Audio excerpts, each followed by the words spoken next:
we present Peter Cook as Paul Temple and Marjorie Westbury as Steve in Paul Temple and the Gilbert Case, a new Francis Durbridge serial in 8 parts. Episode 1, The Unlucky One.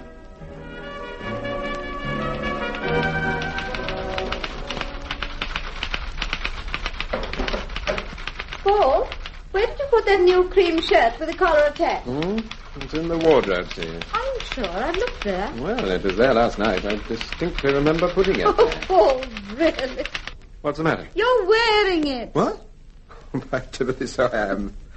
But don't tell me you've started to pack already. Well, of course I have. You don't expect me to do everything at the last moment. But we don't leave till the day after tomorrow. You men, really?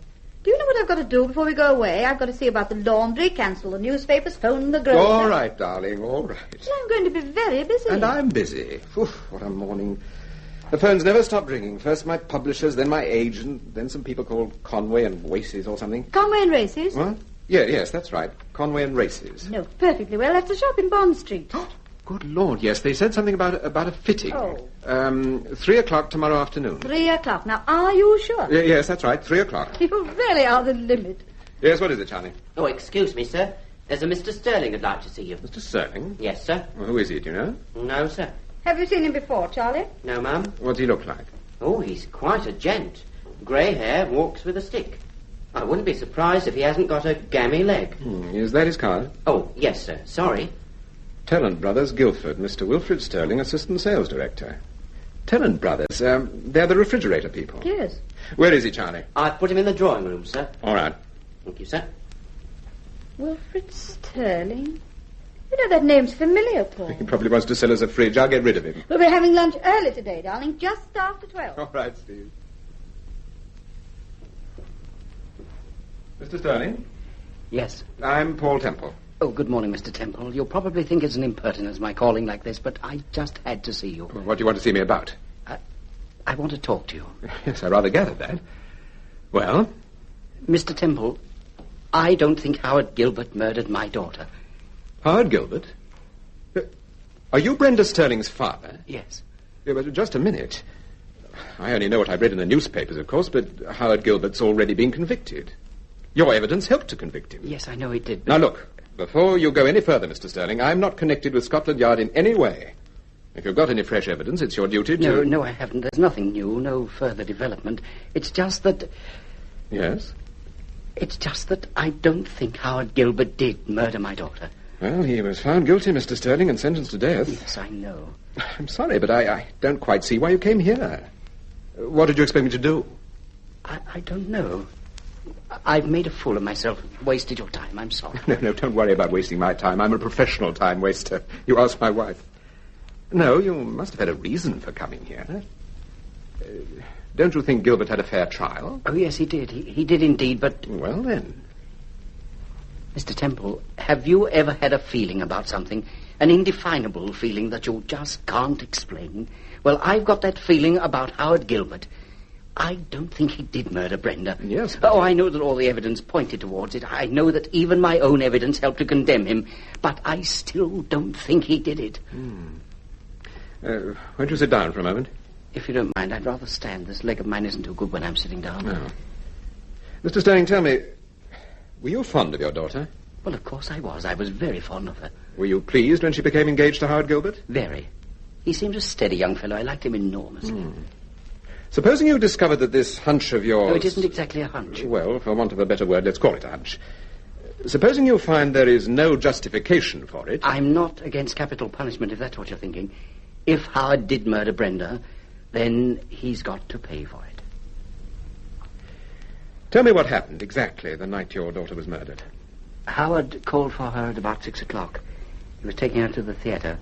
I saw him for a few moments and then went upstairs. I heard them talking. They were having a row, practically shouting at each other. And what was the row about? Well, you see, Brenda worked as a model at Conway and Races. It's a shop in New Bond Street. Yes, I know. Well, Brenda liked her job. She was happy. She told Howard she intended to stay on there after they were married. Howard didn't like the idea. To be frank, he wasn't keen on her being a model. Ah, I see. They left the house about 6:45 and, according to all accounts, continued their argument at the theatre. Well, you know the rest of the story. Early next morning, they found Brenda on a deserted bomb site near Soho Square. Did your daughter go out with anyone apart from Howard Gilbert? No, at least I don't think so. She was friendly with a girl called June Michael, but they very seldom went out together. Does Miss Michael work at Conway and Races? Yes, I believe she's in the hat department now, but she used to be a model, too. Well, I'm afraid there's just nothing I can do, Mr. Sterling. Yes, I know. And I'm sorry to have bothered you, Annie. I thought perhaps... Look, Mr. Temple, there is something. I'm worried about something I found in a diary of Brenda's. I was going through her things shortly after it happened, and I found this diary in one of her handbags. Well? Well, apparently on May the 12th, she had an appointment with a man called Fairfax. Look, you can see the entry there. L. Fairfax, 8:30. Is this your daughter's handwriting? Yes, of course, it's her diary. Yes, I appreciate that, but is it her handwriting? Oh, yes, quite definitely. Had you heard of this man before you found the diary? No, never. That's the whole point. Brenda certainly never mentioned him. Did you tell the police about this? Yes, of course. I also told Sir Henry Rawlinson. You know, he was defending Gilbert. Mm-hmm. And nothing happened? No, Sir Henry didn't seem to think it was very important. And the police? Oh, I think the police did make some attempt to find him, but they were obviously unlucky. What about June Michael? No, I spoke to June myself. She'd never heard of anyone called Fairfax. Well, you know, even if the police found this mysterious gentleman, it isn't to say he'd be able to help them in any way. I realize that. In any case, if I remember rightly, a woman identified Gilbert. She saw him walking away from the bomb site. Yes, that's right. Well, there you are. But somehow I just can't believe it. Howard was such a good fellow, decent, straightforward. Strange things happen in this world, Mr. Sterling. Sometimes to very decent people. Is Howard appealing? He has appealed. It was refused yesterday afternoon. Oh, I see. Well, I'm very sorry, Mr. Sterling, but there's just nothing I can do.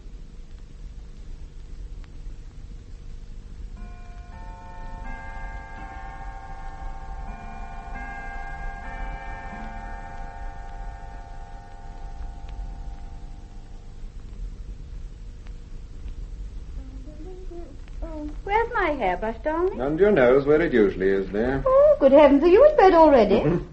What time is it? About 11:30. Oh. Oh, well, must do me 100 strokes. I say, Steve, these are shocking pajamas. Yes, I know, but I've packed all your others. So what, you haven't packed the kitchen stove? Don't be silly, dear. I want to get away from the kitchen stove. Now, look. This Gilbert case isn't going to make any difference, is it? What do you mean? To our holiday. Oh, don't be silly, darling. Yes, well, I know you. You enjoy sticking your neck out. Yes, well, I'm not sticking it out this time. Anyhow, there isn't a Gilbert case. It's finished. All over. Yes, he did it all right.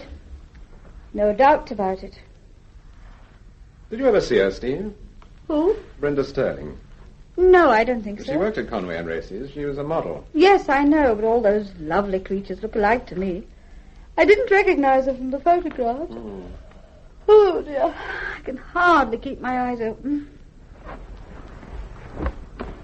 Oh, isn't bed wonderful? Are you going to read? No.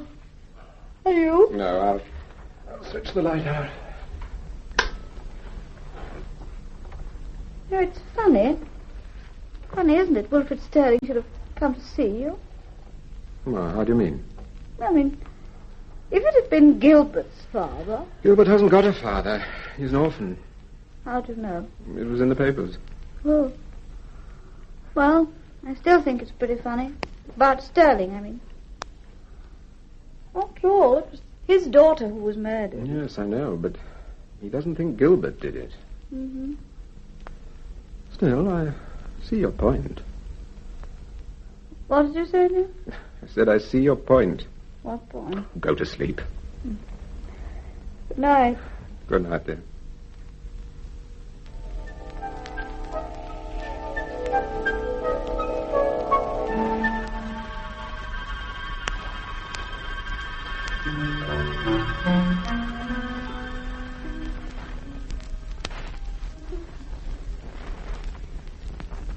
You awake?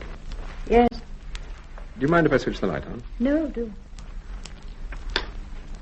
What time is it? 1:45. Oh, I thought it was later than that. Can't you sleep? I keep thinking of that name all the time. What name? The one I told you about in Brenda Sterling's diary. Fairfax? Yes. You know, there's something familiar about that name. I've seen it before somewhere. You mean you've heard it before? Yes. No, what did I say? You said you'd seen it before. Yes, and that's what I meant. I've seen it. I've read it somewhere. You know, it's a funny thing. I was half asleep just now, and I kept thinking of that confounded name and saying to myself, you'll think this is ridiculous, Steve, Fairfax, Oliver Cromwell, Charles II. Charles II? Yes. Why Charles II? Oh, don't ask me, darling. I'm beginning to think it's a jolly good job we're going on holiday. But there must be a reason for it. I've got it. Lord Fairfax was the character who tried to get the king back on the throne after Oliver Cromwell died. Well? But don't you see? Association of ideas. Lord Fairfax, Oliver Cromwell, Charles II. What has this got to do with Brenda Sterling? I told you the name was in her diary. Don't you remember? May the 12th, 8:30, L. Fairfax. My dear Paul, if Lord Fairfax was a buddy of Oliver Cromwell's, he's been dead for years. Yes, but don't you see? Brenda Sterling didn't have a date with a man called L. Fairfax. She had it at a place called the Lord Fairfax. The Lord Fairfax? I wondered if you're right. Of course I'm right. Pass me the telephone. But who are you going to phone at this time? Sir Graham Forbes. I want to know if there's a pub or an inn or a hotel within 50 miles of London called the Lord Fairfax. But he's in bed. Well, I'm in bed. Now, come on, Steve. Give me the telephone. Here we go. Here we go again.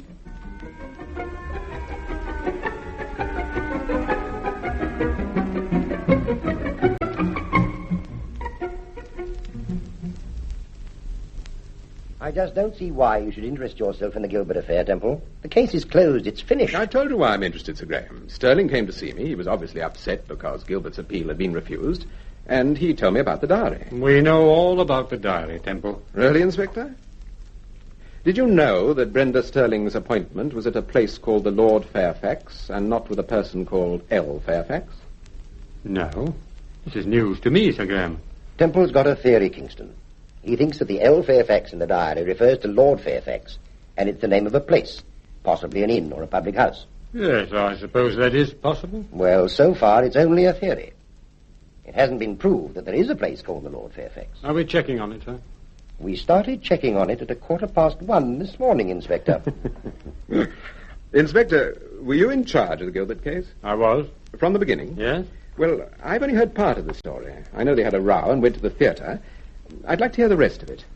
Well, they left together before the show finished at about 10 o'clock. Now, according to Gilbert's first statement, the row came to a climax outside the theatre, and Brenda turned her back on him and walked away. Gilbert got into his car and drove home. He said, mark you, this was his first statement, he said he arrived home about 10:30. Gilbert had a flat in New Cavendish Street. He shared it with a man named Lance Reynolds. Lance Reynolds? Yes. Go on, Inspector. Well, Reynolds didn't confirm Gilbert's story. He said Gilbert arrived home about 12:30. We tackled Gilbert on this point, and he changed his statement. He said he left Brenda outside the theatre about 10 o'clock, drove round the West End, parked his car in St. James's Square, and then went for a walk.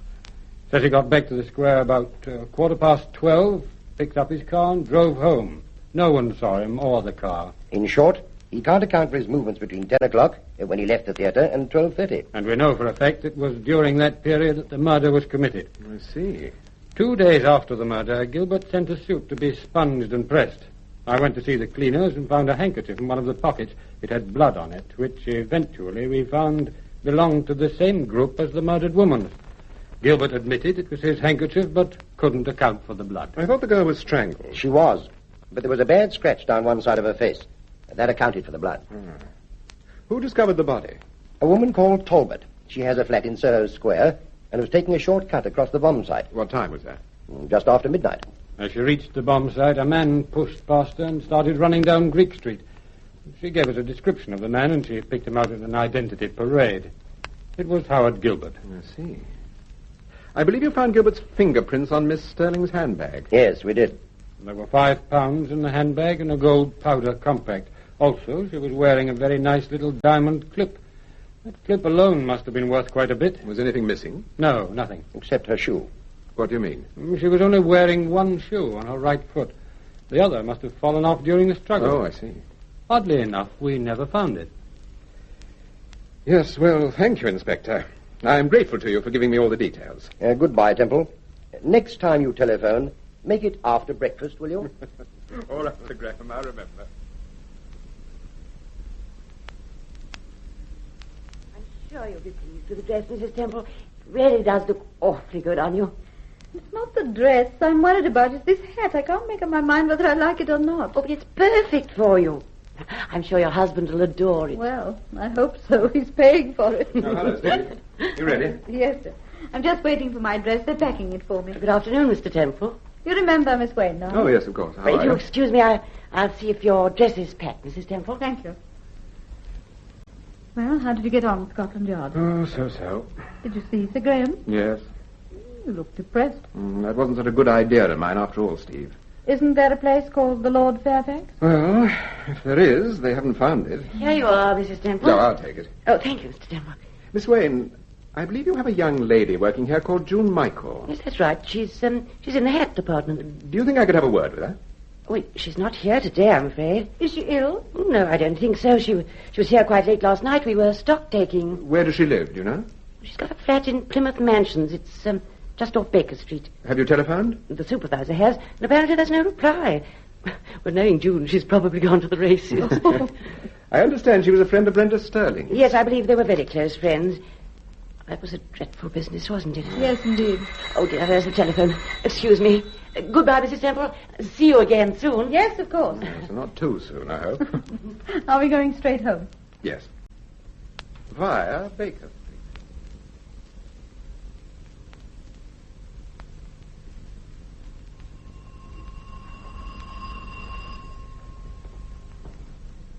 Are you sure this is the right flat? It said so downstairs, number 14, June Michael. Oh, well, this is 14, all right. Yes. She's obviously not in. Well, it doesn't look like it. Why do you want to see her, Paul? Well, we know she was friendly with Brenda Sterling, and yet apparently Inspector Kingston only Do you smell gas? Yes. Wait a minute. What is it? There's something wedged at the bottom of the door, and she's plugged the keyhole. Are you sure? Positive. Look, we've got to get this door open. Look, Steve, go downstairs. See if you can find the porter. Yes. Tell him what's happened. Quick.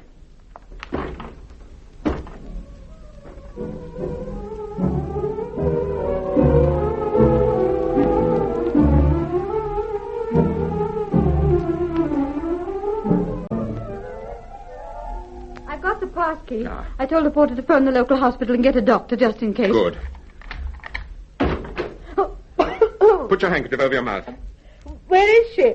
Get that window open, Steve. I'm going into the bedroom. Well, there she is. Miss Michael. Miss Michael, can you hear? Lift her head, Steve. Is she still alive, do you think? I don't know. Hold her head higher. She looks dreadful. I wish that doctor would come. They shouldn't be long. The hospital's only just round the corner. Miss Michael. June. Can you hear me? Doesn't look as if she's going to come round. Do you think she's taken anything, aspirin or something? June. June, listen to me. What's the matter, Paul? One of her shoes is missing.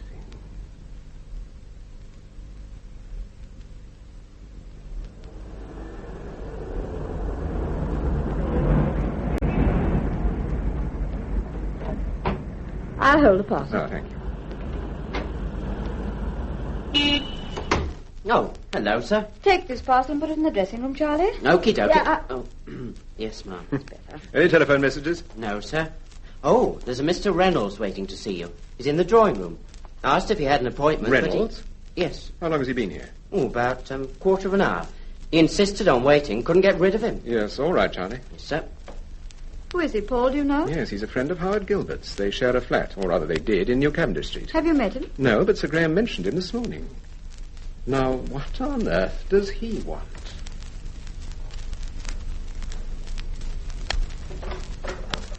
Mr. Temple, Yes. I do apologize for intruding like this. My name is Lance Reynolds. Well, what can I do for you, Mr. Reynolds? Well, I'll come straight to the Well, point. before you come to the point, may I introduce my wife? How do you do, Mr. Temple? Good afternoon, Mr. Reynolds. Shall I ring for tea, Paul? If you don't mind, I have an appointment at 5:15, and it's now nearly, it's 10 minutes past. We'll have tea later, Steve. It's a pity you didn't make an appointment, Mr. Reynolds. It would have simplified matters. I'm in the book. Yes, I'm sorry. I ought to have telephoned. But I've had rather a tiresome day, and then at the very last moment, However, if you'll allow me, I'd like to explain the reason for my visit. I believe you saw Inspector Kingston this morning and that you discussed the Gilbert case. Did Inspector Kingston tell you that? No, not exactly, but I make a point of being well informed about all aspects of the Gilbert case. Go on. Well, I imagine Inspector Kingston gave you a few details about me, Mr. Temple, but just in case he didn't... He told me that you had a flat in New Cavendish Street and that you shared it with Howard Gilbert. That's all he told me. I see. He didn't mention my theory. No. Well, that simplifies matters. We can start at the beginning. I have a theory about the Gilbert case. Forgive me, but I'm not officially concerned with the Gilbert case. So if you've got a theory, the obvious person to discuss it with is Inspector Kingston. But Inspector Kingston knows all about my theory. We've already discussed it at great length. Well, I'm afraid I've neither the time nor the inclination to discuss it, Mr. Reynolds.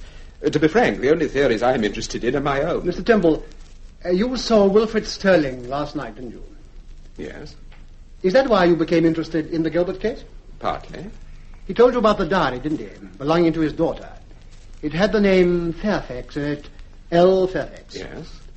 Miss Sterling had an appointment with Mr. Fairfax at 8:30 on May the 12th. We don't know that, not for certain. But we do it in the diary. Just because it's in the diary... It's my belief that Brenda Sterling was having an affair with this man Fairfax, and that he followed them to the theatre that night. Oh, Mr. Reynolds, please, it's an interesting theory, but... But tis a trifle obvious. The truth very often is, Mrs. Duncan. Yes, but if you'll forgive my saying so, your theory is just a little bit too obvious. In the first place, it hasn't been established that there is such a person as L. Fairfax. Mr. Temple, this letter arrived for Howard by the afternoon post. It was marked please forward, but I opened it. You will see it was posted in Como, Italy, 4 days ago. I want you to read it. Mm-hmm. Read it aloud. The Danilo Hotel, Como. Dear Howard, so now it's all over, and they found you guilty. I wonder whether you did murder Brenda Sterling. I met you once a long time ago. I expect you've forgotten. When I read about the murder and saw Brenda's photograph in the newspapers, I said to myself, there but for the grace of God. Dear Brenda, a lovely creature, but she wasn't a very easy person, was she, Howard? I wonder whether you did murder her, or whether you happened to be the unlucky one they've picked on. I wonder. Was her shoe missing, Howard? Ask the police. It might be worth your while. L. Fairfax. But, Paul, if this... You say this arrived by the afternoon post? Yes. Why haven't you taken it to Scotland Yard? The unimaginative Inspector Kingston. You'd probably think I'd written it myself. Did you? I'm leaving the letter with you. If it's important, and it seems to me very important, you'll know how to deal with it. Well, now if you'll excuse me, I have another appointment. Good afternoon, Mrs. Dumble. Good afternoon. I'm sorry I couldn't stay to tea.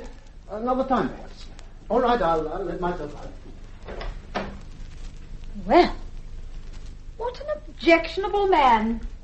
I've met some people in my time. Wait a minute, darling. Where's that letter? Oh, here it is.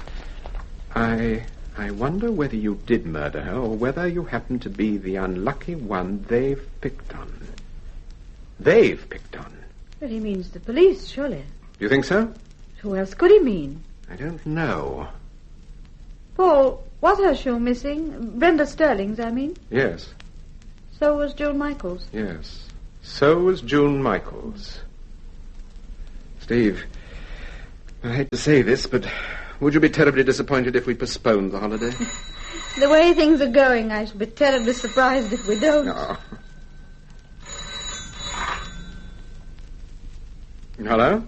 Paul Temple? Yes? Inspector Kingston here, Scotland Yard. Oh, hello, Inspector. I was just going to ring you. I've got some news for you. I've got some news for you too, Temple. Yes?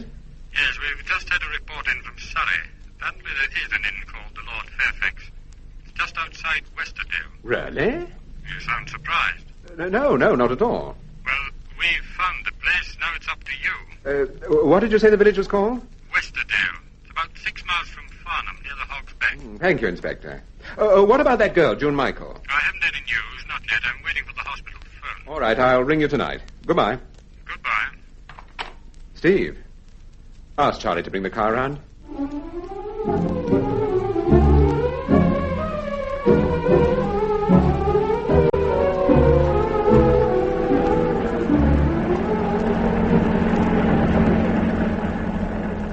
Are you sure it's down here, Paul? It must be. We've been down this lane twice already. The sergeant said the second turning to the right, and then... There it is. On the corner. Where? Look, the Lord Fairfax. By Timothy, no wonder we couldn't find it. It must be the smallest pub in England. You'd better get out my side, Steve, because of the head. Yes, all right. I want this newspaper. There's a picture of Brenda Sterling in it.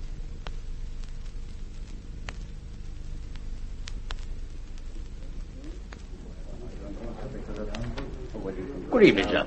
Oh, good evening. What would you like, Steve? Could I have a gin and tonic? Right, miss. I'll have a light ale, please. Thank you, sir. It's a nice little place. Isn't it? Slice of lemon, miss. Thank you. How far are we from Guildford? About 8 miles, that's all. Over the Oxbeck. Will you have a drink? Oh, thank you, sir. It's very nice of you. I'll have a bitter, if I may. I like the fireplace. It's a nice way they've got those settles arranged. Yes, it must be very cosy in the winter.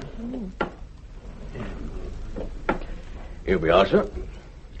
Your very good health. And yours, miss. Thanks. Cheers. Cheers. Good night, Dick. Oh, good night, Harry. See you tomorrow. Are you the landlord here? Proprietor. Metcalfe's the name, sir. Well, my name is Temple, Paul Temple. I thought I'd recognised you. We've met before, Mr. Temple. Really? Yes. Do you remember? Right at the beginning of the war. I ran a little pub outside St. Albans, the Blue Feathers, on the main road between St. Albans and High Wycombe. Oh, yes, of course. Well, Mr. Metcalfe, I wonder if you could help me. I can. I dare say you read about that murder, the Gilbert affair. Gilbert affair? Yes, a girl called Brenda Sterling was murdered. She was a model at Conway and Races. I seem to remember something about it. She was found on a bomb site. Yes, that's right. Well, there's a picture of her in this newspaper. Oh. Have you ever seen her before? Me? Why, no. No, never. She's never been in here, for instance. No, not to my knowledge. You're sure? Positive. Here, who's that? The other picture. Oh, that's a girl called June Michael. She tried to commit suicide. God. When was that? This afternoon. Well, I've seen her before.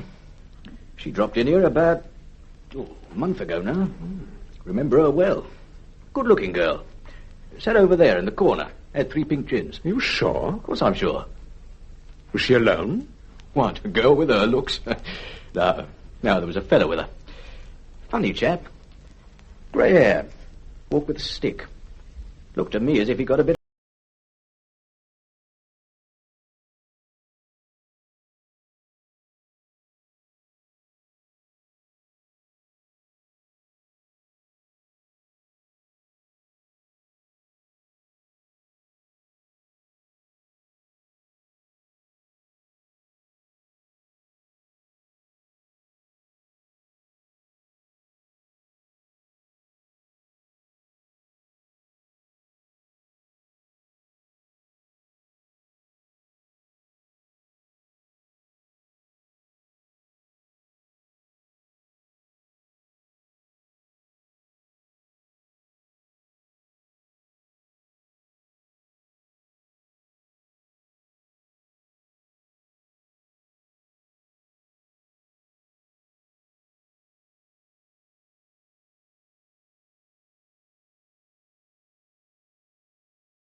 We present Peter Cook as Paul Temple and Marjorie Westbury as Steve in the second episode of Paul Temple and the Gilbert Case, a new Francis Durbridge serial in 8 parts. Episode 2, The Third Shoe.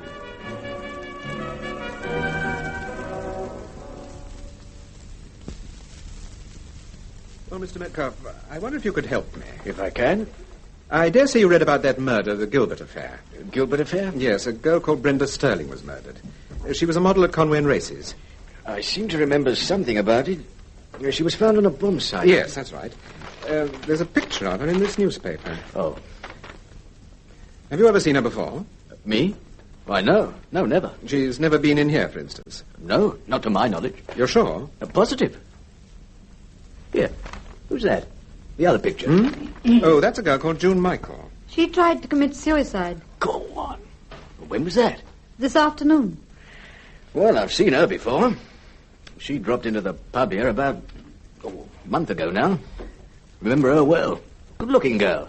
Sat over there in the corner. Had 3 pink gins. You sure? Of course I'm sure. Was she alone? What, a girl with her looks? No, there was a fellow with her. Funny chap. Grey hair. Walked with a stick. Looked to me as if he got a bit of a gammy leg. Was his name Sterling? Oh, I wouldn't know. I only said about half a dozen words to him. But you're sure about the girl, Miss Michael? Positive. Well, thank you, Mr. Metcalfe. Not at all. Oh, excuse me, I must attend to that customer. Yes, of course. Well, I just don't understand it. If it was Wilfred Sterling... Oh, it was Sterling, all right, unless Metcalfe's lying, and I don't think he is. Why should he? But it was Sterling who told you about the diary. About the name Lord Fairfax. No, wait a minute, Steve. Sterling didn't mention the name Lord Fairfax. He simply showed me his daughter's diary. On May the 12th, it said L. Fairfax, 8:30. It was my guess that the name might refer to Lord Fairfax. Oh, yes, I remember. Well, I don't see how all these bits and pieces fit together. No. Look, let's sit down on one of those settles. Bring a glass. Yes. Now, let's take the case from the beginning. All right. Howard Gilbert is engaged to a model called Brenda Sterling. One night they quarrel, and next morning Brenda is found murdered. Yes. Gilbert is accused and found guilty. But the girl's father, Wilfred Sterling, doesn't think that Gilbert did murder her, and produces a diary of Brenda's to prove that she was meeting someone called L. Fairfax.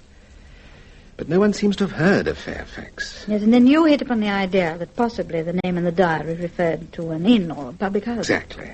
And the police discover that there is an inn called the Lord Fairfax.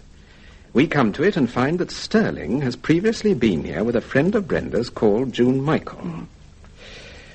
And that's the whole story, except for 2 very interesting points. First, the shoes. Yes, when the police found Brenda Sterling, one of her shoes was missing. And when we found June Michael after she'd attempted suicide, one of her shoes was missing. Yes, and second, Lance Reynolds, a friend of Gilbert's, produces a letter addressed to Gilbert written by someone called Fairfax. Yes. You know, when Reynolds produced that letter, I thought your theory about a public house had been blown sky high. So did I. Then we find that there is a pub called the Lord Fairfax and that both Sterling and June Michael have been here. Yes. It certainly is very puzzling. You know, Paul, if you're going to get involved in this case... Get? I am involved in Yes, it. but I mean really involved. I think you ought to see Howard Gilbert. After all, if you're going to... What are you smiling at? I am seeing him. Tomorrow morning. Oh.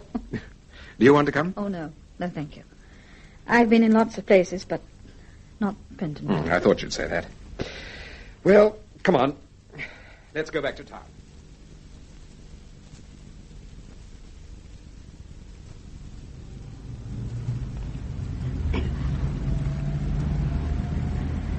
Was that Isha we came through? No, Isha's about 3 or 4 miles. Last place was Cobham. Oh, slow down, Steve. You're doing over 60. It's all right. Good road. Just as well.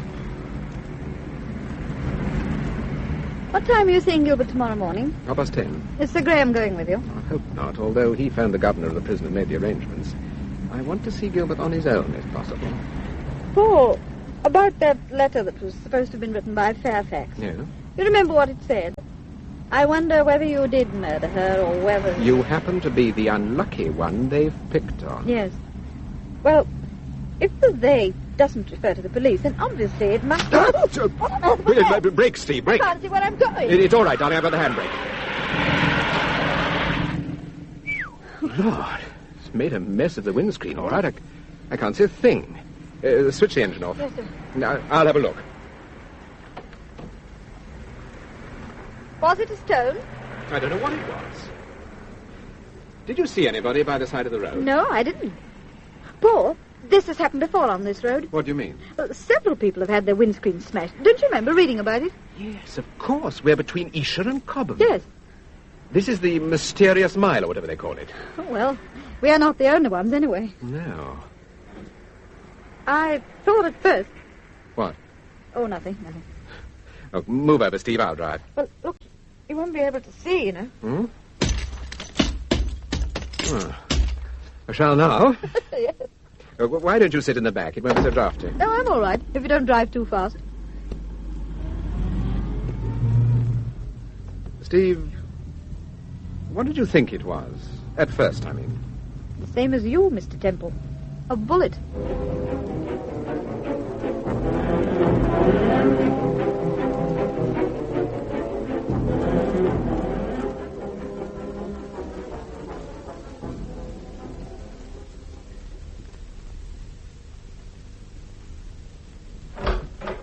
Good morning. Paul, what time is it? Just gone 9. Oh, no. Oh, yes. Oh, really, this is too bad. I asked Charlie to call me at 7:45. He did call you at 7:45. You said, "Good morning, Charlie." Well, thank you, Charlie. I'll be down in a moment, Charlie. And then you fell asleep. Is it really 9 o'clock? 6 minutes past, to be exact. Oh, dear. Steve, I shan't be in for lunch. I'm lunching with Sir Graham. Oh? When did you arrange that? Last night. I spoke to him on the phone after we got back from Farnham. Did you tell him about Sterling and June Michael? Yes. What did he say? Well, you know Sir Graham. He can be delightfully non-committal. Well, if Gilbert doesn't get a reprieve, when will they... The 2nd. That's a week on Tuesday. So we've got just over a week. Yes. Are you optimistic? I'm always optimistic. Even about breakfast. Oh, I'm sorry. I told Charlie to make coffee. Oh, don't worry, darling. The tea was delicious. Sorry. Oh, I must be off. I've got to pick up the car, and I'm seeing Gilbert at 10:30. Oh, yes, of course. Well, when will you be back? Well, it depends how long I'm with Sir Graham. Look, why don't you meet me at Hayter's for tea, say 4:45? Yes, all right. Excuse me, sir. Oh, what is it, Charlie? Mr. Sterling's here. Oh. Is he in the drawing room? Yes, sir. Did you expect him? No, but I phoned him last night and he was out. Look, if I don't see you before I go, Steve, Hayter's 4:45. Yes, all right. Would you like tea, Mrs. Temple, or coffee? Tea, Charlie, definitely tea. Yes, sir.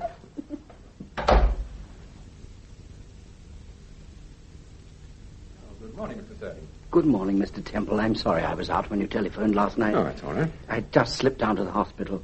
Hospital? To see Miss Michael. Oh, yes, of course. What a shocking business. Whatever possessed the poor girl to do such a thing? Is Miss Michael a friend of yours? Of mine? No, but she was a friend of Brenda's.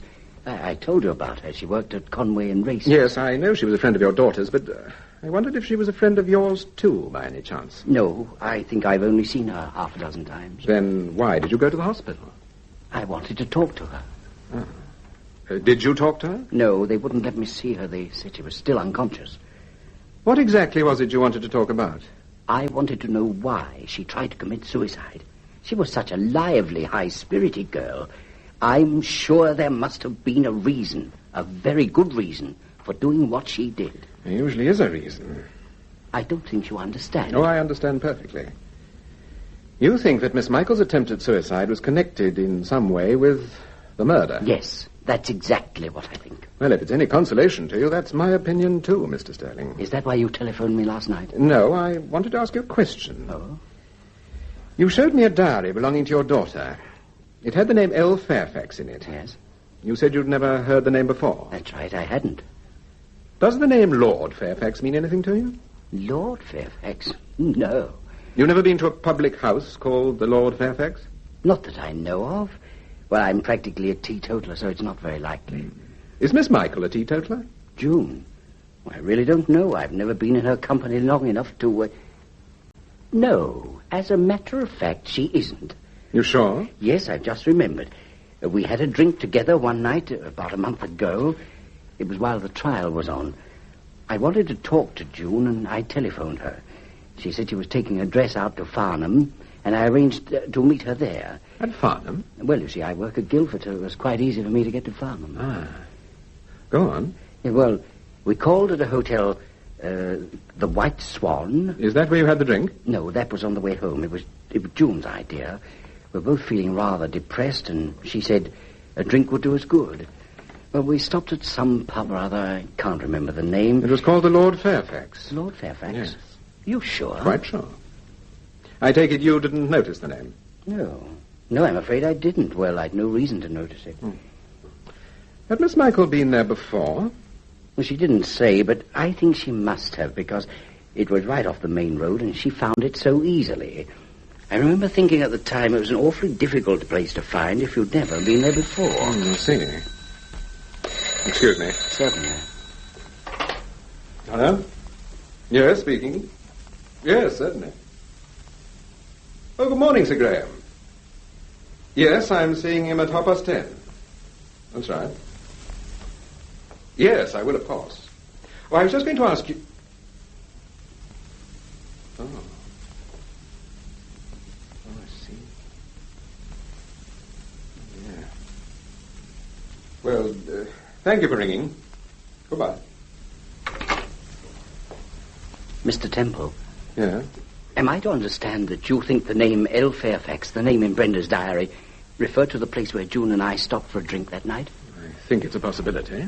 And you think my daughter had an appointment there? It's a possibility. But I asked June about the name Fairfax, and she said she'd never heard of it.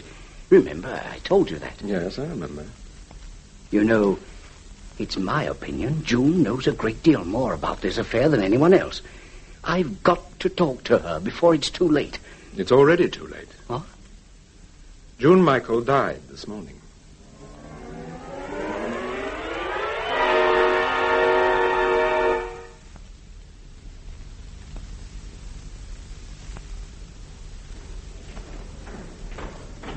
Come this way, please, Mr. Temple. Thank you.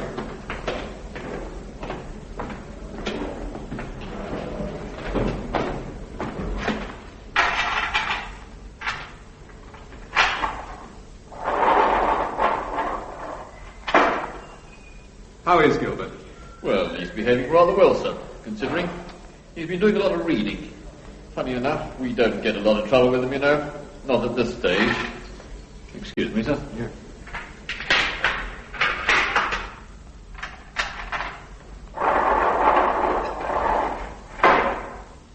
You've got a visitor, Gilbert. Thank you, Walter.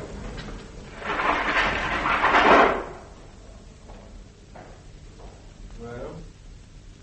What do you want? My name is Temple. I'm a friend of Inspector Kingston's. Paul Temple? Yes. You write books or something, don't you? Books.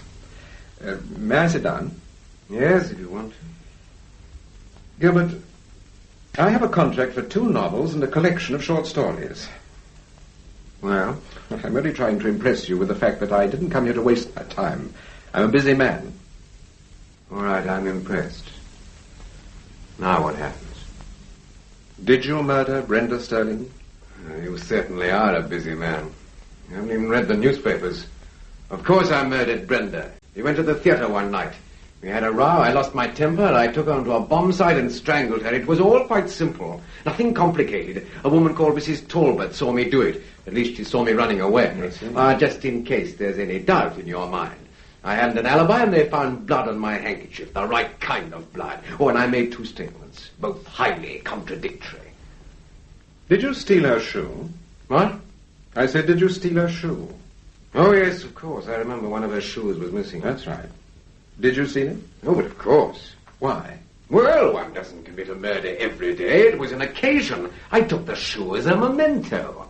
Left or right? Huh? Only one shoe was missing. Which one did you take, the left or the right? The left. Wrong. What do you mean? It was the right shoe that was missing. Oh. You know, you seem to me to be rather an impetuous young man. When you left Soho Square, your I first... never went near Soho Square. But you must have done. That's where they found the body, or just round the corner. Besides, this Mrs. Talbot we've heard so much about saw you running down Greek Street. Did she? Well, didn't she? Look, if you've a lot of work to do, my advice to you is to go home and do it. I'm not sure I want to take your advice. Why did you come here? What do you want? Did they tell you about June Michael? What about her? She committed suicide. When? Yesterday afternoon. I can't believe it. It's in all the papers. In any case, why shouldn't you believe it? But June was such a happy person, so full of life. Why should she commit suicide? Why should you murder Brenda Sterling? I didn't murder her. Look, tell me, what really happened that night? Well, we had a row. Brenda left me outside the theatre and I walked down to the car park. I drove round for about an hour and I put the car into St. James's Square and went for a walk. Why? What do you mean, why? Well, why did you go for a walk? Well, I was upset because of what I'd said to Brenda and I wanted to think. I walked almost as far as the Victorian Albert Museum. Then I retraced my steps, picked up the car and drove home. I got back about 12:30. It's not a very good alibi, is it? It was never meant to be an alibi. If I'd wanted an alibi, I could have thought of a very much better one than that. You did? What do you mean? In your first statement, you told Inspector Kingston that you arrived home at 10:30. Yes, I know. I don't know what made me say that. I must have lost my head. How do you account for the fact that Mrs. Talbot recognized you? She can't have recognized me. But she did. She picked you out in an identity parade. Then she made a mistake. Is that your only explanation? Look, I've told you I didn't murder Brenda. I told you I didn't go near Soho Square that night. I'm not suggesting that you did. You said Mrs. Talbot recognized me. That she did. Then I say she made a mistake. All right. Let's look at it from another angle. Did you recognize Mrs. Talbot? Had you seen her before? No. You sure? Yes, I'm quite sure. What about Mr. Sterling, Brenda's father? Did he recognize her? I don't know. I don't think he even saw her. But he must have done. They were both at the trial. Well, I really don't know whether he recognized her or not. I suppose if he had done, he'd have told the police. Yes, I suppose so. Look, I'm sorry I lost my temper. I didn't mean to be rude, but you're only wasting your time. If you didn't murder Brenda, and I don't think you did, Gilbert, then you were wrongly convicted. In which case I'm most certainly not wasting my time. But we've never even met before. You don't know anything at all about me. All the evidence points towards the fact that I did murder Brenda. Well?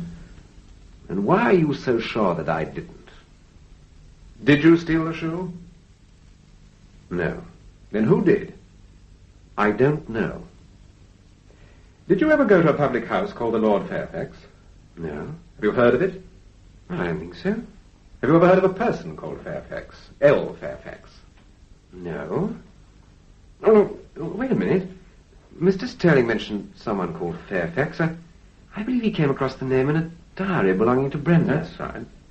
But you'd never heard the name before he mentioned it? No, never. Read this letter, Gilbert. What is it? Read it. It's addressed to me. Yes. The Danila Hotel, Como. Dear Howard, so now it's all over, and they've found you guilty. I wonder whether you did murder Brenda Sterling. I met you once a long time ago. I expect you've forgotten. When I heard about the murder and saw Brenda's photo in the papers, I said to myself, there but for the grace of God. Dear Brenda, a lovely creature, but she wasn't a very easy person, was she, Howard? I wonder whether you did murder her, or whether you happened to be the unlucky one they picked on. I wonder. Was her shoe missing, Howard? Ask the police. It might be worth your while. L. Fairfax. But what does this mean? I just don't understand it. Where did you get this letter? Your friend Lance Reynolds gave it to me. Apparently it arrived yesterday afternoon. But I told you, I've never heard of anyone called Fairfax until... All right, Gilbert. Don't worry about it. Give me the letter. Now, listen. I shall probably see you again, perhaps at the end of the week, but if Sir Graham Forbes comes to see you, or Inspector Kingston, or anyone else, don't lose your temper, and don't get facetious. You understand? Yes. All right. And if they ask you anything about the shoe, keep quiet and say nothing. Your guesses are too good, you know. It was the left shoe that was missing.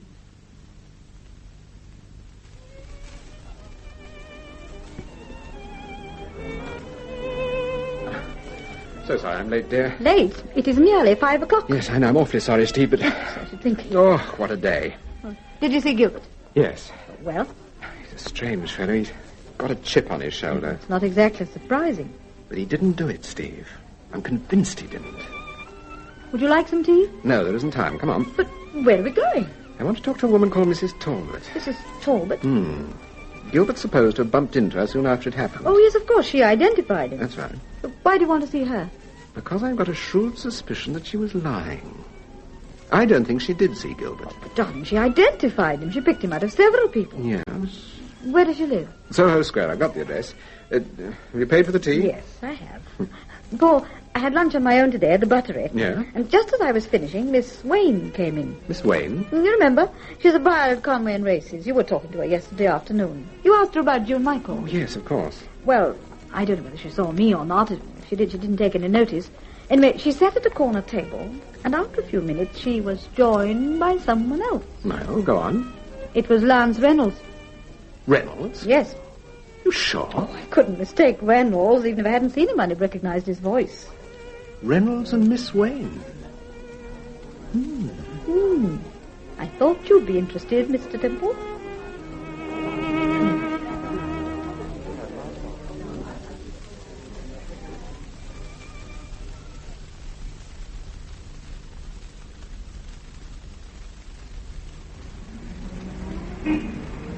I don't think this is the place, Paul. It's a block of offices. No, this is the address Kingston gave me.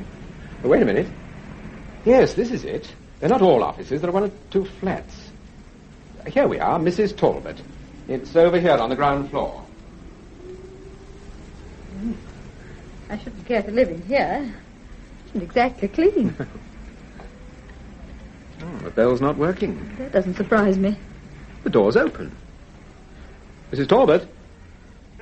Mrs. Talbot? She can't be in. Doesn't look like it. Oh, well, she may have slipped out of the pillar box. Oh, Paul, we can't go in. Mrs. Talbot? Anybody in? She's obviously out. Or very deaf. She's not answering the phone. I suppose that's the bedroom over there. Yes, I should imagine so. What a dreadful flat. Oh, just look at that picture. Whoever it is, they're pretty persistent. Yes. Answer it, Steve. What? Answer it, but don't say who you are. But Paul, we Steve, can't. please. Oh, all right.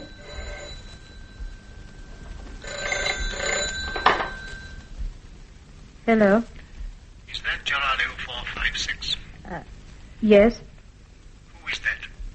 Is that Mrs. Talbot? Yes. What about the Hamilton affair? Do I get the third shoe? Hello? Yes? Do you understand me? Do I get the third shoe? Yes.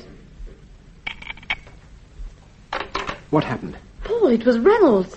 I'm sure it was. I recognized his voice. What did he say? He asked me if I was Mrs. Talbot, and I said... Yes. But what did he say? He said, what about the Hamilton affair? Do I get the third shoe? Do I get the third shoe? Yes. You sure it was Reynolds? Oh, yes, positive. I recognized the voice immediately. Oh, he rang off rather suddenly. I wonder if he realized you weren't Mrs. Talbot. Perhaps, I don't know. But so long as he didn't recognize my voice... Oh, he wouldn't, would he, surely? Well, if he did... There's someone coming. Hello, who are you?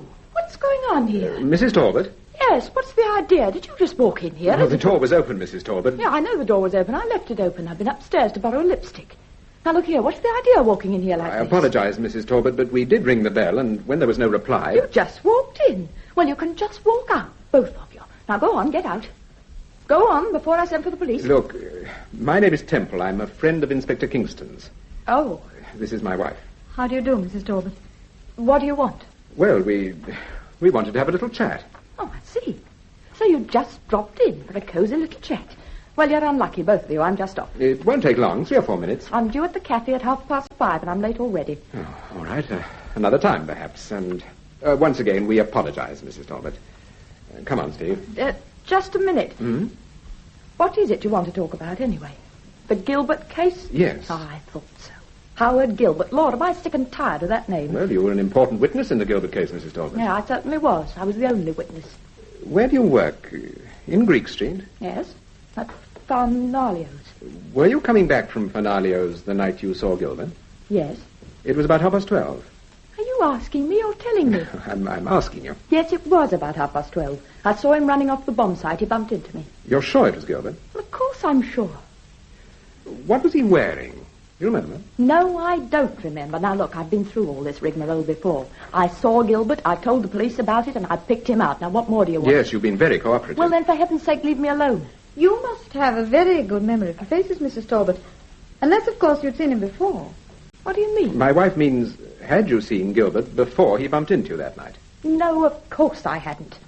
Now, look, I'm supposed to be at work at 5:30, and it's 5:45 already. Yes, all right, we won't keep you any longer. Oh, there is just one point. When Gilbert bumped into you, did he say anything? No. You sure? Well, if he did, I didn't hear him. But I thought you told Inspector Kingston that he did say something, but you couldn't understand what it was. I don't remember what I told Inspector Kingston. No, but you've a very good memory, Mrs. Talbot. I've a very good memory for faces. Ah, yes. And I shan't forget yours in a hurry. Then, so far as you can remember, Gilbert didn't say anything. He just pushed you on one side. Yes, he did. But obviously you had a good look at him. Well, I identified him, didn't I? How could I identify him if I didn't have a good look at him? Yes. All right, Mrs. Talbot. Now, come on now. I want to lock up. You wouldn't like a key, would you, Mr. Temple? Just in case you feel like dropping in anytime.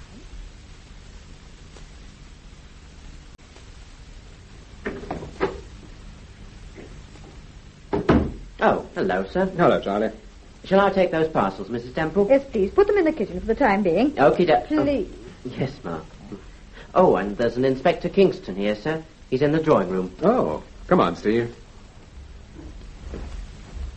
Oh, hello, Inspector. I'm sorry to kept you waiting. Oh, that's all right.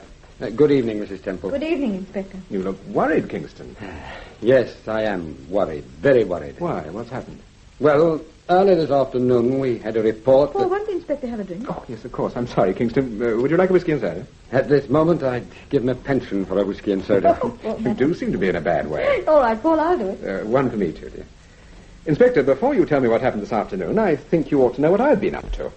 I saw Howard Gilbert this morning. Yes, I know. Sir Graham told me. And I've just been talking to Mrs. Talbot. To Mrs. Talbot? Yes. When did you see Mrs. Talbot? About 20 minutes ago. We've just left her. Oh, what is it, Kingston? Mrs. Talbot's dead. Dead? That's why I came to see you. She was found in a field about 6 miles from Farnham. When was she found? This afternoon, about 2 o'clock. 2 o'clock? But that's impossible. We've only just left her flat. Temple? Yes? One of her shoes was missing.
You ought to know what I've been up to.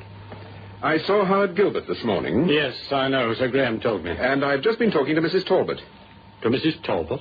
Yes? When did you see Mrs. Talbot? About 20 minutes ago. We've just left her. What is it, Kingston? Mrs. Talbot's dead. Dead? What? That's why I came to see you. She was found in a field about 6 miles from Farnham. When was she found? This afternoon, about 2 o'clock. 2 o'clock? But that's impossible. We've only just left her. Temple. Yes? One of her shoes was missing. Oh, no. Are you sure it was Mrs. Talbot? Yes, of course. Who identified her? I did. But, Inspector, we saw her about 20 minutes ago. No, Mrs. Temple. I don't know who you saw, but it wasn't Mrs. Talbot. What happened this afternoon? Well, I was over at Farnham making inquiries. I called at the local station and they told me about a woman they'd picked up. Apparently she'd been strangled. The sergeant said that one of her shoes was missing, so naturally I was curious and asked to see the body. It was Mrs. Talbot. I see. What sort of person was she, Inspector? Oh, about 35, blonde, rather a good-looking woman in a, well, rather tough sort of way. Is there a Mr. Talbot? No, she was a widow. Oh. Which reminds me, she was friendly with a fellow called Galino. Galino, Yes. Italian? Yes, he's a waiter. I must have a word with him. Tell me, was Mrs. Talbot a good witness? At the trial, I mean. Oh, it depends what you mean by good witness. She was nervous, of course. On the other hand, who wouldn't be at a murder trial? Anyway, she convinced the jury that she'd seen Howard Gilbert. Did she convince you? She picked him out at an identity parade. Are you still convinced? Are you? Well... There's a doubt in your mind, isn't there? Well, frankly, yes. Quite apart from this new development, some very strange things have been happening just recently. How do you mean? Well, I'm beginning to wonder if Gilbert wasn't framed in some way or other. Yes. Still, we can talk about that some other time. Now, what happened this afternoon? You obviously didn't see Mrs. Talbot, so who was it you did see? Your guess is as good as mine. We arrived at the flat at about 6:15. The door was half open, and, well, when we didn't get any reply, we decided to investigate. We were in the flat when a tough-looking woman walked in and said she was Mrs. Talbot, so I never doubted her. What happened? Well, she pretended to be very annoyed and kicked us out. Would you recognize her if you saw her again? Well, I would, wouldn't you, Paul? Yes, of course. Wonder who on earth she was. Have you got your car here, Temple? Yes. Would you run me down to Soho Square? Yes, certainly. There's just a chance she may still be at the flat. Oh, I doubt it, Inspector. Still, we can try. I'll see you later, Steve. It's all right, dear. Goodbye, Inspector. Goodbye, Mrs. Temple.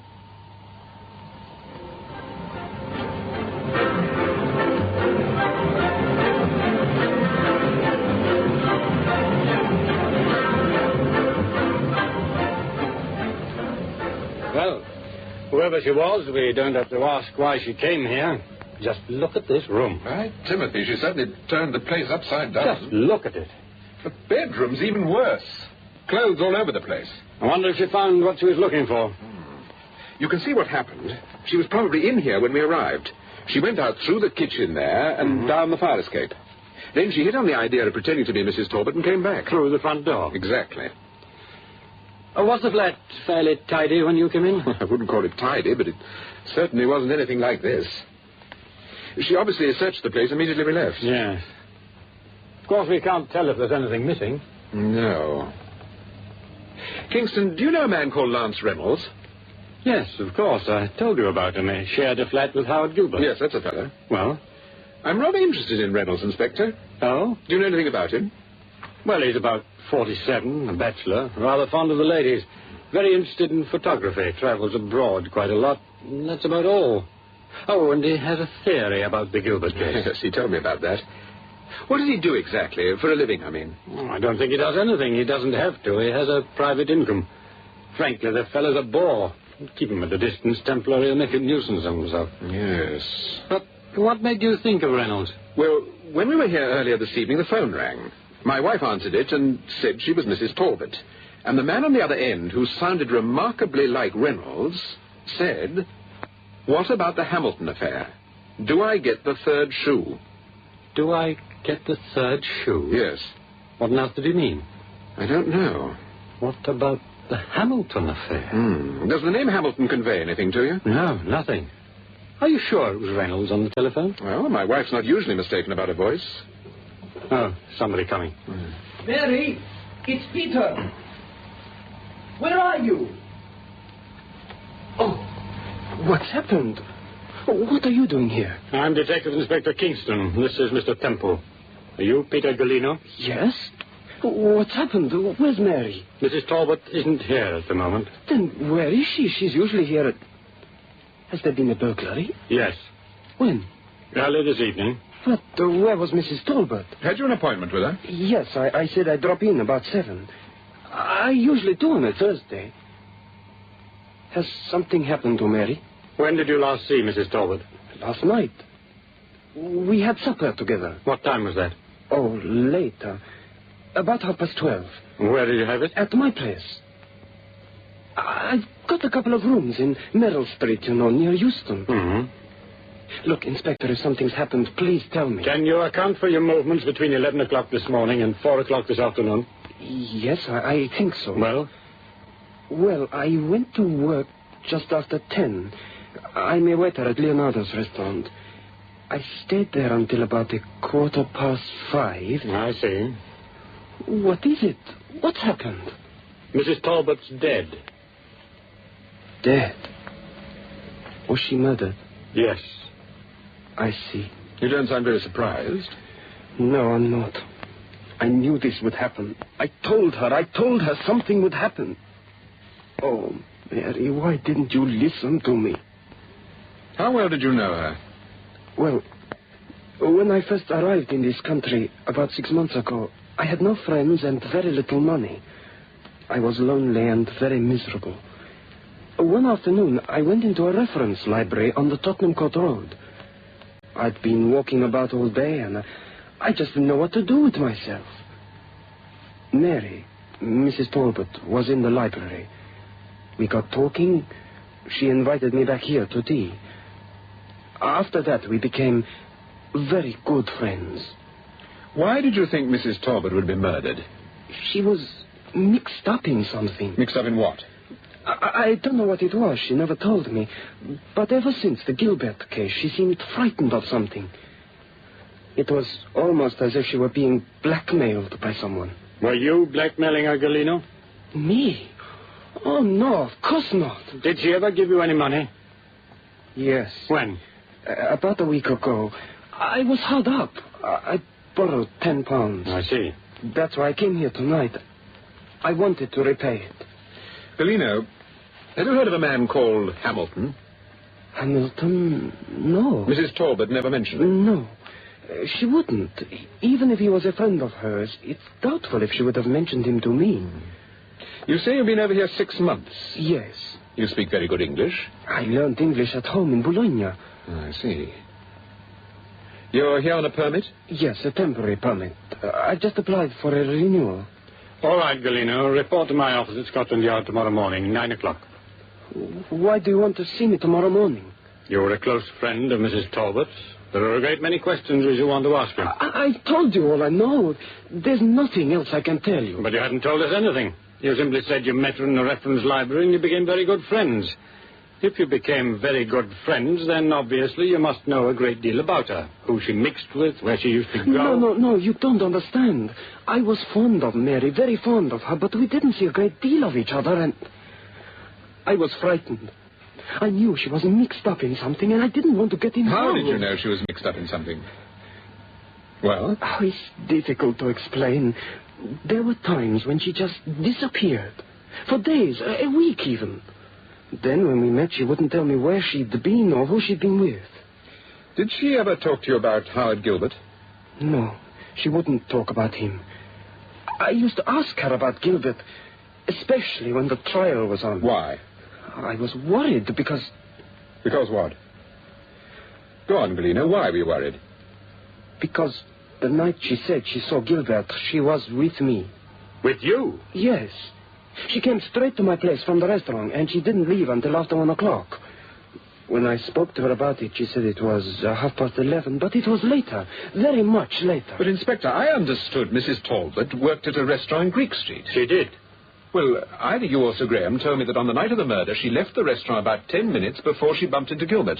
About 11:45, in fact. She did leave the restaurant at 11:45. We checked on it. But she didn't go straight home, Mr. Temple. She went to your place, which is nowhere near where she was supposed to have seen Gilbert. Yes.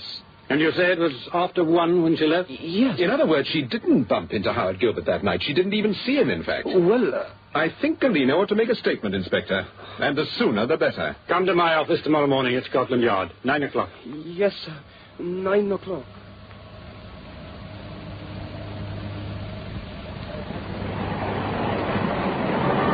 Mr. Temple. Mr. Temple. Oh, hello, Galeno. What is it? I wanted to ask you something. Well? Will you be at Scotland Yard tomorrow morning? I very much doubt it. Oh, what's going to happen, Mr. Temple? What will they do with me? Suppose they think I'm mixed up in this business. But you are mixed up in it, Galeno, you said? No, Mr. Temple, don't go yet, please. What is it? What do you want? You think I've behaved badly over this, don't you? You think I ought to have gone to the police the moment I suspected that... Mary wasn't telling the truth. But I couldn't. Why couldn't you? I'm a foreigner here. I'm working on a temporary permit. What's that got to do with it? Mary said that if I went to the police, they would report me to the Ministry of Labor and I'd be deported. Nonsense. If you told the police the truth, they'd have been on your side and nothing would have happened to you. Now you'll be asked to make a statement, and there's a doubt, a very big doubt, whether they'll believe a word of it. I know. That's what I'm worried about. Oh, what do you expect me to do? You know the police, sir. You're a friend of theirs. If you say you believe me, if you say I'm telling the truth... Listen, Galena, I think you know a great deal more about this business than you say you do. No, I don't. I swear I don't. What was Mrs. Talbot up to? Why did she say she saw Howard Gilbert the night Brenda Sterling was murdered? I don't know. All right, Galena. Oh, I know I behaved stupidly, but that doesn't mean I know anything about the Sterling murder. I'd never heard of Brenda Sterling until I read about her in the newspaper. That's the truth, Mr. Temple. Galena, when did you first suspect Mrs. Talbot? When did you first realize that she was mixed up in something? I wanted to see her one night. She said she couldn't manage it. Her sister was ill and she had to go out to Aldershot. I didn't believe her. I thought she got friendly with someone else. There was a night porter. I thought perhaps she'd arranged to see him, so I followed her that night. She went out to Hampstead, to a club called La Martella. I was wrong about the porter, I mean. Her appointment was with a woman. A woman I'd seen once or twice before at the restaurant where I work. Go on. I couldn't understand why she wanted to see this woman. When I asked her about it the next day, she lost her temper and told me to mind my own business. What sort of a place was this La Martella? Oh, very expensive. It wasn't at all the kind of place that Mary was used to. You think she had a definite appointment to this woman? I'm sure she did. The woman was waiting for her. Besides, I tipped the commissionaire, and he told me that they'd been there once before. Did you find out who this woman was? Yes, I've told you. I recognized her. She works at a dress shop called Conway and Races. Her name's Betty Wayne.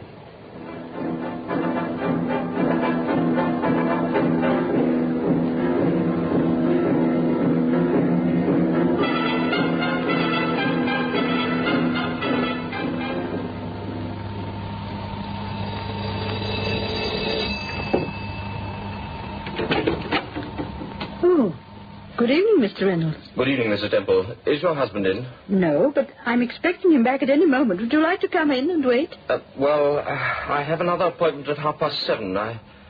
I don't think I will, thank you very much. Can I give him a message? No, I don't think so.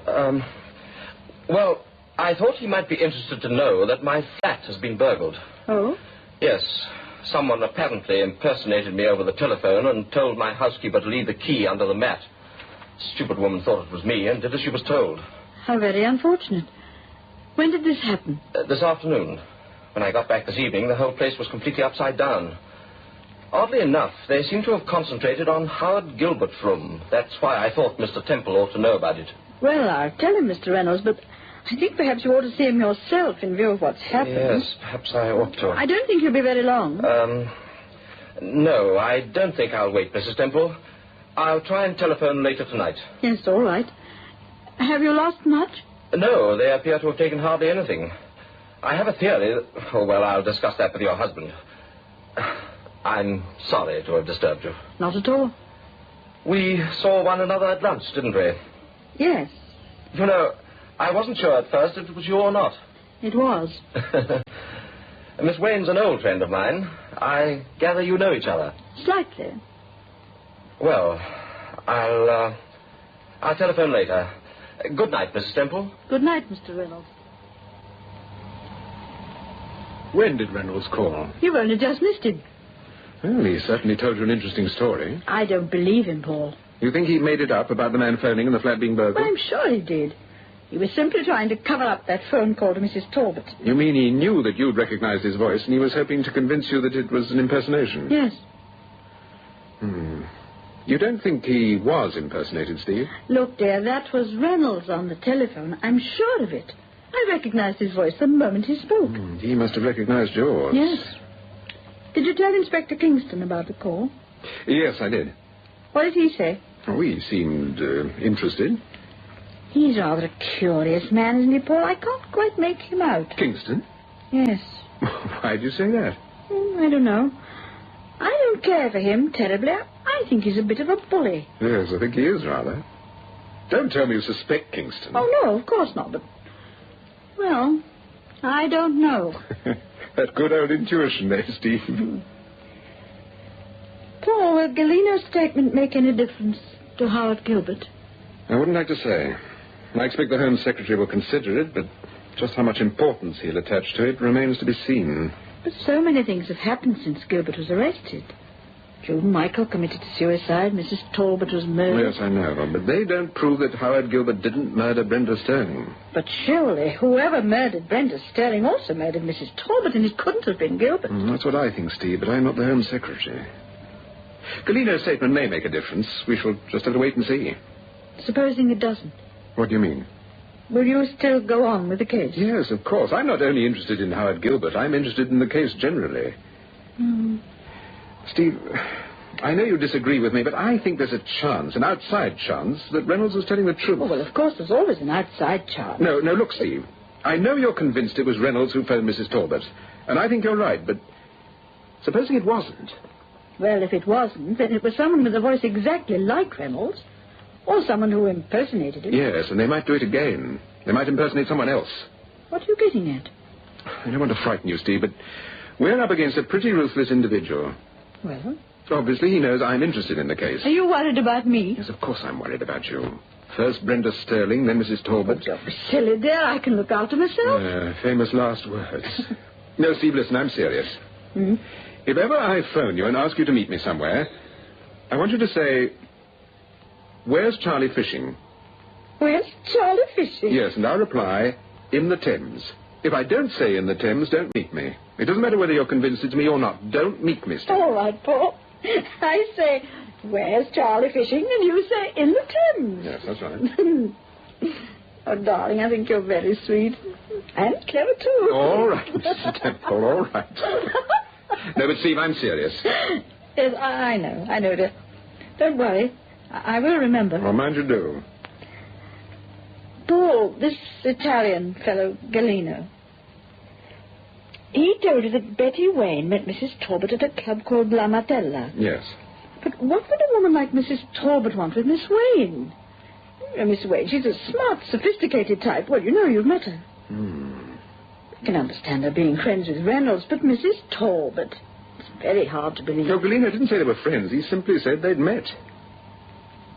Steve, how well do you know Miss Wayne? Well, I hardly know her at all. I bought 2 or 3 dresses from her, that's all. I usually ask for her when I'm in Conway and Races. She's awfully good about alterations. I know she calls herself Miss Wayne, but is that just a business thing, or...? No, I don't think she's married. In fact, I'm sure she isn't. Where does she live, do you know? I believe she's got a flat in Chelsea somewhere. Why? Are you going to see her? Well, I wasn't, but that might be quite an idea. I wonder if she's in the phone book.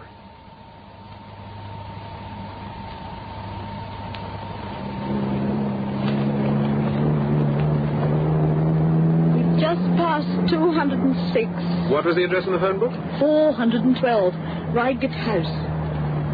This road seems to go on forever.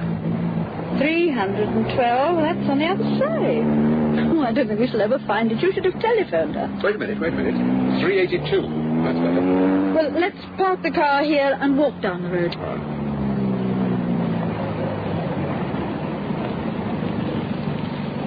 Oh, look. Isn't that Mr. Sterling?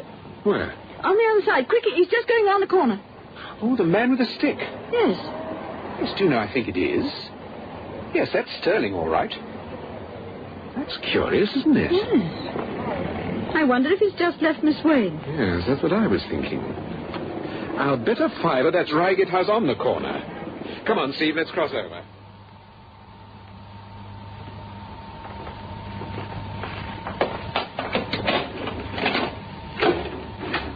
Good evening, Miss Wayne. Oh, good evening, Mrs. Temple. I think you've met my husband. Yes, of course. Good evening, Miss Wayne. I'm awfully sorry to bother you, but I rather wanted to talk to you about a friend of yours. Well, I'm afraid you've caught me at a very awkward moment. I'm just dressing for dinner date, and I'm terribly late already. Do you think we could talk tomorrow morning, Mr. Temple? Well, I'm not due at Conway's till 12, so if we could meet sometime before then, that would do splendidly. Yes, all right, Miss Wayne. I'll phone you tomorrow morning. Would you? I do apologize for not asking you in, but I really am in the most frightful hurry. All right, I'll phone you about 10. It's not terribly urgent. I simply wanted to have a word with you about Mrs. Talbot. Mrs. Talbot? Yes. Who is Mrs. Talbot? She's the woman who identified Howard Gilbert. But why should you want to see me about her? Wasn't she a friend of yours? Good gracious, no. I've never even seen the woman. All right, Miss Wayne, I'll phone you tomorrow. By the way, my husband and I have just had a little bet. He said that was Mr. Sterling who left here just now, and I said it wasn't.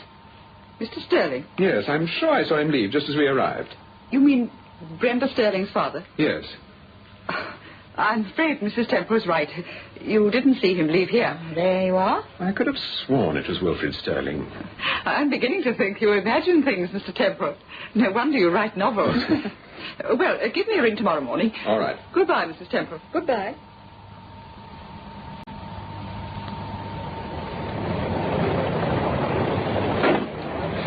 Have you got the ignition key? It's in the pocket. Oh, yes, of course. Do you think she was going out, or was that just an excuse to get rid of us?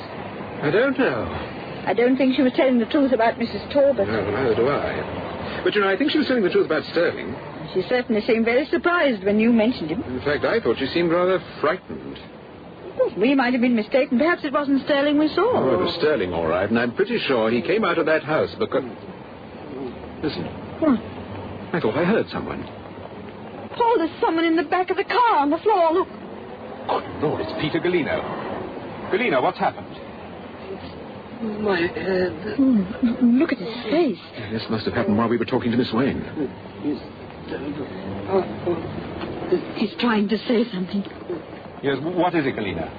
Mr. Temple. Yes? I lied to you. Hamilton is the man you want. You'll find him at La Martella. Hamilton, that's the name that Reynolds mentioned. Yes. Steve, listen. There's a call box on the corner of the street. Get through to the operator and tell her we need an ambulance straight away. Yes, all right. And Steve, when you've made the call, don't come back here. Pick up a cab and go home. But wouldn't it be better... darling, please don't argue. Just do as I tell you. Phone for an ambulance, then go home. I'll see you later. Yes, all right. Now, don't worry. It's all right, Galino. It's all right. We'll get you to a hospital. It's quite all right.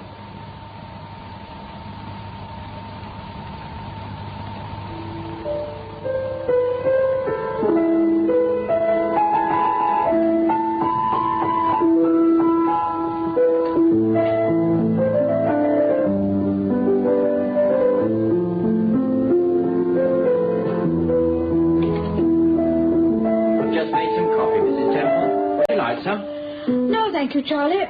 Was that 10:30? Yes, but that clock's a bit on the slow side. It's about 22:11. Oh. Has Mr. Temple got his key?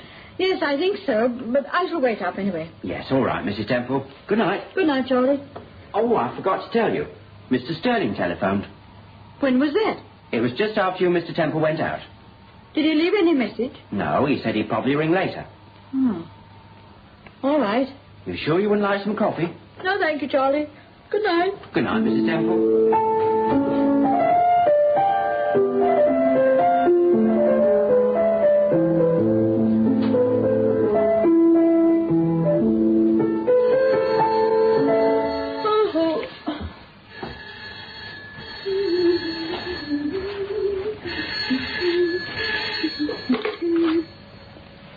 Hello?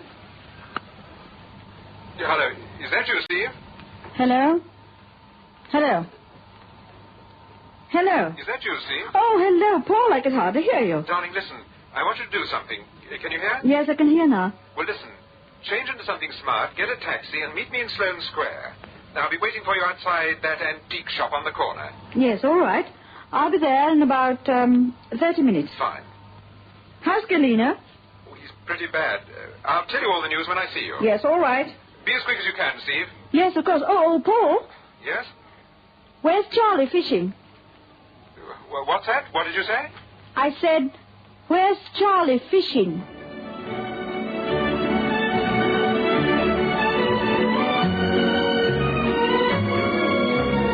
That That was the third episode of the BBC serial Paul Temple and the Gilbert Case by Francis Durbridge. The part of Paul Temple is played by Peter Cook, Steve by Marjorie Westbury, Detective Inspector Kingston by Duncan McIntyre, and Peter Galino by David Spencer. Production by Martin C. Webster.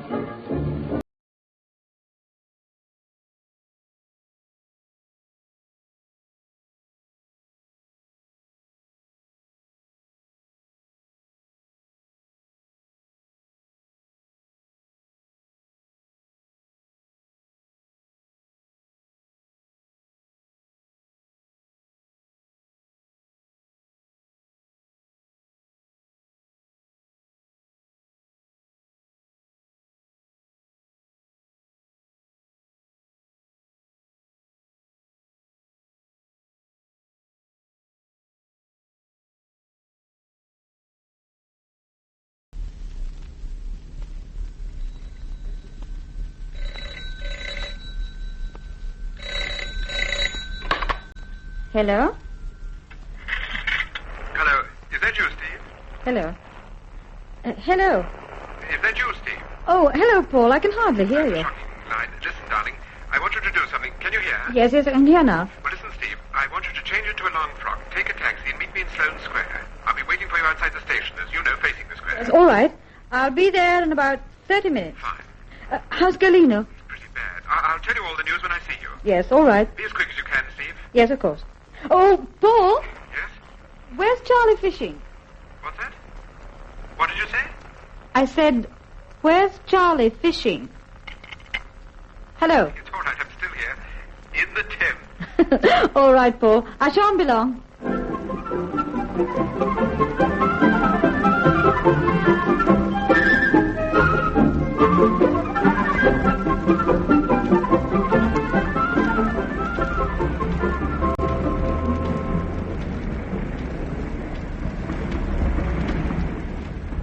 Oh, you have been quick, Steve. I was lucky. I got a cab straight away. What happened to Galino? Well, he's in a pretty bad way, but I think he'll pull through all right. Where is he? St. Matthew's Hospital. The ambulance picked him up about 10 minutes after you left. Oh. Did he say anything? Only what you heard. Poor chap passed out just after. Have you seen Sir Graham? No, but I phoned him, and I've seen Kingston. He's at the hospital. He's staying there in case Galino comes round. I see. Well, where are we going? Why did you want me to change? You remember what Galino said? Hamilton's the man you want. You'll find him at La Mortella. Yes. Well, I told Sir Graham about it. Apparently they've had their eye on La Mortella for some time. What is it, a nightclub? Yes, but curiously enough, it's not in the West End. It's in Hampstead, of all places. Oh, gracious. Didn't Galino mention it once before? Yes, that's the place he followed Mrs. Talbot to, the night she met Betty Wayne. Oh, yes, of course. Paul, do you think this man, Hamilton, that Galino mentioned, is the person behind all this? Oh, Galino must think so, or he wouldn't have said what he did. Come on, we better make a move. I promised to pick Miss Ferguson up at 11. Who is Miss Ferguson? No, don't worry, she's not the girlfriend. La Mortella's a club. Miss Ferguson happens to be a member. That's all. Yes, but you still haven't told me who she is. She's one of Sir Graham's young ladies. I believe she's a Canadian. Oh, you mean she's from Scotland Yard? Yeah. You know the type. Flat heel shoes, 48 hips. Have a heart, dear. Make it 46.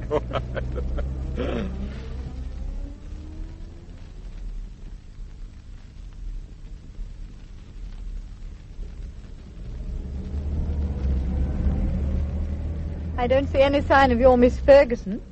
Where did you arrange to meet her? Sir Graham made the arrangements. He said she'd wait for me at the entrance to Baker Street. Oh, there's Sir Graham. Yes, and do you see the girl he's talking to? Where? Oh. Is that your idea of 48-inch hips? That can't be the girl. It's impossible. Look at the dress she's wearing. Look at her shoes. Yes, I am looking. She's extremely smart, isn't she? Who wouldn't be in that outfit? The sooner I join Scotland Yard, the better. Oh, they spotted us. You better pull in there. Yeah, all right.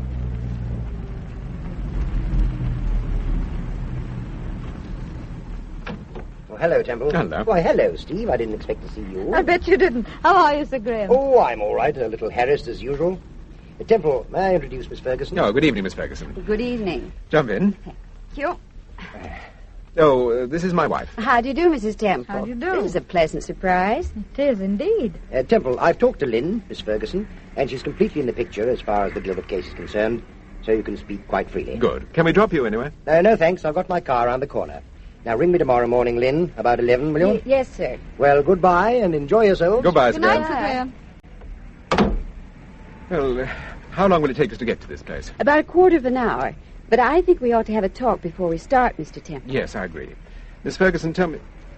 By the way, I think we'd better make it Lynn if we're supposed to be old friends. Yes, it would be better. Yes. Tell me all you know about La Mortella.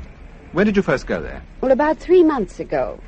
Well, there was nothing wrong with the club itself, but we heard a rumor that certain people were frequenting it, and, well, we thought we'd better keep an eye on things. I see.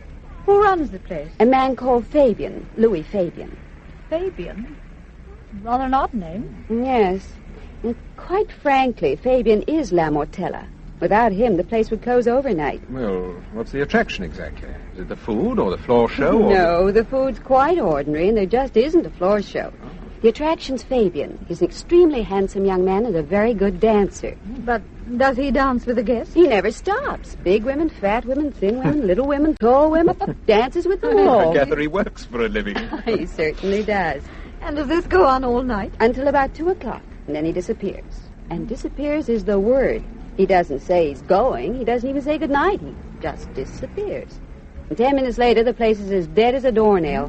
He sounds a remarkable young man. He certainly is. Of course, there are all sorts of rumors about him. Most of them, I suspect, spread by Fabian himself. What sort of rumors? Well, some people say he's a prince, an Austrian prince of some kind. Maybe he is. He's certainly the prince of dancers. You still haven't told me why you're keeping an eye on the place. Well, we just thought it was one of those night spots we ought to keep an eye on, that's all. I see. I gather from Sir Graham that you're looking for a man called Hamilton. Yes. What makes you think he might be at La Mortella? Well, I've no particular reason for thinking so. I just thought he might be there, that's all. Okay, Mr. Temple. We're both cagey by instinct. Oh, there's just one point. Does this fellow Fabian know that you're attached to Scotland Yard? Good heavens, no. He thinks I'm a good time gal, the daughter of an American oil magnate. I see. Oh, by the way, I'll have to sign you in, of course. What do you want me to put? I think we'd better play safe and put Mr. and Mrs. Temple. He might recognize us anyway. Yes, I agree. And after all, there's no reason why you shouldn't be a friend of mine, is there? No, not at all. No, none at all. Come on. We better make a start.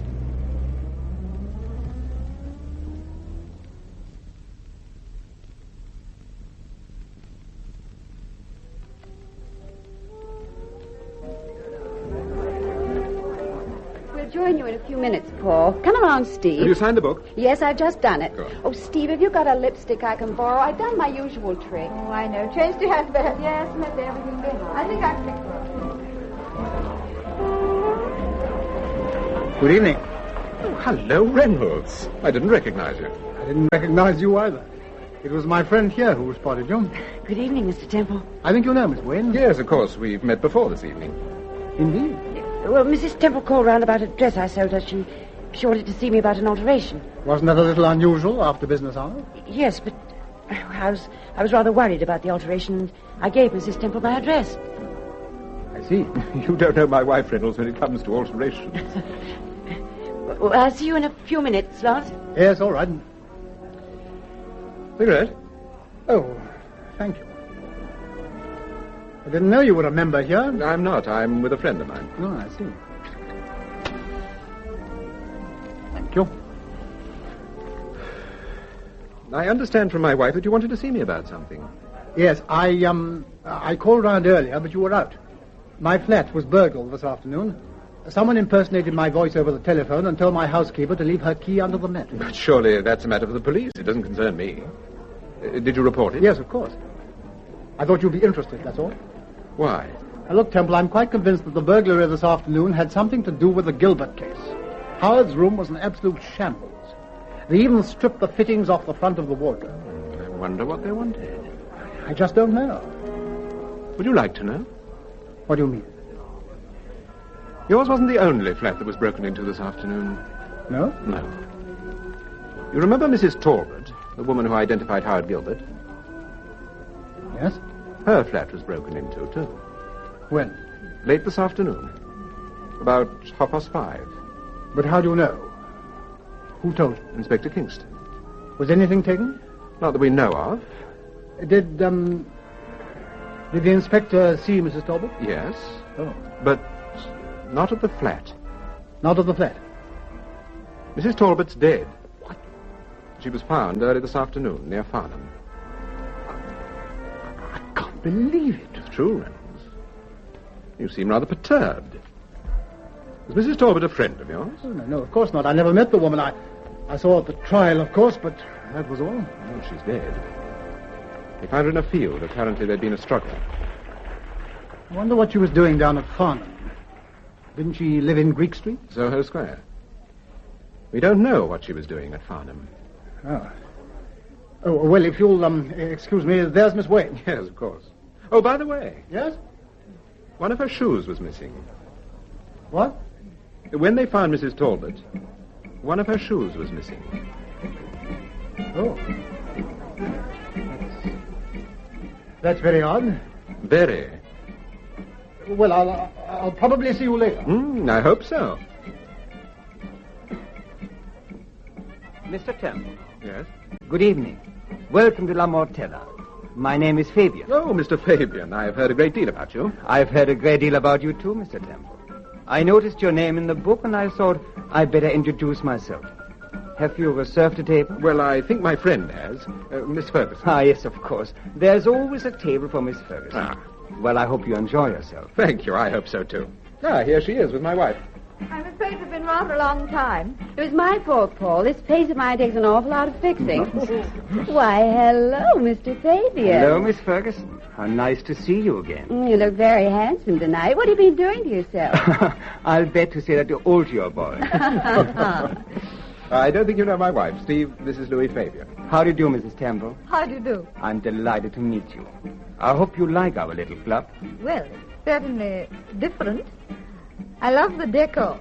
Aren't these cherubs cute? Well, let me show it to your table. Miss Ferguson. Yeah.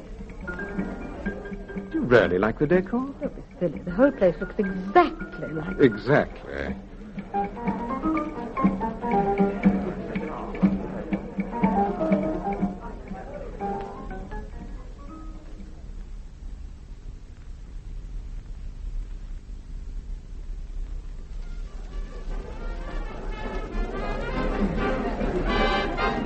Yes. He is awfully good looking, isn't he?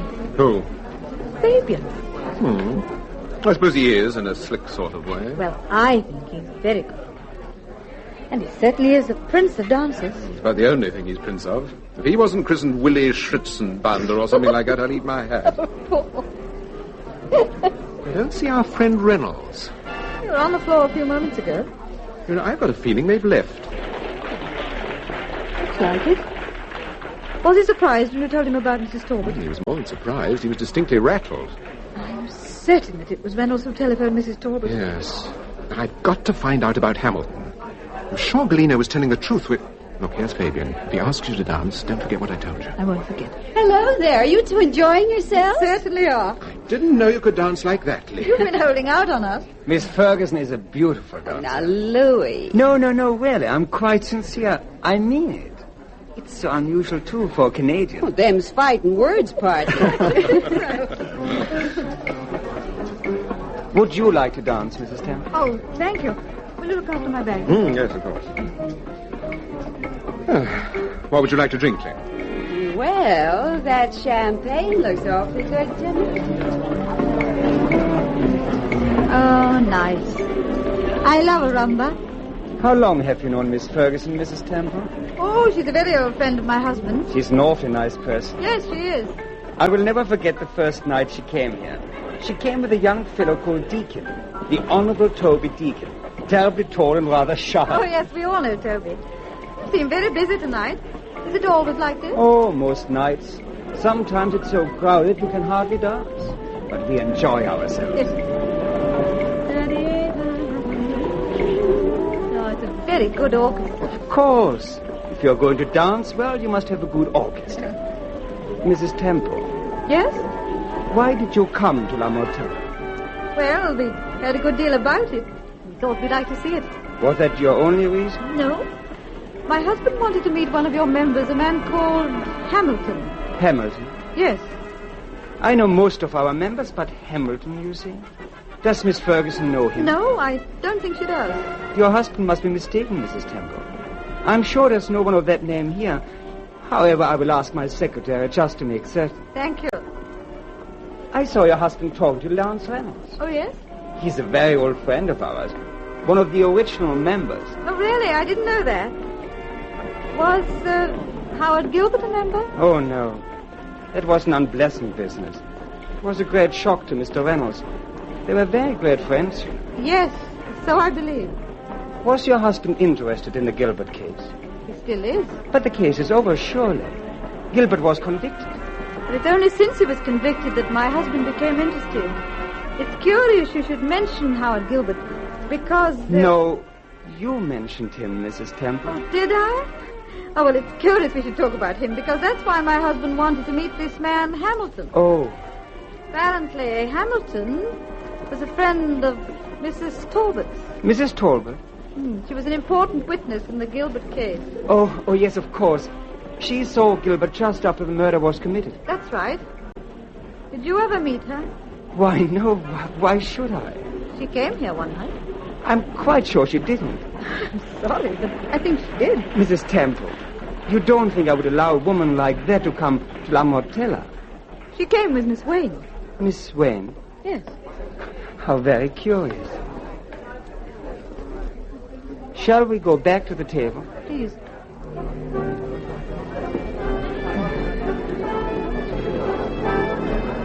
Well, wasn't I right, Steve? Doesn't he dance like an angel? Like an archangel. You'll have to sit the next one out, darling. I'm taking no chances after that exhibition. I doubt whether I'll ever dance with you. Will you excuse me, please?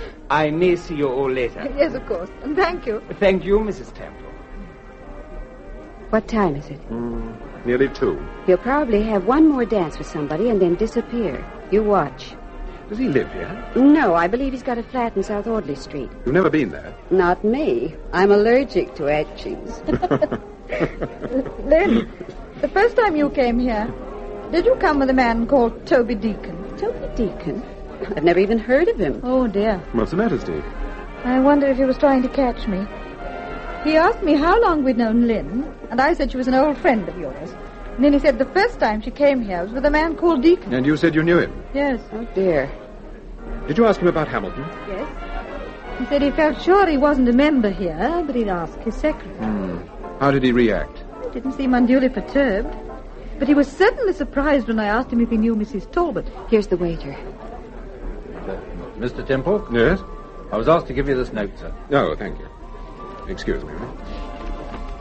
Cigarette, Lynn? No, thanks. I've just put one out. The answer's yes. Thank you, sir. Who's it from, Paul? From Fabian.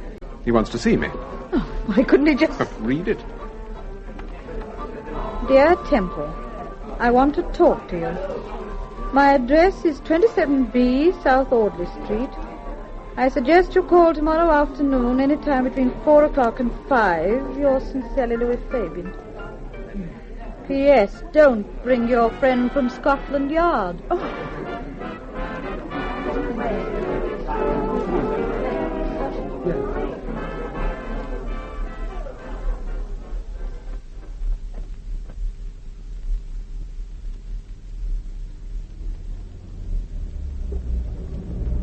I guess you haven't had a very successful evening, Mr. Temple. Oh, I wouldn't say that. No?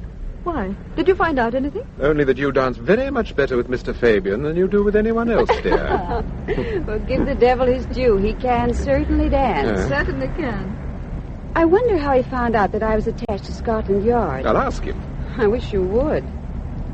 Oh, you can drop me on the corner here, Mr. Temple. Are you sure? Yes, this'll be fine. Look, as we started with Christian names, don't you think we could keep to them? Of course. Well, if you don't mind. Of course not.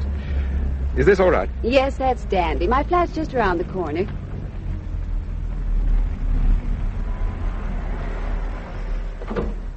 Oh, good night, Lynn. Good night, Steve. Good night, Lynn. Good night, Paul.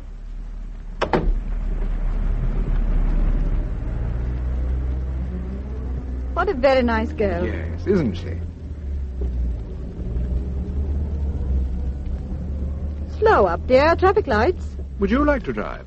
No, why? Well, I wondered, that's all. Oh, darling, don't be silly. It's gone red. Really? I thought it was pale blue. Now, look, darling, I've had 2 small sherries and a glass of champagne. I'm quite capable of seeing the traffic lights. Yeah. Might even spot an odd pedestrian. Yes, dear. Well, pull over to the left. There's a taxi trying to nose past you. Well, he's got to wait the same as everybody else. Why, Timothy's cutting it fine, isn't he? Couldn't get close if he tried. Serves you right. These taxi drivers really are the limit. I think they could drive through the eye of a needle. Good Lord. What is it? The woman in that taxi. Well? Take a good look, but don't let her see you. Recognize her? It's the woman who said she was Mrs. Talbot. Yes. Did she see you? I don't think so. Lights are changing. What are you going to do? I'm going to follow the taxi. Sit back, Steve, in case she turns round.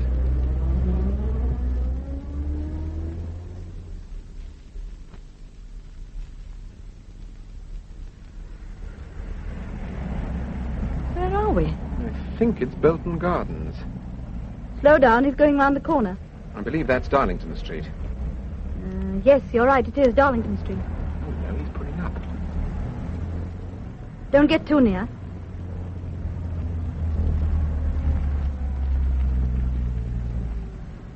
I wonder which house she's going into. I think she's going to cross the road. What are you going to do? Make a note of the address and then... Wait a minute.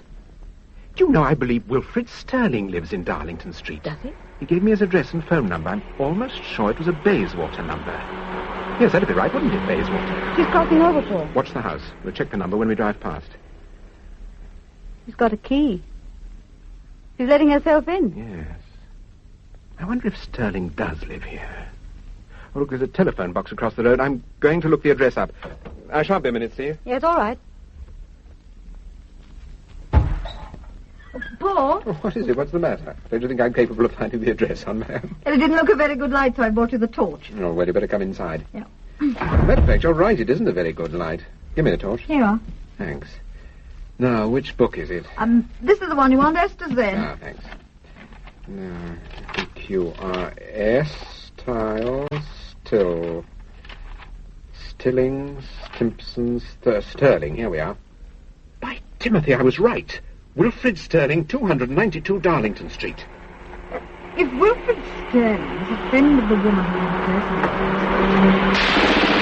Oh! What's happening? Steve! Look at our car. Just look at it. Oh, Paul. They thought we were still sitting in it.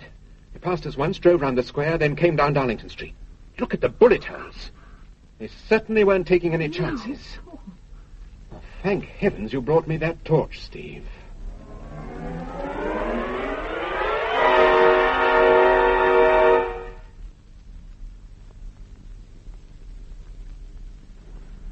What time do you make it? It's about 3:30. When's your appointment to Conway and Races? Oh, any time. Well, I'll pick you up about 5. All right. It's funny you couldn't get Betty Wayne this morning. The operator said the number was out of order, but it's my bet she left the receiver off. Yes. What time are you seeing Fabian? The note said between 4 and 5. Oh, I'll yes. probably leave in about 20 minutes. Pass me that paper. Oh, you're not going to look at that picture of the car again. Darling, pass me the paper. You must have looked at that photograph 20 times. Yes.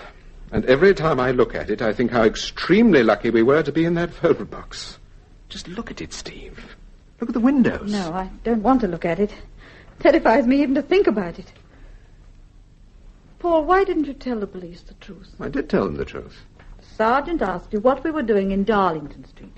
And you I said we were using the telephone. Well, it's perfectly true. We were using the telephone. Don't be silly, dear. You know perfectly well if we hadn't followed that taxi, we would... Yes, what is it, Charlie? Sir Graham Forbes would like to see you, sir. Oh, bring him in, Charlie. Yes, sir. Will you come in, please, sir? Thank you, Charlie. Hello, Steve. Come in, Sir Graham. Afternoon, Temple. Oh, how are you, Graham? Would you like some tea? No, thank you, my dear.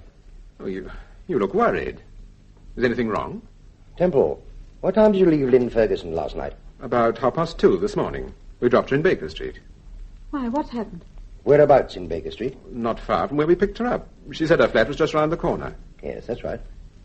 Has anything happened to her?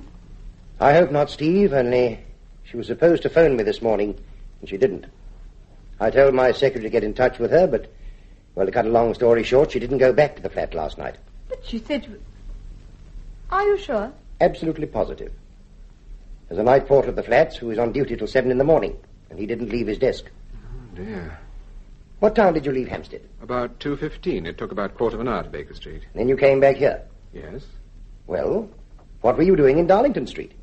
I told you, or rather I told the sergeant. The car went wrong, and I went into a telephone box to phone a garage. Yes, but just a minute. Darlington Street was miles out of your way. If you were coming here from Baker Street... Paul. Temple, what happened last night? Well, we dropped Lynn Ferguson at Baker Street. When we got round the corner and were waiting for the lights to change, a taxi pulled up with a woman in it. Well? It was the woman who impersonated Mrs. Talbot. Go on. We followed the taxi, and eventually it stopped in Darlington Street. We saw the woman get out and go into one of the houses. I had a feeling, although I wasn't sure, that the house belonged to Wilfred Sterling. Steve and I went into the telephone box to check the address, and while we were there... Well, you know what happened.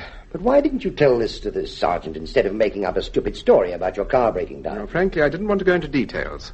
Also, I didn't want to go into details. Did you see the man in the car, the man who fired the shots? No, we were both in the telephone booth, fortunately. I see. Sir Graham, are you worried about Lynn? Well, I don't like it, Steve. She's a very capable girl. She never takes unnecessary risks. I'm quite sure that if she could have telephoned, she'd have done so. How long has she been working for you? About 3 years. Her position is rather a peculiar one. Although she's attached to the yard, she's not on what we call our establishment. Does she work for Kingston? No, she doesn't work for any of the regular CID people. She's answerable to me, personally, or in certain cases to Major Fletcher of MI5. I see. What was she doing at La Mortella? I told you. We were keeping our eye on Fabian because... Excuse me, Mr. Temple. Oh, yes, what is it, Charlie? I found this parcel near the kitchen door. Must have been left there. Well, what is it? I don't know. Wasn't there at 2 o'clock when I put the milk bottles out. Well, let me have it, Charlie. Yes, sir. Right. It's addressed to you, Steve. Shall I open it? Yes, of course. What is it, Paul? It's a box of some sort. You no idea who delivered it? No, sir. Whoever it was, it didn't ring the bell. Yes, all right, Charlie. Yes, sir. Paul, it's a shoe. A shoe? Is it one of yours, Steve? No. Well, if it isn't, why should anyone... Temple, what is it? Don't you recognize it, Steve? Yes, I do. It's Lynn Ferguson.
We present Peter Cook as Paul Temple and Marjorie Westbury as Steve in Paul Temple and the Gilbert Case, the new Francis Durbridge serial in 8 episodes.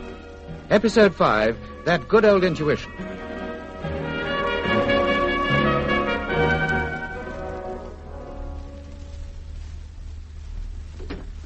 Excuse me, Mr. Temple. Yes, what is it, Charlie? I found this parcel near the kitchen door. Must have been left there. What is it? I don't know. Wasn't there at 2 o'clock when I put the milk bottles out. Well, let me have it, Charlie. Yes, sir. Oh, it's addressed to you, Steve. Shall I open it? Yes, of course.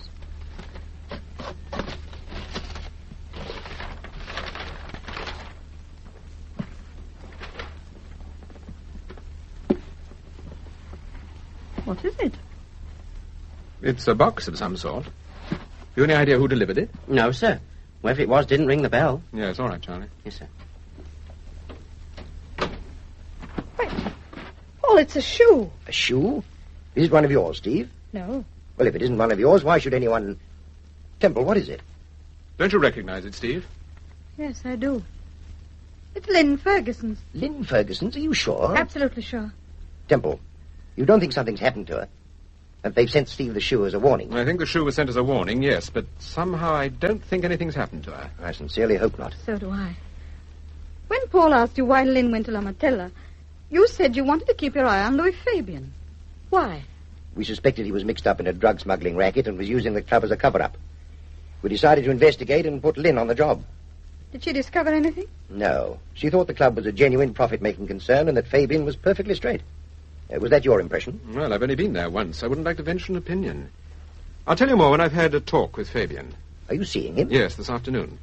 He sent me this note just before we left the club. You better read it. Thank you. 27B, South Audley Street. I suggest you call tomorrow afternoon any time between 4 o'clock and 5. Don't bring your friend... Don't bring your friend from Scotland Yard. Then he knew about Lynn? Apparently. Did you show her the note? Yes. Was she surprised? Yes, I'm afraid so. Tell me, did anyone else know about Lynn? How do you mean? Did any of your colleagues, for instance, know that she was investigating La Martella? No, I've told you. Lynn was working independently. She was responsible only to me. I see. Temple, you said you wanted to go to La Martella because Galeno said that's where you'd find a Mr. Hamilton. Yes, but that wasn't my only reason. Mrs. Talbot went there one night to see a woman called Betty Wayne. Betty Wayne? Yes, she works at Conway and Races. Mm-hmm. So did Brenda Sterling, and so did June Michael. I find that rather a strange coincidence. Mrs. Talbot, as you know, is the principal witness in the Gilbert case. Yes, that is a coincidence. Did you ask Fabian about Mrs. Talbot? I did. He said she'd never been at La Martella. And Miss Wayne? No, he knew Miss Wayne, of course. She's a member. Apparently she often goes there, with Lance Reynolds. The man who shared a flat with Howard Gilbert? Yes. Another interesting coincidence. You know, Temple, I'm worried about this Gilbert case. I saw the Home Secretary this morning. In view of what's happened, there's almost bound to be a stay of execution. I hope so. You don't think Gilbert did murder Brenda Sterling, do you? I'm quite sure he didn't. Well, I must confess I'm doubtful myself now. This Galeno business has rather shaken me. According to Kingston, Galeno said he was with Mrs. Talbot the night she was supposed to have seen Gilbert. How is Galeno? Still pretty bad, I'm afraid. Have you any objections to my seeing him? No, of course not. Why do you ask? Well, I phoned the hospital this morning. They said he wasn't receiving visitors. Oh, I expect that's a precautionary measure. Doesn't apply to you, Temple. No. Excuse me, sir. Mr. Sterling's called. He says he'd like to have a word with you. Did you tell him I was in? Oh, yes, I'm afraid I did, sir. Well, did I make a bloomer? No, show him into the study, Charlie. Yes, sir. What do you think Sterling wants? He's probably read about last night and wonders what you were doing in Darlington Street. Yes. I'm beginning to think he knows a great deal more about this business than we realize. Why did he come to see Paul in the first place? After all, it's entirely through Sterling that Paul intervened in the Gilbert case. Yes, that's true. But if I had my way, I'd take him down to the yard. Then why don't you? Because Inspector Kingston's in charge of the case, Steve, and I make a point of never interfering. Supposing you questioned Sterling, what would you hope to find out? I'd expect an explanation as to why he called on Miss Wayne, why he took June Michael to an inn called the Lord Fairfax, and why that woman went to see him last night. All right, I'm Wilfred Sterling. Question 1, I went to see Miss Wayne because my daughter used to work for her, and I thought perhaps she might have some useful information about Brenda. Question 2, I didn't take June Michael to an inn called the Lord Fairfax. She took me, and in any case I didn't know it was called the Lord Fairfax. Question 3, what woman are you talking about? I didn't see anyone last night. Mr. and Mrs. Temple must have been mistaken. Where do we go from there, Sir Graham? You still haven't answered Steve's question. What question? Why did Sterling come to see you in the first place? Because he didn't think Howard Gilbert committed the murder. Look, if you had a daughter and she was murdered, would you try and get the convicted man acquitted? Oh, that depends if I thought he was guilty or not. And don't forget, Sir Graham, Sterling came to me after the trial, after he'd given evidence against Gilbert, after Gilbert had been convicted, and after the appeal had been turned down. Yes, but he told you about the entry in his daughter's diary, the reference to Lord Fairfax. But there was nothing new about that information. It had already been given to Scotland Yard. Yes, I suppose so. Sir Graham, I've got a photograph here. I found it in June Michael's flat the afternoon she committed suicide. I'd like you to have a look at it. Let me see. Hello. Is it a man called Larry Boardman? Well, if it isn't, it's certainly very much like him. Boardman's dead, isn't he? Yes, he died some little time ago. Larry Boardman? Name's familiar. He was a jewel thief, confidence man, trickster. Quite a charmer in his way. The crook with a heart of gold, chiefly other people's. Was he a friend of June Michael? No, I found the photograph in her bedroom. I'm pretty sure it's Boardman. Still, I'll check on it. Thank you. Well, I must be making a move. I'll let you know if there's any news about Lynn Ferguson. Would you like to see Sterling before you go, Sir Graham? No, you see what it's all about, Temple, will you? If it's important, give me a ring. Oh, sorry to keep you waiting, Sterling. That's all right. I'm sorry for intruding like this. But what happened last night? Haven't you read the papers? Yes, but they've got the most extraordinary story. They say you parked your car in Darlington Street and that someone fired shots at it. That's right. But why should anyone want to do that? Well, presumably because they thought I was sitting in it. You mean someone deliberately tried to kill you? I believe that was the idea. But it's fantastic. People don't do that sort of thing. On the contrary, so far as I'm concerned, they seem to make quite a habit of it. Have you any idea who it was? No, unfortunately, I didn't see who did it. Oh. You live in Darlington Street, don't you? I do indeed. That's why I was so curious about what happened. Why should you be curious? Well, I wondered if, by any chance, you thought I had anything to do with it. Well, why on earth should I think that? Because I live in Darlington Street. A great many people live in Darlington Street. Yes, I know, but they haven't all been questioned by the police. Were you questioned? This morning. By Inspector Kingston? No, one of the local people called round. He wanted to know if I'd heard the shot. Did you? No, I was fast asleep. Did you have any visitors last night? No. I listened to the radio until about 10 o'clock. Then I had a bath and went to bed. Oh, I see. Well, I'm glad you called round because there's something I wanted to ask you. Yes? Did you ever hear your daughter mention the name Hamilton? Hamilton? No. She wasn't friendly with a man called Hamilton by any chance? Not to my knowledge. I don't think she was friendly with anyone except Howard Gilbert and Miss Wayne, of course. Oh. She was a friend of Miss Wayne's? Yes, they were very good friends. I thought I told you that. I don't remember. Are you a friend of Miss Wayne's? Me? No, I don't suppose I spoke more than half a dozen words to her. Oh, I see. You haven't a car by any chance, have you? Yes, as a matter of fact, it's outside. Look, I wonder if you'd drop me somewhere. I have an appointment at 4 o'clock in South Audley Street. Yes, of course. Oh, splendid. Excuse me. Certainly. Steve. Yes? Just a moment. You're sure I'm not taking you out of your way? No, that's all right. I'm going to Oxford Circus. No, good. What is it, dear? Steve, Mr. Sterling's very kindly...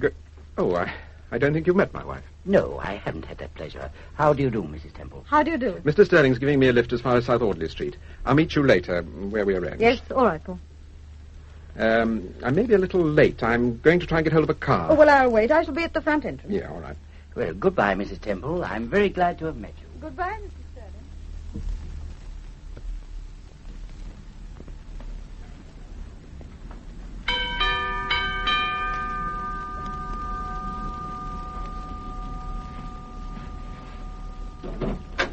Come in, Temple. Come in. Ah, thank you. I'm afraid I'm rather late. Oh, not at all. I said between 4 and 5. Let me take your hat. No, thank you. Go straight through. Through those wrought iron gates? Yes. Ah. By Timothy, you've got quite a place here. Yes, it was specially designed for me. By the same man that did La Mortella. Yes, I can see that. Would you like a drink? No, I don't think so, thank you very much. No. No. Do you mind if I have one? No. You know why I wanted to see you, don't you? I haven't the slightest idea. Oh, come, my dear fellow. I should have thought it was obvious. It probably is, to you. You got my note? Of course, that's why I'm here. Of course. Good health. Cheers. I made a reference to your friend from Scotland Yard. I meant Miss Ferguson. I rather gathered that. Well, that's what I want to talk to you about. Miss Ferguson. What about her? Look, Temple. Let's put our cards on the table. Why did you come to my club last night? Why have Scotland Yard suddenly decided to keep an eye on the place? You know, Fabian, I'm always a little wary when someone says, let's put our cards on the table. Usually means that they simply want me to put my cards on the table. Of course, if you're not going to trust each other, there seems little point in continuing the conversation. All right. I went to your club because I wanted to meet a man called Hamilton. I was told that I should find him at La Mortella. And did you? No. That doesn't surprise me, because I've never even heard of him. Why did you want to meet this man, Hamilton? Because I believe he's mixed up in the Gilbert case. And as you probably know, I'm investigating the case. And that was your only reason in coming to La Mortella? Not my only reason.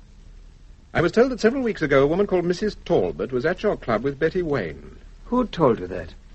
The same man who told me about Hamilton. Your friend doesn't seem to be very well informed. Believe me, I know everything that goes on at La Mortella. And I know nothing about a Mr. Hamilton, and I certainly do not permit Miss Wayne to introduce a woman like Mrs. Talbot.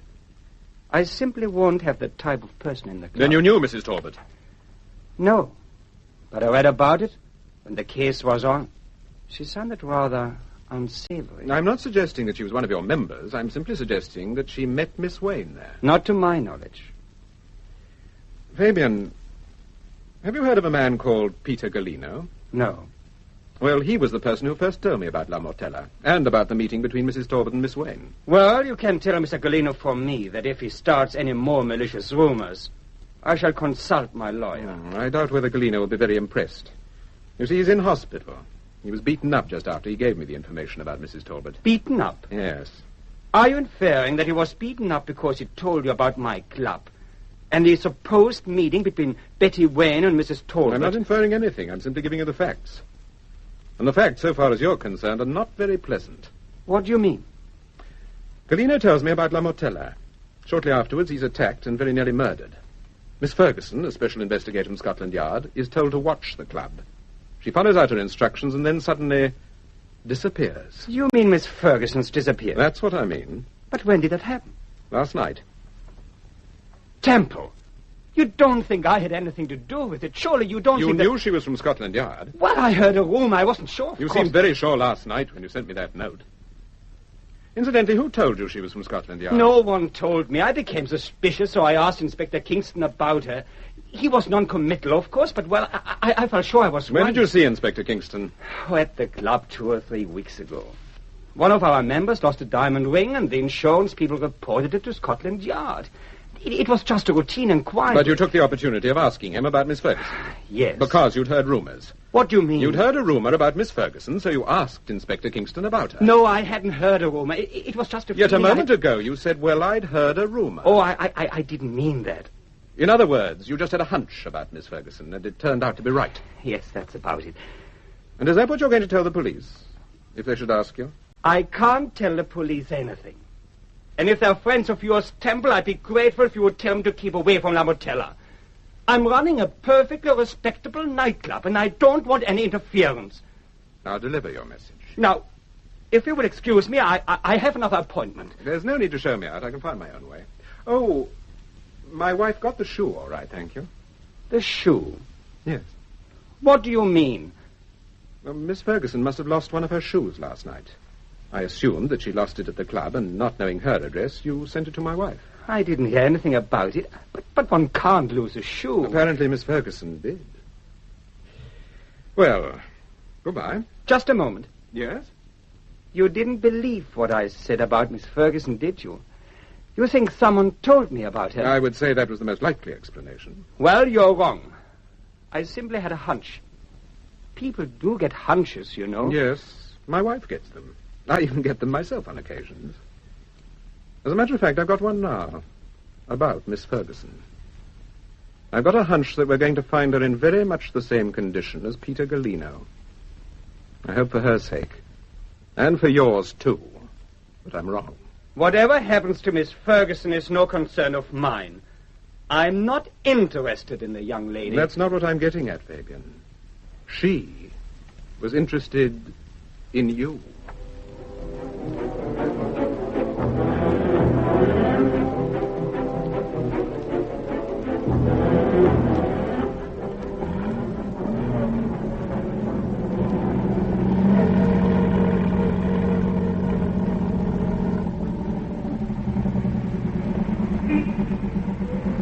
Steve!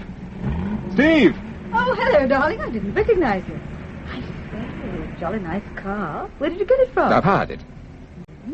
Very, very nice. And very, very expensive.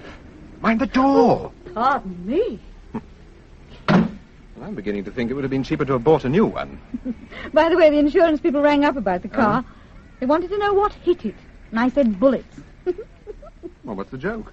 The man couldn't believe his ears. He thought I said bullets. What? Hens, dear. Let's see.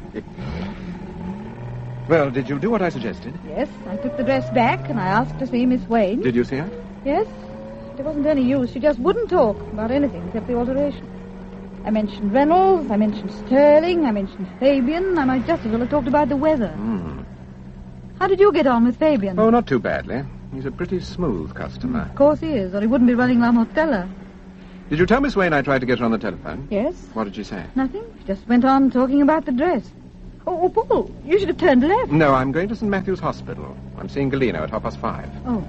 I'm afraid you'll have to wait in the car. Oh, well, I'll be all right. You know, Paul, Betty Wayne is definitely worried. You think so? As soon as I mentioned Reynolds, she coloured up. She turned her back on me.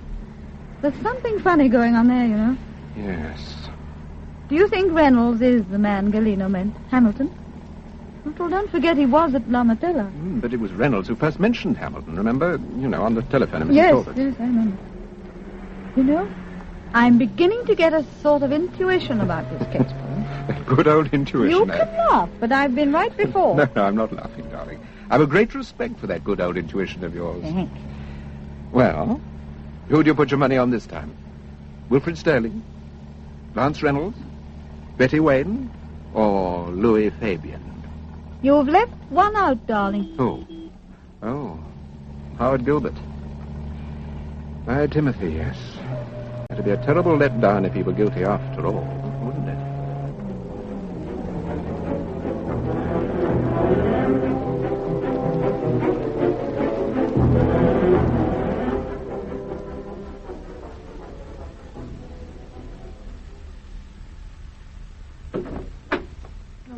Good evening, Galeno. Oh, it's you, Mr. Temple. I thought it was the inspector. He said he'd come back this afternoon. How are you feeling? Any better? Yes. My head is bad, though. It's difficult to talk sometimes. Does that mean you don't like answering questions? I've done nothing else but answer questions ever since I've been here. Well, does that surprise you? You're a pretty important man, you know. What do you mean? Don't you remember what you said? That Mrs. Talbot was with you the night Howard Gilbert... Yes, I know. I don't know what made me say that. I must have been crazy. Are you going back on that statement? It isn't a question of going back on what I said. It's just that I made a mistake. It wasn't that night that she came to my flat. So she might have bumped into Gilbert after all, is that it? She identified him. It was in all the newspapers. Isn't that enough for you? Have you seen anyone else while you've been in here? Besides Inspector Kingston, I mean. No. You better tell the truth, you know. I can always check on it. I've told you the truth. What happened the other night, Galeno? Who attacked you? I don't remember. You don't remember? No, I don't remember what I did or where I went or what I said. Oh, well, let me refresh your memory. You told me to go to a club called La Mortella. You said that if I went there, I'd meet a man called Hamilton. I don't know anybody called Hamilton. Mr. Temple, forgive me, but my head is very bad. I just don't want to talk. You've changed your mind, haven't you? My head is very bad. I can't talk. All right, Galeno. I can't make you talk if you don't want to. But before I go, there's something I want to ask you. But it's all right. No need to get excited. I just want you to tell me something. The other night, you said the first time you met Mrs. Talbot was in a reference library in Tottenham Court Road. Well? What day was that, Galeno? Do you remember? Yes, I told you. It was a Monday, December the 9th. You sure? Yes, of course I'm sure. Now I've told you I'm not going to answer any more questions. No, just one more thing. Not important, but it's something I'd like to know. Was it raining when you went into the library? What are you getting at? Oh, it's a perfectly simple question. Was it raining? No, it wasn't. As a matter of fact, it was a very nice day. A very nice day. Thank you, Galeno. You've been most helpful. Quite agree, Mr. Temple. On the other hand, if Howard Gilbert didn't commit the murder, then who did? Oh, here's your husband. Hello, Inspector. Hello, Temple. I was just going into the hospital when I spotted your wife sitting in the car. Did you see Galeno? Yes, I've just left him. How is he? He's not exactly communicative. No. His memory doesn't seem to be quite as good as it was, either. I'm worried about Galeno. I saw him this morning. There seemed to me to be a distinct change. He was surly, almost insolent. He contradicted his original statement. Yes, I know. Do you think that... No, I suppose that's impossible. What were you going to say, Mrs. Temple? Do you think someone's seen him and perhaps... You mean, has he been got at? Yes. I wondered that, but I told the nurse not to allow visitors under any circumstances. He hasn't seen anybody, and he hasn't received any letters. Well, perhaps he's scared. Perhaps the beating up did the trick after all. Mm-hmm. That's possible. We'll have another talk to him anyway. Well, goodbye, Temple. Oh, is there any news of Miss Ferguson? No, there isn't. By the way, Temple, did you know that she was attached to Scotland Yard, that she was watching La Mortella? Yes. Oh. Well, it was news to me. It's a pity Sir Graham didn't mention her before. It always helps to be kept in the picture. Oh, she wasn't investigating the Gilbert case. Oh, that makes a nice change. So many people seem to be investigating the Gilbert case. Inspector, you said just now that you didn't know about Miss Ferguson being attached to Scotland Yard. Yeah? But didn't Louis Fabian mention her to you? The fellow who runs La Mortella? Yes. No. Why, did he know about Miss Ferguson? It was the night you were making inquiries about the diamond ring. What diamond ring? Well, I was told that a member of the club lost a diamond ring and that the insurance company asked you to investigate. Did Fabian tell you that? He did. And is that why I'm supposed to have heard about Miss Ferguson? Yes. Fabian said he asked you if Miss Ferguson was attached to Scotland Yard. And what did I say? Apparently you were non-committal. I'll bet I was. It's a pity Fabian wasn't. You write novels, don't you, Temple? Yes. Well, if you're ever hard up for a plot, I suggest you have a chat with Fabian. He's certainly got the imagination. Goodbye, Mrs. Temple. Goodbye, Inspector. Goodbye, Temple. Goodbye, Kingston. Paul, I do not like that man. Yes, so you said before, Steve. Move over. It's all right, dear, I'll drive. Steve, please move over. No. I'm going to drive. Darling, this car doesn't belong to us, remember. I only borrowed it. And what do you mean by that? Now, look, we don't want to start an argument in front of the hospital. Seems an excellent place to start an argument. All right, you drive. And if you scratch us... I know exactly what you say, darling. Are we going straight home? No, I want to call it a reference library. I'm not sure of the number. You'll have to drive all the way down Tottenham Court Road. All the way down Tottenham Court Road? Yes. Why? Move over. You drive.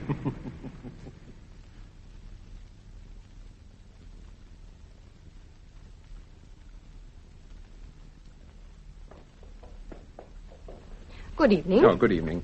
A friend of mine called here about 6 months ago and borrowed a book from your library. From the reference library? Yes, I believe so.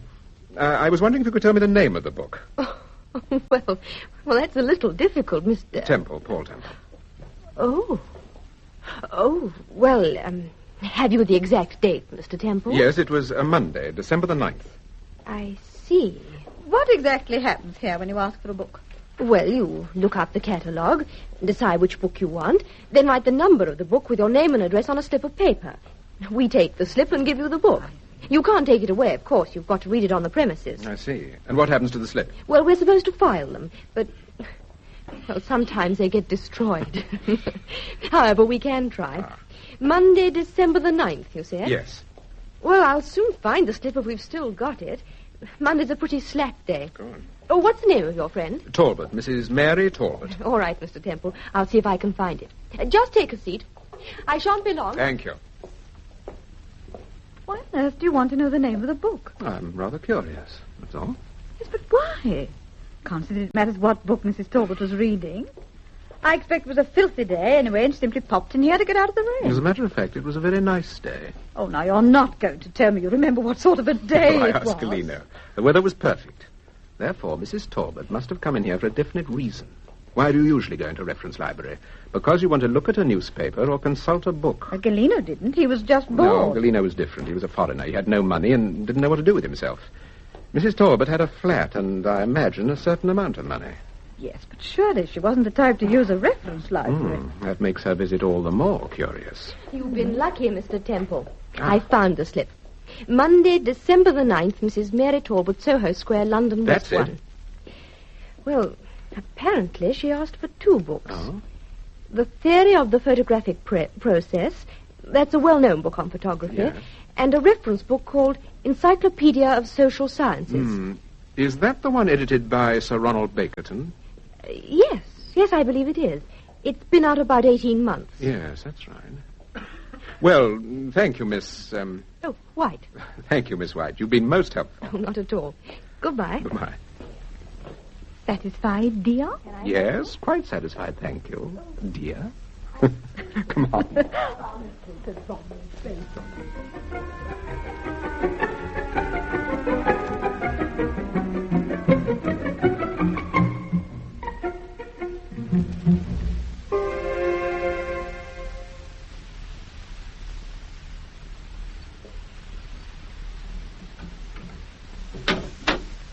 here, Charlie? I thought you were going out this afternoon.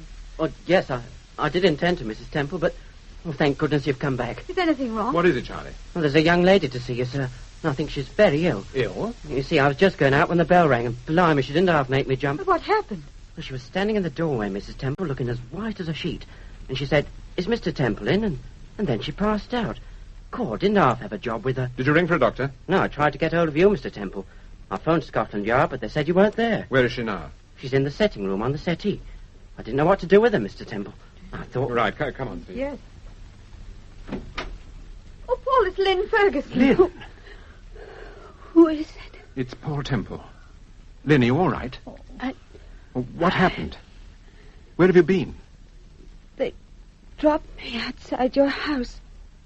I was told that... Lynn, tell us what happened. What happened after we left you?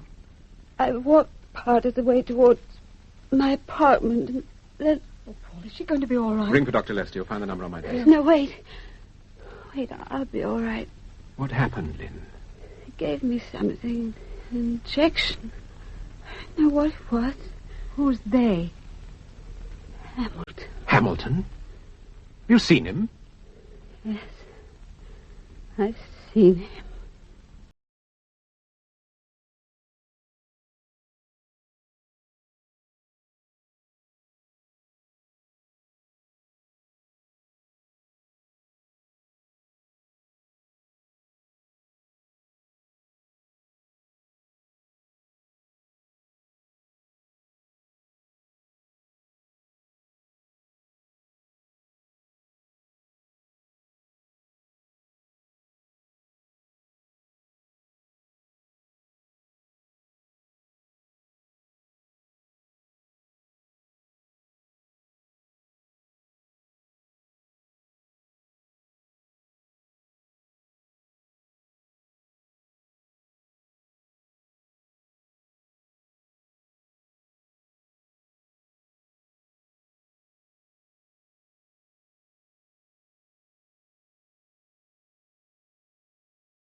We present Peter Cook as Paul Temple and Marjorie Westbury as Steve in Paul Temple and the Gilbert Case, the new Francis Durbridge serial in 8 episodes.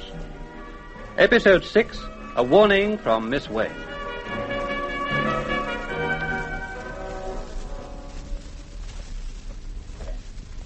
What happened, Lynn? They gave me something, an injection. I don't know what it was. Who's they? Hamilton. Hamilton? Have you seen him? Yes, I've seen him. Well, Lynn, can you tell us about it? Do you think I could have a drink of water? Yes, of course. Charlie, a glass of water, quickly. Okie dokie. Oh, Sir Graham Forbes is here, sir. Come in, Sir Graham. Lynn, are you all right? No, she'll be all right in a moment. Glass of water, sir. Thanks. Here you are, Lynn. Thank you. Hello, Sir Graham. You all right now, my dear? Yes. Good. But I guess I'd better tell you what happened in case I pass out again. Yes, do. After Mr. and Mrs. Temple dropped me, I got almost as far as my apartment. And then a car suddenly drew into the sidewalk. Now, I was pushed inside it. There was a man in the back of the car, and he flung a sort of hood thing over my head and pressed a revolver against my ribs. Oh, you must have been terrified. I certainly was. Then what happened? Well, they took me to a country house someplace. I didn't know where because I couldn't see anything. I was taken to a room on the first floor. It was an enormous room, and in one corner there was a man sitting behind a desk.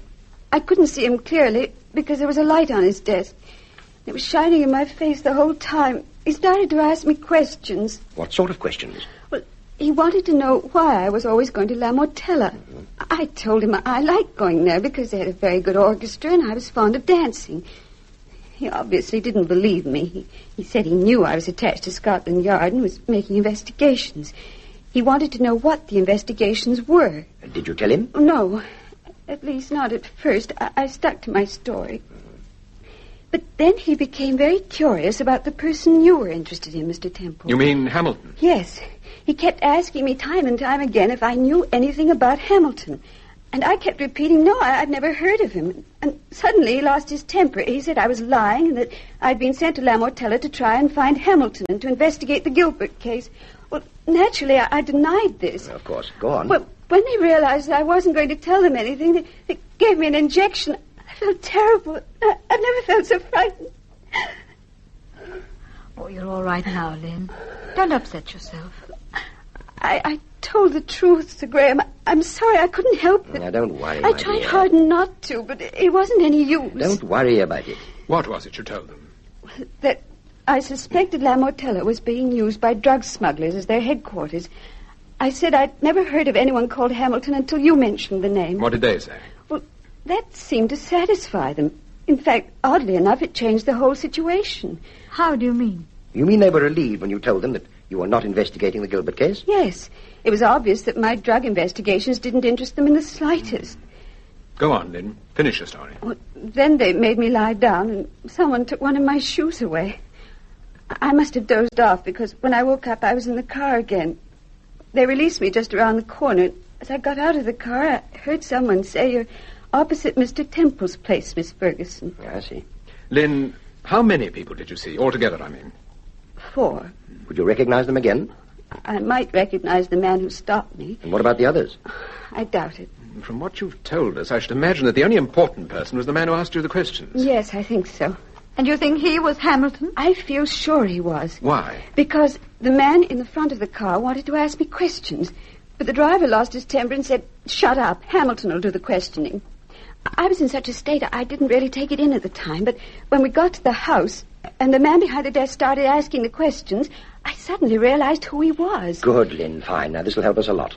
Do you think the driver realized you'd heard him mention the name Hamilton? No, I'm pretty certain he didn't, because he spoke very quietly. But you know, sometimes in a car you can hear the slightest whisper. Yes, luckily. I suppose Hamilton is just a covered-up name for the person who's behind all this. Yes, of course. And you think it's someone we already know? Possibly. You say you didn't recognize this man at the desk, Lynn. No, and yet at one time I wondered if it could be Fabian. Fabian? Well, he was so interested in my reason for going to La Mortella. As far as I can make out, that was the only reason they picked you up. Yes, it's my bet it was Fabian. You mean Fabian is Hamilton? Yes, Steve. But why did they take my shoe away? But that's it. You've got it. Yes, they sent it to Mrs. Temple as a warning. A warning? Yes, to remind us of what happened to Brenda Sterling, June Michael, and Mrs. Talbot. I see. I expect you thought the same thing might happen to me. It certainly crossed our minds, Lynn. However, now that you're safe, I'd better ring Kingston. May I use your phone, Temple? Yes, of course. I shall tell the inspector to keep a very close watch on La Mortella. Does that mean that you now think that Gilbert is innocent? And that Fabian murdered Brenda Sterling? I don't know about that, Steve. But I certainly think he's the Mr. Hamilton we've heard so much about. Well, if you think that, Sir Graham, we'd both better keep an eye on him. It looks as if your dancing's going to improve, darling.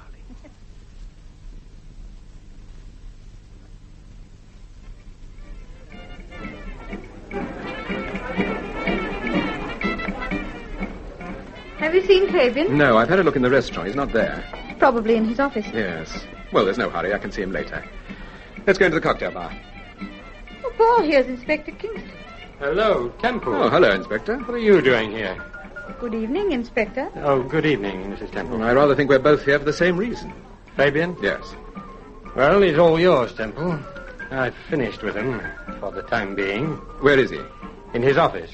Somewhat the worse for wear. You sound as if you've been putting him through it. I've put him through it, all right. But he's a pretty smooth customer. Apparently he knew Miss Ferguson was missing. Yes, I told him. When? This afternoon. Oh. So you saw him this afternoon? Yes, we had a little chat. I see. You amateurs seem to get around one way and another.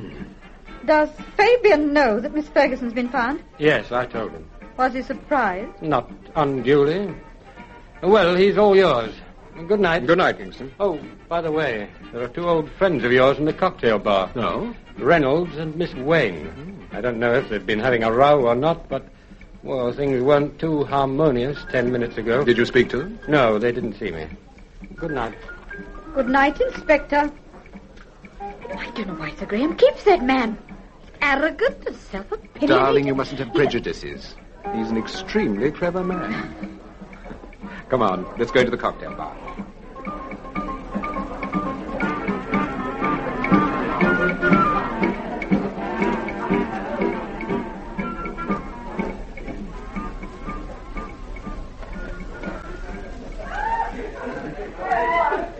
I can't think why you didn't complain about the glass.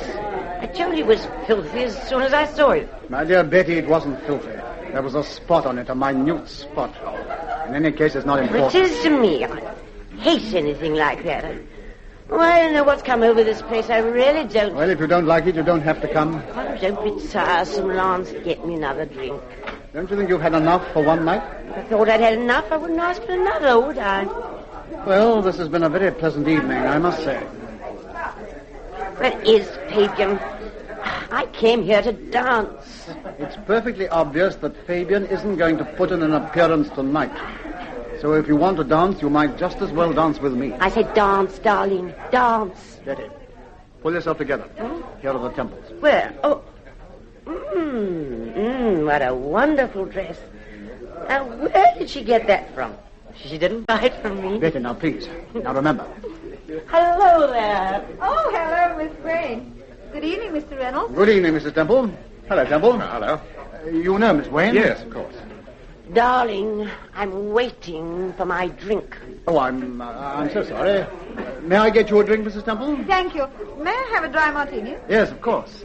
Temple? A dry martini, too, please. Isn't this place deadly tonight? I'm afraid Betty's furious. She wants to dance and Fabian hasn't turned up. Oh, I expect you'll put in an appearance later. Well, it's nearly 12 now. He ought to have been here hours ago. Well, if Louis is not going to dance with the customers, they might just as well close the dreary place down. Miss Wynne, my husband may not be Mr. Fabian, but he is quite a dancer. Would you care to risk it? Well, I've already refused to dance with Lance. Don't worry about me. Go ahead. Come on, Miss Wayne. See you later, Steve. Don't move out of the cocktail bar. Oh, I do. I have just what you say.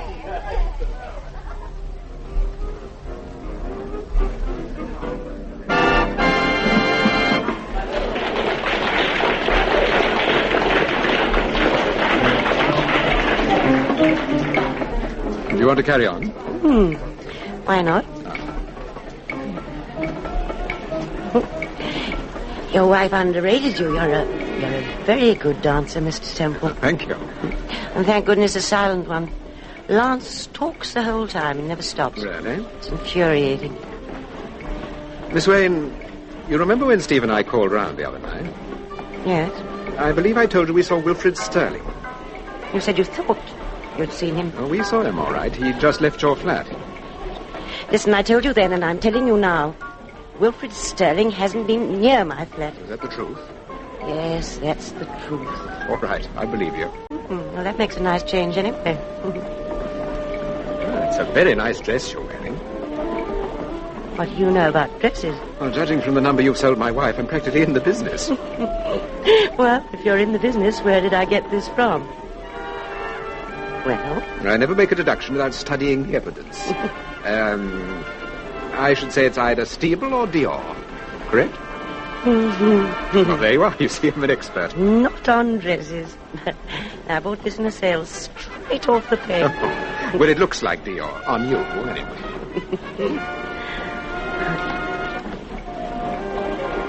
Mr. Temple. Yeah? Whatever happens, don't go down to Reading. I've no intention of going down to Reading. Yes, I know, but... Well, don't. That's all. Is this a warning? Or just a friendly piece of advice? Oh, you can call it what you like. Do you mind if we stop dancing now? No, of course not. Am I talking too much? Oh, no, it's not that. I want that drink. Yes, all right.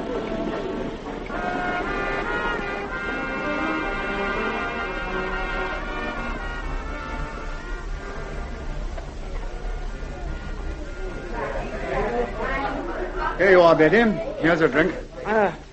Thank you, Lance. Temple, dry martini. No, thank you. Well, good-o. Cheers. That was a pink gin, that was. Much better. You're right, Mrs. Temple. Your husband's a very good dancer. I'm glad you've given satisfaction, darling. Well, I'm afraid there won't be anyone else left to dance with. Fabian's gone. What do you mean? It's quite a simple statement. Fabian's gone home about 2 minutes ago. No. Oh, surely not. Ask Mrs. Temple. Did you see him? Yes, just for a moment. He popped in and said good night. I didn't think he looked too good. Oh. Well, if Fabian's gone, there's no point in staying. See you in the hall, Lance. Are we leaving? Yes, I want to get home. Good night. Good night. I suppose I'd better try and get hold of a cab.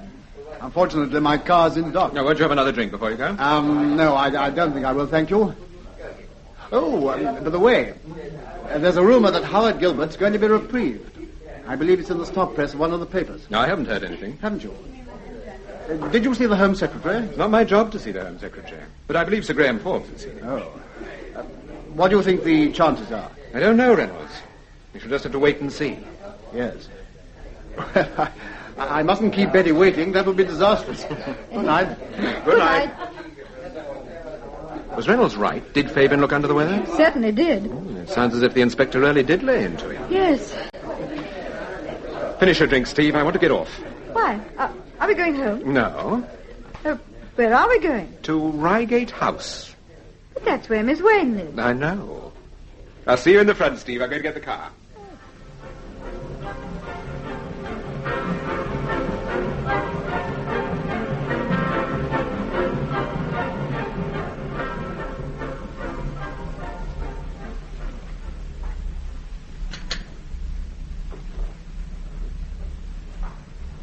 Good evening, sir. Did you ring? Yes. Are you the head porter? Supervisor, head porter, messenger boy, and chief bottle washer, as you might say. Well, you're the man I want, Mr. Priestley, sir. Well, Mr. Priestley, I'm making a few inquiries, and I think perhaps you can help me. There isn't a flat going, if that's what you're thinking. No. It's just that I'm rather interested in one of the tenants here. Oh. Are you from the police? No, it's a purely private inquiry.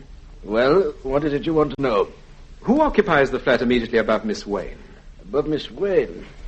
No, now, let me see. That would be 23. Oh, that's Mr. Williams. Is Mr. Williams a man of about 52 or 3, grey hair, got rather a bad limp, walks with a stick? That's right. That sounds exactly like Stone. All right, Steve. How long has he been here? Now, just a minute. If you've got any inquiries to make, my advice to you... my name is Paul Temple. Oh. I'm making certain inquiries, and I think you can help me. Now, how long have you known Mr. Williams? About 2 weeks, that's all. He's a new tenant. He's on a sublet. As a matter of fact, he only pops in occasionally. Has he a friend? Well, I suppose he must have, but I haven't seen him. I was a bit worried about him at first. I mean, just popping in and out 2 or 3 times a week. I said to Mrs. Priestley, he looks a respectable sort of fellow, but... well, I don't like it. And what did Mrs. Priestley say? Oh, well, she's more free and easy than I am. More broad-minded, you might say. She was on the stage. Ah, yes, I see. Are you representing Mrs. Williams, sir? Well, naturally, I can't divulge. Oh, I understand, sir. Well, you've been most helpful, Mr. Priestley. I'm very grateful. Oh, thank you, sir. That's very kind of you. Oh, there's just one point. I don't suppose you've got the necessary authority, but if I wanted to see inside one of the flats at any time, number 23, for instance... Oh, I've got the authority, sir, and a pass key. I go inside all the flats. Oh, I see. I didn't realize that. Oh, good gracious, yes, sir. I've got the authority, all right. Would you like to see inside number 23, sir? Well, if it isn't putting you to too much trouble... Not at all, sir. This way, Mr. Temple.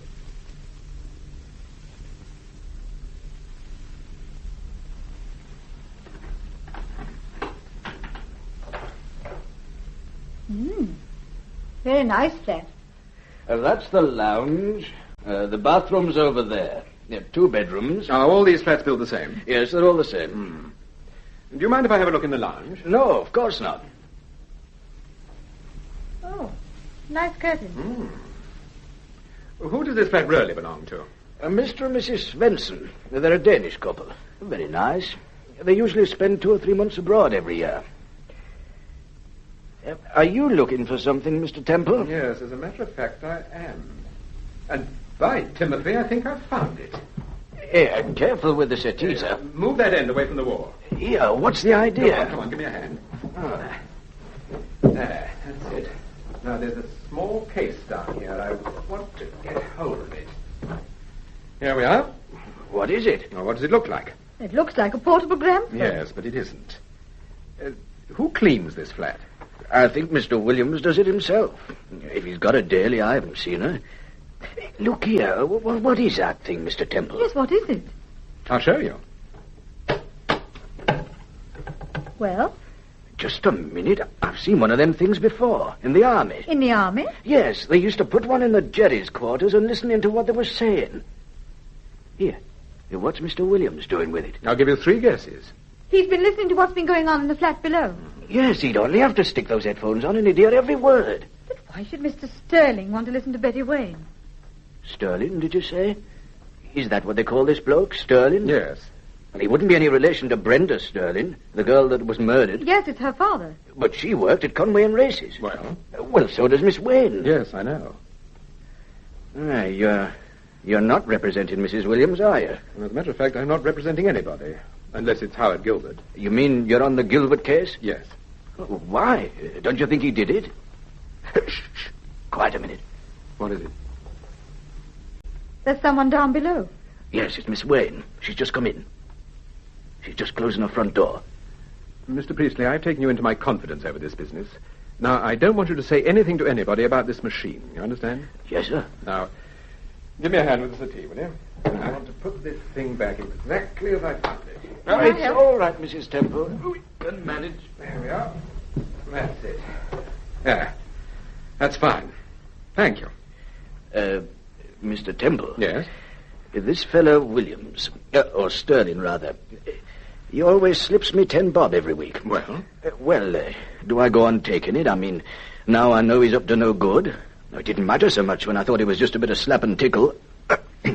Begging your pardon, Mrs. Temple. Not at all. I'm broad-minded, too. But, if he's mixed up in a murder case... If you want to help me and incidentally help the police, you carry on just the same, Mr. Priestley. Be pleasant to Mr. Williams. Take the 10 shillings and forget all about tonight. Okay, if that's the way you want it. That's the way I want it. Not a word to your wife, you understand? And you think I'm crazy? She'd never stop nattering. Besides, she doesn't know anything about the 10 bob.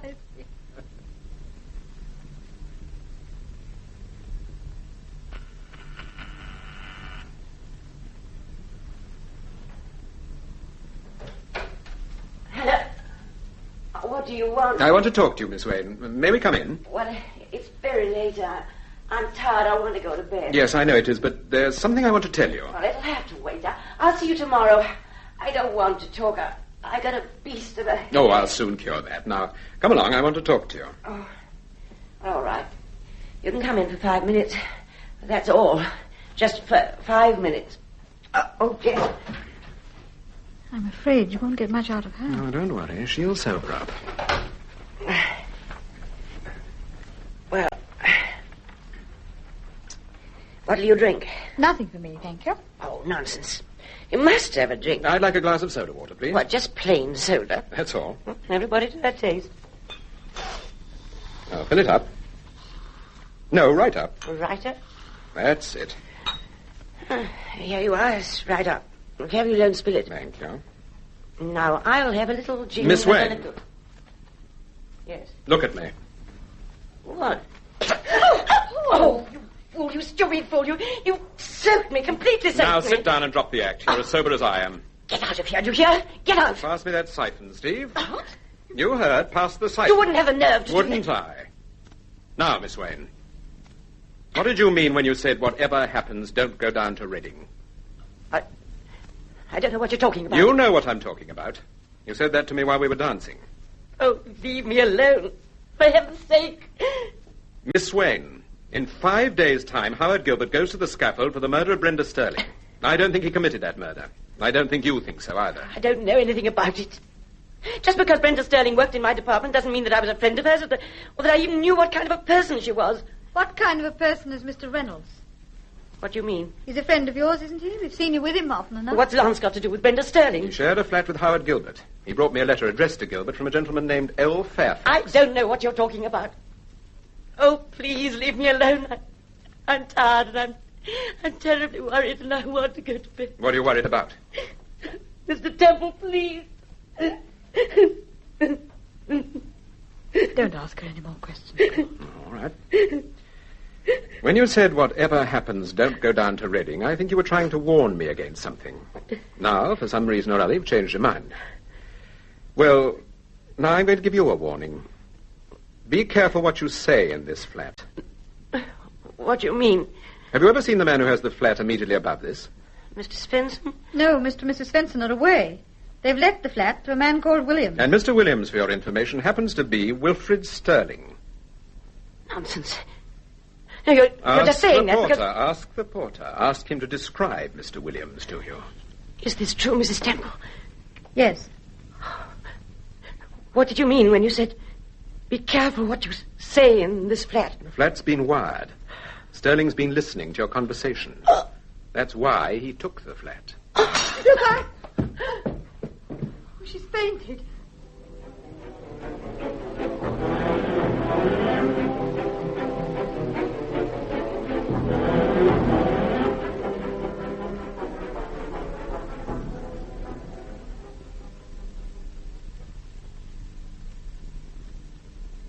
Did you turn the bathroom light out? I did. What time is it? 1:45. Tired? Yes, but I don't feel sleepy. You'd better read for a little while. Yes.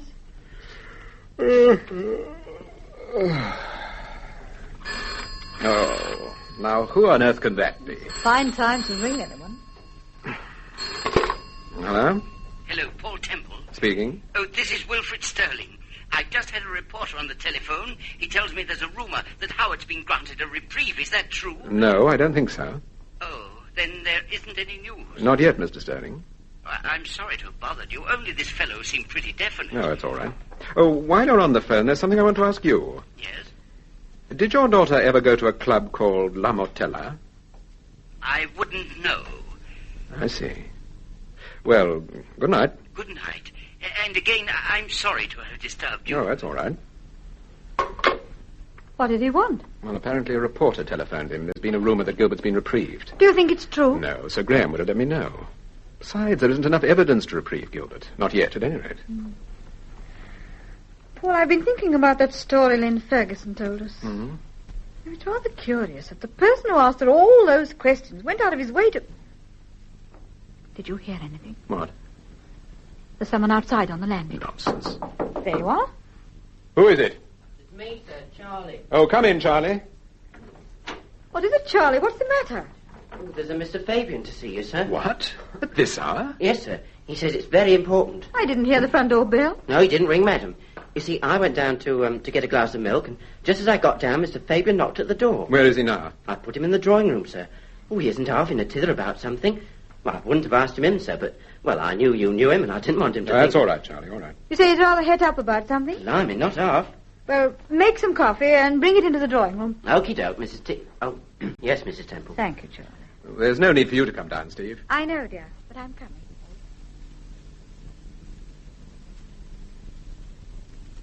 I shall make a definite complaint to the commissioner.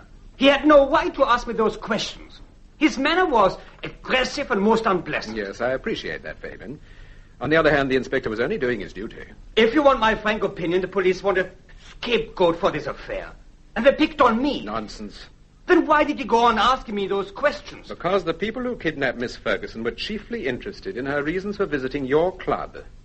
In fact, we think that's why she was abducted. To find out why Scotland Yard were keeping an eye on La Martella. Yes. But surely I'm the only person who'd be curious about that. Exactly.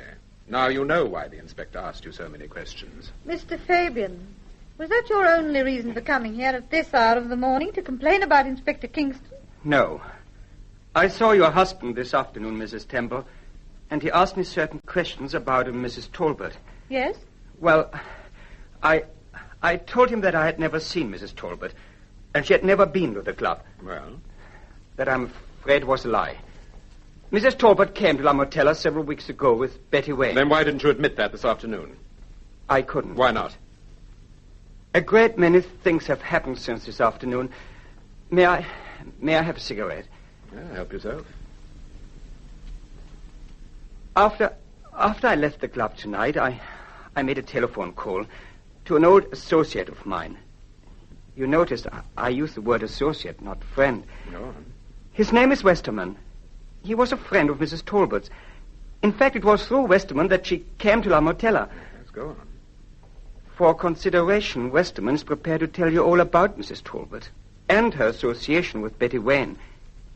He might even be persuaded to tell you about other things, Temple. What does Westerman call a consideration? You will have to discuss that with him yourself. I've taken the liberty of making an appointment for you. When? Tomorrow night at 10 o'clock. Is that convenient? Yes, that's convenient. At your flat or La Mortella? Neither. I'm afraid you'll have to go out of town to Reading.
I made a telephone call to an old associate of mine. You'll notice I use the word associate and not friend. Go on, Fabian. His name is Westerman. He was a friend of Mrs. Talbot's. In fact, it was through Westerman that she came to La Mortella. Yes. For consideration, Westerman is prepared to tell you all about Mrs. Talbot and her association with Betty Wayne. He might even be persuaded to tell you about other things, Temple. What does Westerman call a consideration? You will have to discuss it with him yourself. I've taken the liberty of making an appointment for you. For when? Tomorrow night at 10 o'clock. Is that convenient? Yes, that's convenient. At your flat or La Mortella? Neither. I'm afraid we'll have to go out of town, to Reading. Reading? Yes. Well, can't your friend get up to London for an hour or so? I suggested that, of course, but he won't hear of it. Very well. Give me the address. There's no need for that. I'll drive you down. All right. Pick me up just before 9. Please, don't say anything about this to anyone else, especially Sir Graham Forbes. Fabian, when I first asked you about Mrs. Talbot, you said you knew nothing about her, but now you admit you were lying. Were you also lying about Hamilton? I've told you I've never even heard of Hamilton. You describe Mr. Westerman as an associate. Do you mean he's in business with you? He was. But I called him an associate because I didn't want you to think he was a friend of mine. Is Westerman blackmailing you? Yes. For money? No. I was in partnership with him. We had an agency business.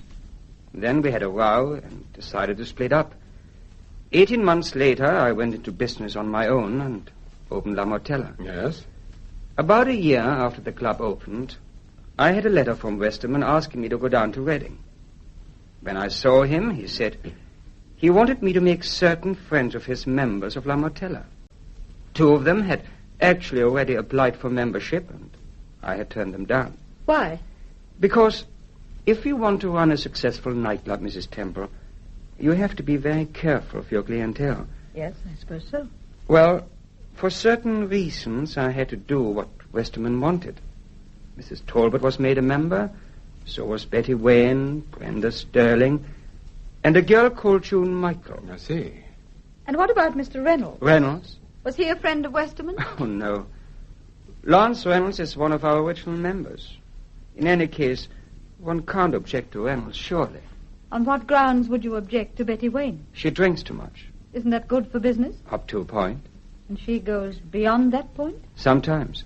Was Howard Gilbert one of your members? No, but he came to the club once or twice. With Reynolds or Miss Sterling? I believe Reynolds, I'm not sure. Mr. Fabian, you don't think Westerman is using your club as a sort of headquarters?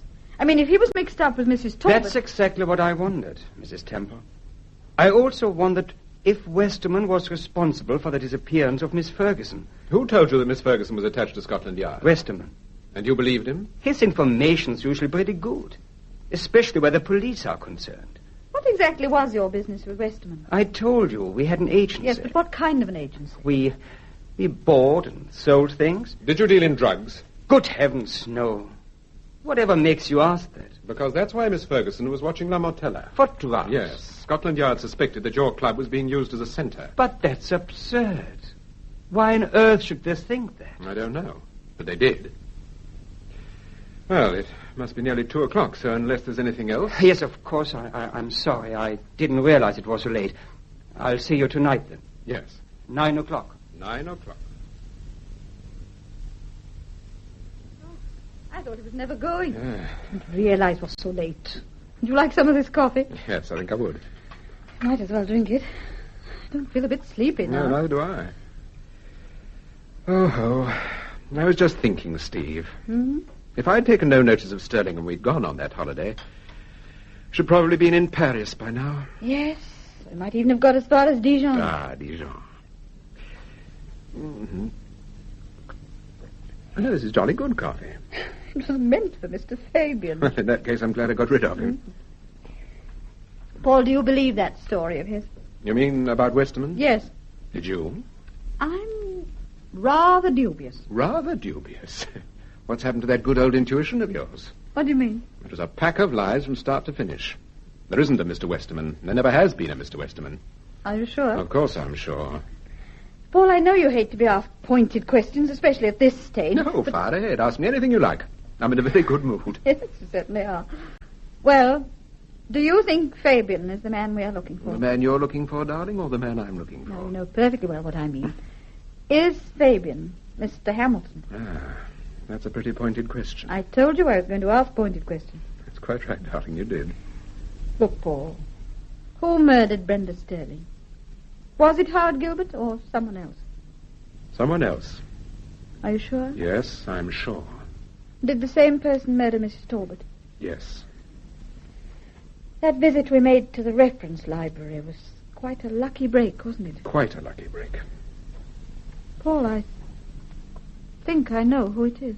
Do you, Steve? Yes. What are you going to do next, darling? I don't know. But I know what I'm not going to do. What's that? I'm not going down to Reading.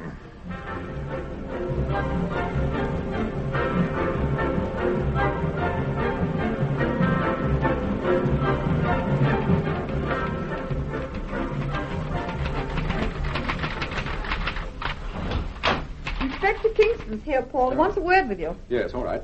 Where's Charlie? He's in the kitchen. Why? I want to see him for a moment. Oh, and Steve. Yes? Will you do something for me? What is it? I've written Miss Wayne a note. I want to make certain that she gets it sometime today. Would you take it down to Conway and Races? What, now? Yes, it's pretty urgent. Why can't Charlie take it? Because he doesn't know Miss Wayne, and I want to be absolutely certain that it's handed to the right person. Well, why don't you phone her? Because I've written a note, darling. Here you are. All right. I've got to do some shopping anyway. Don't wait for a reply, Steve. Just say it's from me and that it's very urgent. All right, I'll be back sometime this afternoon, possibly about 4. Oh, and Steve. Yes? Keep out of the hat department. Charlie? Yes? Mr. Temple wants you. He's in the study. It's all right, Mr. Steve. Good morning, Inspector. Morning, Temple. Now, sit down, won't you? Would you care for a drink? No, thank you. Well, now, what can I do for you? I've been talking to Miss Ferguson, and there are 1 or 2 details I'd like to check. Yes? Were you and Mrs. Temple actually here when Miss Ferguson arrived? No, we turned up shortly afterwards. Charlie was going out, and when he opened the door, Miss Ferguson was on the doorstep. Did she say anything? Well, I believe she asked for me. She was in a pretty bad way, you know. Yes, so I understand. How is she this morning? Oh, very much better. I need hardly tell you I take rather a dim view of this Ferguson episode. Yes, I rather thought you would. If I'd known that she'd been instructed to watch La Mortella, I'd never have gone near the place. But her investigations had nothing whatever to do with the Gilbert case. How do you know? Sir Graham told me. Oh. She was watching La Mortella because the special branch thought the club was being used as a drug centre. And you think that's got nothing to do with the Gilbert case? Well, has it? In my opinion, yes. Really? Well, it's interesting. Temple, look. When Brenda Sterling was murdered, her shoe was missing, correct? Correct. When Mrs. Talbot was murdered, her shoe was missing. Correct. Now, in my opinion, both these women were carrying a supply of drugs, and it's my bet that the stuff was concealed in the shoe. In the heel? Yes. But, Inspector, I don't know if Sir Graham told you what happened to Miss Ferguson. He did finally decide to confide in me. Well, she was abducted and put through what was almost third degree. But when she finally broke down and told them that she was investigating possible drug smuggling, they completely lost interest in her and she was released. And what does that prove? That once they knew that, they were no longer worried. Couldn't that have been a blind? What do you mean? Well, isn't it possible that you're thinking exactly what they want you to think? What? They question Miss Ferguson about her activities, they learn that she's investigating a possible traffic in drugs, and they profess to be completely disinterested. Yes, I see what you mean. Well, it adds up, Temple. They release the girl, knowing perfectly well that she's convinced they've nothing whatever to do with the drug traffic, and that 10 to 1 she'll convince us. It's quite an idea, Inspector. Oh, we do get ideas occasionally, you know. Well, let's take your theory a step further. How does Fabian fit into the picture? Well, if I'm right, Fabian's the head of the whole outfit. And he murdered Brenda Sterling? Well, I wouldn't say that. But it's possible that Gilbert was an associate of Fabian's. And actually did commit the murder? Yes. Then how do you account for the statement that Galeno made? I can't. But he now says that Mrs. Talbot wasn't with him the night Brenda Sterling was murdered. I'm afraid, whichever way you look at it, he's a pretty unreliable witness. No, I don't know. He must have been considered a pretty important one, otherwise he wouldn't have been beaten up. Yes. Yes, that's true. And it's only since he was beaten up that he's changed his mind. Exactly. Inspector, forgive my asking, but are you married? No. I'm a bachelor. Why do you ask? Well, I wondered, that's all. But you must have had a reason for asking a question like that. Yes, I had a reason. Well? I think it's possible that your life is in danger. Why do you say that? Because of what happened to Miss Ferguson? Partly. And partly because of what happened to my wife and me in Darlington Street. You mean when your car was shot to pieces? Yes. Well, if I'm in danger, it's all part of the job. There's nothing I can do about it. You can be on your guard, Inspector. Don't accept invitations, especially on the spur of the moment. I'm afraid I don't understand you. Fabian came here last night and told me that a man called Westerman could give me vital information about Mrs. Talbot and the murder of Brenda Sterling. Westerman? He's a new character. I've never heard of him. No, I don't expect you have. According to Fabian, he lives at Reading, and Fabian suggested that we went out there this evening. I accepted the invitation, but I haven't the slightest intention of going. Why not? Because I'm convinced that Westerman doesn't exist. The whole thing is a trap. Have you any reason for thinking that? I have. Did someone warn you? Yes. And I'm warning you, Inspector. Don't accept any invitations, particularly from Louis Fabian. But if you don't keep the appointment, Temple, he's hardly likely to come to me with precisely the same story. On the contrary, I think that's exactly what he'll do. And that's why I'm warning you. Why? Well, don't you see? If he thinks I'm suspicious, he daren't let the matter drop. He'll have to pursue it, otherwise it would look more suspicious than ever. Yes. Excuse me. Hello? Yes, Paul Temple speaking. Oh, hello, Reynolds. Yes? Yes, he did, as a matter of fact. Yes, last night, or rather this morning. No, of course I'm not. Yes. Thank you. Yes, I'll do that. Goodbye. Was that Lance Reynolds? Yes. Fellow's a confounded nuisance. Hardly a day passes without him ringing Scotland Yard. Yes, but if I'm ever accused of murder, I hope I have a friend like Reynolds. What do you mean? Well, he's certainly standing by Howard Gilbert. Yes, but he doesn't think Gilbert did it. A lot of people don't, but they're not doing anything about it. If you ask me, there are too many people interfering in this case. Reynolds, Sterling, Miss Ferguson... Paul Temple. Well, you said it first. No, I'm really very grateful for any help you can give us, Temple. I am a little annoyed about Miss Ferguson because I think Sir Graham ought to have taken me into his confidence before. However, I suppose, strictly speaking, she wasn't working on the Gilbert case. Well, I must be going. Oh, by the way, I meant to ask you. When you first described Lance Reynolds to me, you said he was about 45 or 6, had private means, was interested in the ladies, and was a very keen photographer. Yes. How did you know he was a keen photographer? Have you ever been to his flat? No. He's got photographs all over the place. I should think he must have taken thousands of them. Does he develop them himself, do you know? I should imagine so. Why do you ask? Oh, I wondered, that's all. Well, thanks for dropping in, Inspector. Let me know how Miss Ferguson gets on. Yes, I will indeed. Oh, and if you do get an invitation from Fabian... Don't worry. Forewarned is forearmed.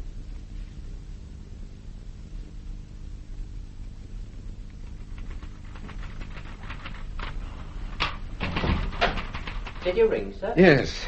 I don't think much of this tea, Charlie. What did you put in it? Oh, just the usual, sir. It's not very good. Well, I usually make a very nice cup of tea, sir. I'm glad you think so. Is Mrs. Temple back yet? No, sir. She's very late. Well, it's only just gone 5. Yes, I know, but she said she'd be back. But... Oh, there she is. Hello. Oh, hello, Steve. I was just beginning to wonder... Darling, what is it? What's the matter? I'm all right, Paul, but I've been in a car accident. Car accident? Oh, is that a cup of tea? It's okay, Mrs. Temple. I'll see to it. Steve, you all right? Yes, I'm all right now. I've been pretty badly shaken, that's all. But what happened? Were you in a taxi? No, someone gave me a lift. Oh, thank you, Charlie. This is heaven. Would you like something stronger? Perhaps a drop of brandy or something? No, this is lovely, Charlie. Heavenly cup of tea. Thank you, Mrs. Temple. You do make wonderful tea, Charlie. Well, I've always thought so, Mrs. Temple. Still, it's nice to be told. Would you like another cup, sir? No, thank you. That'll be all, Charlie. Yes, sir. Are you feeling better now? Yes, sir, thank you. Well, what happened? Well, I suppose I'd better start at the beginning. No. You said you accepted a lift from someone. Yes, Mr. Reynolds. Reynolds? Yes. But what on earth did you accept a lift from... Darling, don't you think I'd better start at the beginning? Yes, all right. Well, when I arrived at Comrade Races, the first person I saw was Betty Wade, and she was just getting into the lift, so I got in too. Did you give her my... Yes, I gave her the note, and she read it and put it in her handbag. Well, didn't she say anything? Never a word. Did she show you the note or tell you what was in it? No, but whatever it was, it certainly seemed to shake her. She dropped her handbag twice, got out of the lift without saying goodbye. Anyway, after that, I went downstairs and stayed there until about 12:30, and then I went into the restaurant. I left there at about 2:45 and literally bumped into Lance Reynolds. We chatted for a few moments, and then I went up to the library and changed the books. I suppose I must have stayed there until about 2:30. Yes, go on. Well, I had a manicure appointment at 2:30, so I went up to the 3rd floor and bumped straight into Reynolds again. Was it deliberate? I mean, was he following you? No, I don't think so. Not for a moment. Well? Well, they kept me waiting for the manicure, and I didn't leave there until about 3:30. I took the lift to the ground floor, and the first person I saw was Lance Reynolds.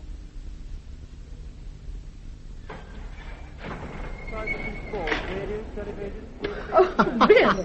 Hello, Mrs. Temple. Are you following me, or am I following you? It's beginning to look very suspicious. I suppose if we'd arranged to meet, we shouldn't have found each other. That's about it. Are you on your way home? Yes. Well, can I offer you a lift? Oh, no, thank you. It's quite all right. Have you got the car? No, matter of fact, I haven't. Well, you'll have the dickens of a job getting a taxi at this time of the afternoon on Pellier Square, isn't it? Yes. I can drop you easily. If you're sure it's not out of your way. No, it's a pleasure. Here, let me take your parcels. Thank you very much. Through here. My car's outside.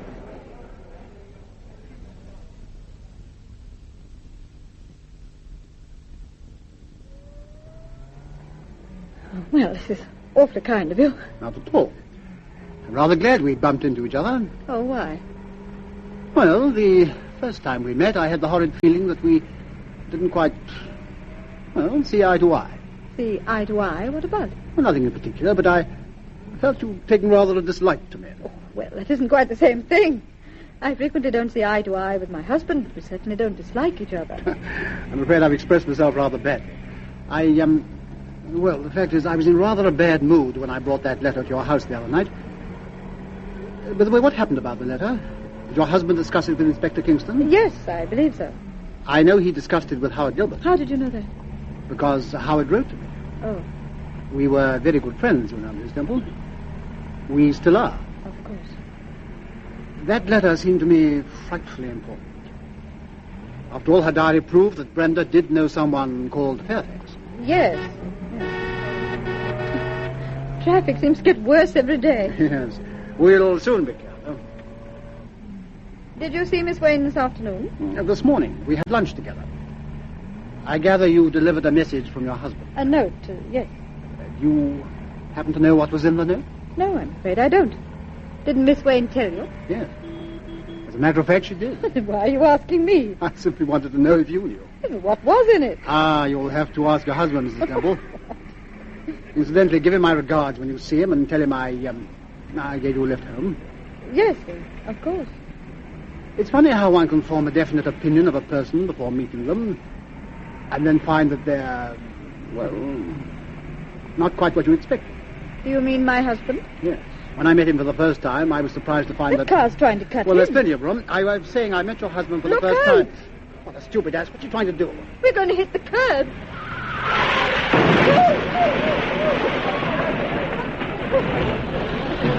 I'm terribly sorry. Are you all right, Mrs. Temple? Yes, I think so. That's silly falling. It wasn't my fault. No, of course it wasn't. He tried to force you off the road. What happened to him? He made a pretty quick getaway. Did you get his number? No, I'm afraid I didn't. Was it done deliberately, do you think? It certainly very much like you. Oh, Lord, here's the strong arm of the law. Now for a confounded rigmarole. Look, you better get out the side, Mrs. Temple. It looks as if your door's jammed. I think it is, yes.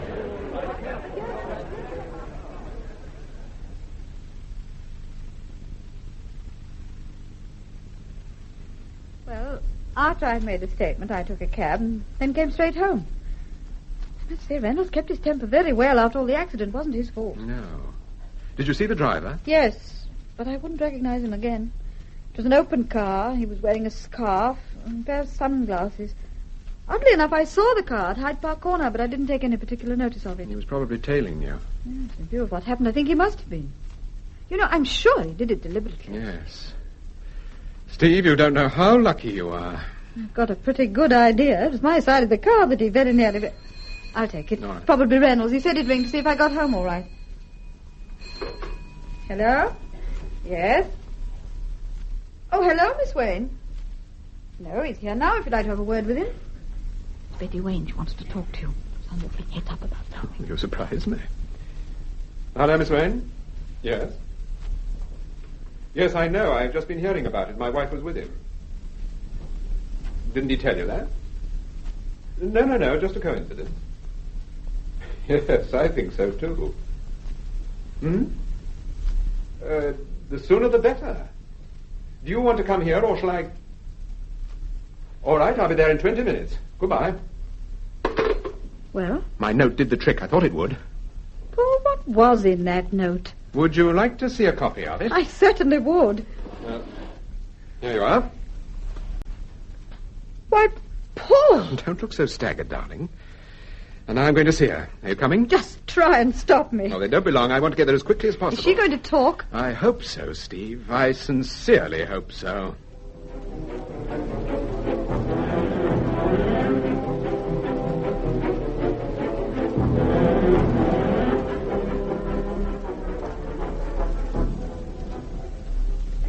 But I can't understand how you knew the accident was going to happen. When I got your note, I thought you were just trying to convince me Miss Wayne, we've been here 15 minutes and you haven't told me anything I don't already know. Now, if you don't intend to confide in me, please say so. Well, what do you want me to tell you? Who killed Brenda Sterling? We can't talk here. You know Well, it's then why Sterling. didn't you come to my place? I suggested it. Oh, no, I didn't want to come to your house because I should only... Oh, I'm sorry to have dragged you here. And I shouldn't have phoned you. I only did it because you were desperate and thought I might help you. Well, perhaps I can. Look, you needn't worry about Sterling overhearing our conversation. He's not in his flat, and we told the porter to ring you the moment he arrives. All right. Howard Gilbert didn't murder Brenda Sterling. It's true they went to the theatre that night and that they had a row, but that's not why she was murdered. Now we're getting somewhere. Go on. It's a long story. I don't know where to begin. You see, when Brenda Sterling first started to work at Conway and Races... Suppose we start with the Cordoba robbery. The Cordoba robbery? Yes. Then you know. I've suspected it for some time, but I wasn't sure. Paul, what do you mean, the Cordoba robbery? About a year ago, during Ascot Week, a diamond pendant was stolen from a wealthy South American called Mrs. Cordoba. Yes, I remember. She was staying at the Ritz, and the pendant, a cluster of rubies with 3 large matching diamonds, was reputed to be worth $250,000.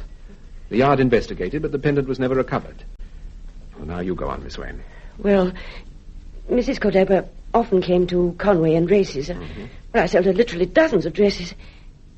Then one day she gave a party, and she invited 2 or 3 of the girls from the shop. 2 or 3? Well, Brenda, June Michael, and myself.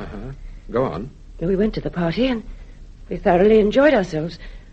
As a matter of fact, that's where I first met Louis Fabian and Lance Reynolds. It was also the first time I saw the pendant. An exciting evening for you. Yes, it was. Well, next morning, Brenda, June, and I naturally talked about the party and the people we'd seen there. June said it was all wrong that one person should have so much money, and if someone decided to take Mrs. Cordoba for a ride, she certainly wouldn't lose any sleep over it. Brenda and I laughed, of course. We thought it was just a joke. What sort of a person was June Michael? She was an extremely good-looking girl and an excellent model. But she just had no idea of the value of money. Well, about a week after the party, the Cordoba pendant was stolen.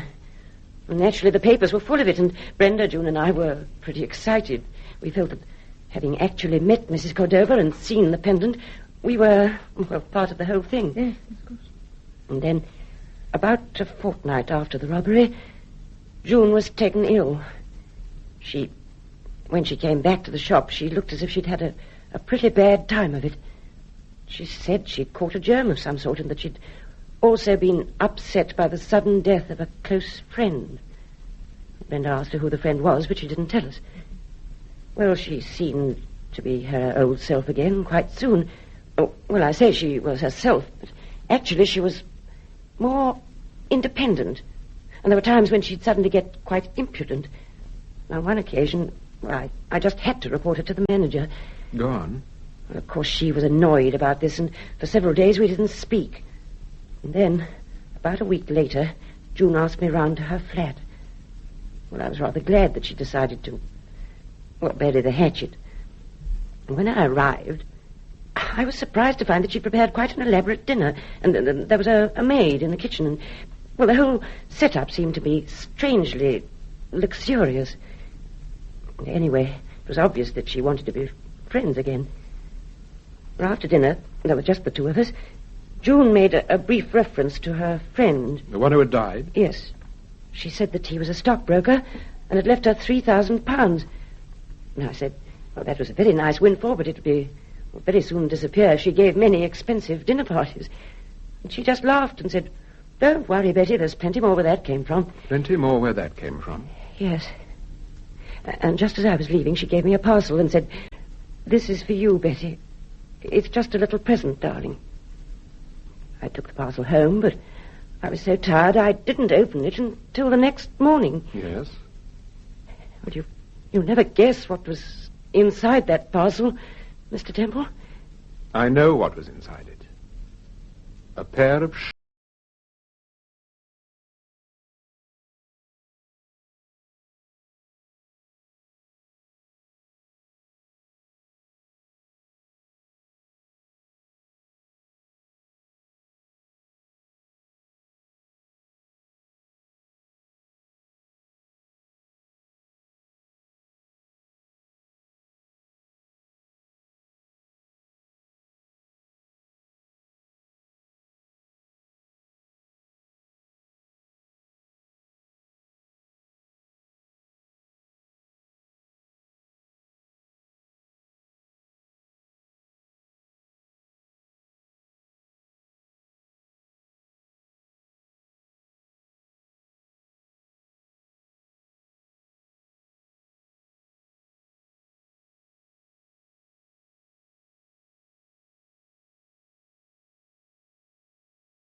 we present Peter Cook as Paul Temple and Marjorie Westbury as Steve in Paul Temple and the Gilbert Case, the new Francis Durbridge serial in 8 parts. Episode 8, The Guilty Party.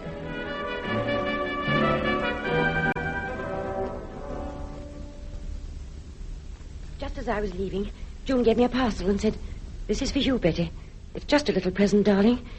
I took the parcel home, but I was so tired I didn't open it until the next morning. Yes? You'll never guess what was inside that parcel, Mr. Temple. I know what was inside it. A pair of shoes.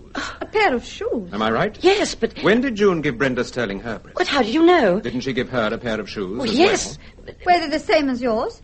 Well, they were evening shoes, but they were quite different.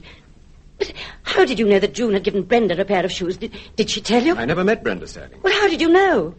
Why do you think June, Michael, gave you and Brenda those shoes? I don't know. Then I'll tell you. The Cordoba pendant was stolen by a man called Larry Boardman. Oh. It was common knowledge that he'd stolen it, but the police couldn't pin it on him. He knew it was no good trying to get rid of the pendant while the hue and cry was on. But about 6 months later, he died. Before he died, however, he sent for a very dear friend of his. June Michael? Yes, June Michael. He told her that the pendant was worth at least £50,000, but he didn't give it to her. He told her it must remain where it was for 2 or 3 years, when it would be safe to dispose of it. But if June didn't have the pendant... He gave her a strip of microfilm showing the exact hiding place of the Cordoba pendant. Am I right? Yes. At first, June didn't know what to do with the film. She was rather frightened of the whole business. She kept it for a while, and then one day her flat was ransacked. She realized then that other people were interested in the Cordoba pendant. She decided to cut the film into 3 parts, and she put each part in the heel of a shoe. I had one of the shoes. Brenda had one, and June kept the other one herself. Did you know about the film when she gave you the shoes? No, I didn't. She told me the whole story much later. How much later? Oh, well, just after Brenda was murdered. I see. In view of what's happened, you've been rather fortunate. Fortunate? Brenda Sterling was murdered. June Michael committed suicide. Mrs. Talbot was... I don't know anything about Mrs. Talbot. No? Well, she was murdered. And one of her shoes was stolen. But I know nothing about Mrs. Talbot except that she was a witness in the Sterling case. Didn't you meet her one night at La Mortella? No, I didn't. I think you did. What happened between you and Mrs. Talbot? Well? Well, I sold her my part of the film. She paid me £1,000 for it. I met her several times because I was trying to get more money out of her. Whose suggestion was it that you met at La Mortella? I don't remember. Probably it was mine. Was Mrs. Talbot buying the film for herself? No, she said she was acting as a go-between, but she didn't say who for. I see. You've been very stupid, Miss Wayne. Yes. The moment you knew what was on the film, you ought to have taken it to Scotland Yard. Yes, I realise that. I realise it now more than ever, but, well, it seemed an easy way of making £1,000. After all, I didn't steal the pendant. I didn't even keep the film. But you knew what was on it. Yes. It's no good pretending I didn't. Well, that's honest at any rate. Miss Wayne, you did me a favour last night, and I haven't forgotten it. By telling you not to go to Reading? Yes. Just after you warned me, I received the invitation. From Fabian? Yes. What happened, Miss Wayne? Did you overhear someone talking or something? Yes. I was in the ladies' room and Fabian was talking to someone outside. I thought I'd better mention it to your husband. I'm very glad you did. I didn't recognize the other voice because, well, Fabian seemed to be doing most of the talking. Miss Wayne. Yes? I want you to do something for me. I want you to give a cocktail party. A cocktail party? Yes. When? Tomorrow night. You mean here, in this flat? Yes. Are you serious? Perfectly serious. Will you do it? Well, who do you want me to invite? My wife, myself, Sir Graham Forbes, Inspector Kingston, Lance Reynolds, and Wilfred Sterling. Yes, all right, Mr. Temple. Shall we say 7 o'clock? 7 o'clock. Oh, and I think perhaps you'd better invite Louis Fabian.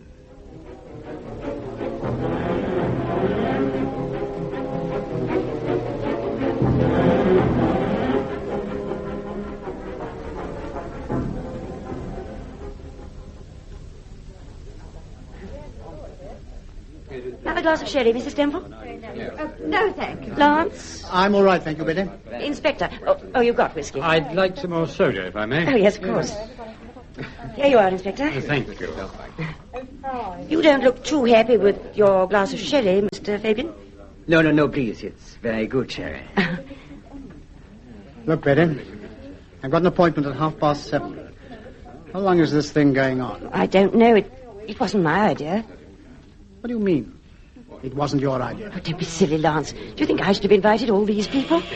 Oh, excuse me. There's the door. Well, if they want to. Oh, good evening, Mr. Sterling. I'm so glad you could get here. I'm rather late, I'm afraid. Oh, no, that's all right. You come along. I'll introduce you to the others. Thank you. Come on in. Hello, Mr. Sterling. Oh, good evening. How are you? Hello, Mr. Sterling. Hello, Mrs. Temple. I think you've met Sir Graham Forbes and Inspector Kingston? Yes, Good evening. This is Lance Reynolds and Louis Fabian. How you do? Now, what do you like? Sherry, gin, whiskey? Have you a soft drink? I'm sorry to be a nuisance, but... Oh, yes, tomato juice. That would do nicely. Do you like lemon? Temple, forgive my asking, but was this cocktail party your idea? It was. Well, don't you think it would help if you came straight to the point? What point? Look, we're not exactly children. It's perfectly obvious why you invited us here this evening. Every person in this room is connected in some way or other with the Gilbert case. Well, What's all this about, Temple? Exactly. I'll tell you what it's all about, Inspector.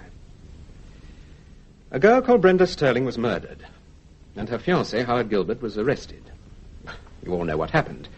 Gilbert was tried and eventually convicted. But he didn't commit the murder. No, he didn't, Reynolds. Then who did? We'll come to that in a few moments, Fabian. Now, it's true that Gilbert did have a row with Brenda. Mr. Sterling heard them. But if Gilbert didn't murder his fiancée, then the row was completely unimportant. And we had to find another motive. Exactly, Sir Graham. Well, it took us some little time to find it. But eventually, I found a photograph in June Michael's flat of a friend of hers who called himself Leonard Bradley. Leonard Bradley?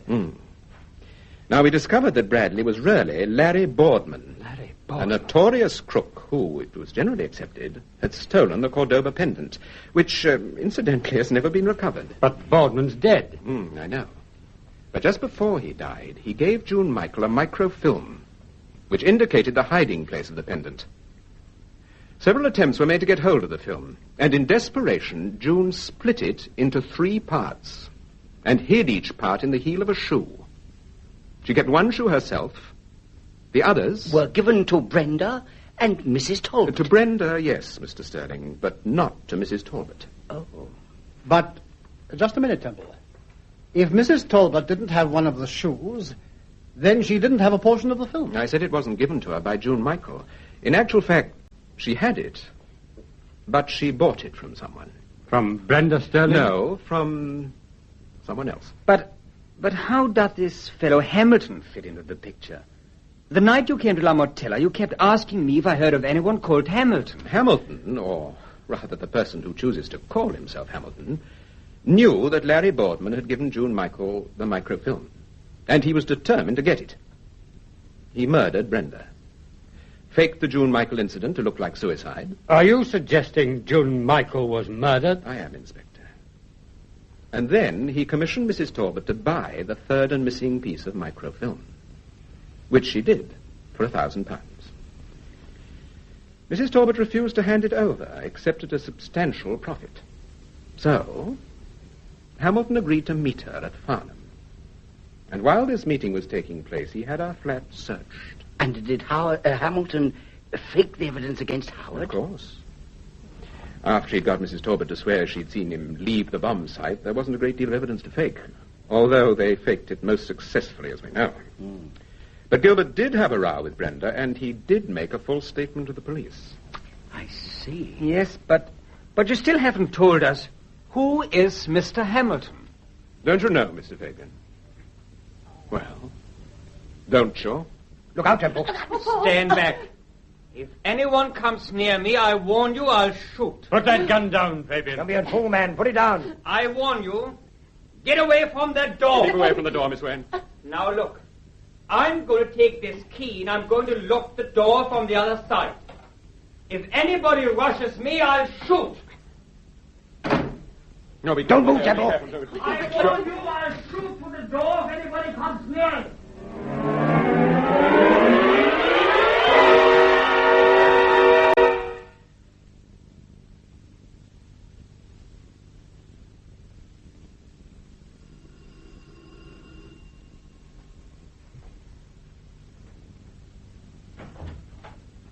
Oh, good afternoon, Inspector. Hello, Mrs. Temple.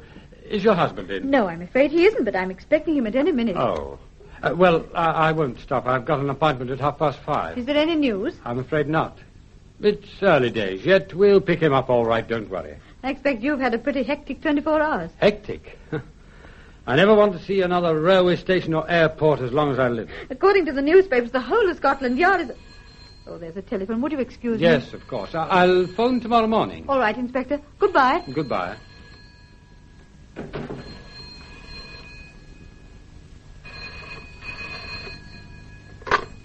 Hello? Hello, is that you, Steve? Oh, hello, Sir Graham. I'm afraid Paul's out. Oh, dear. I'm expecting him at any moment, though.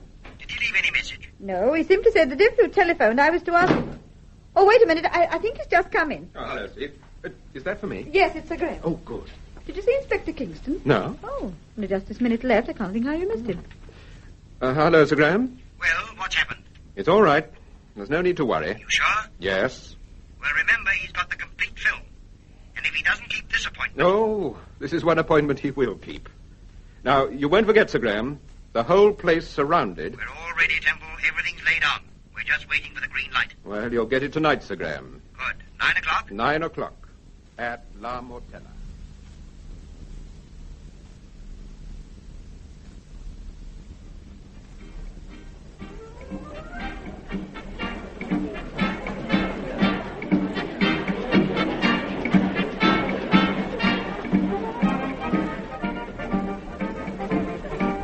Pretty crowded tonight. Yes.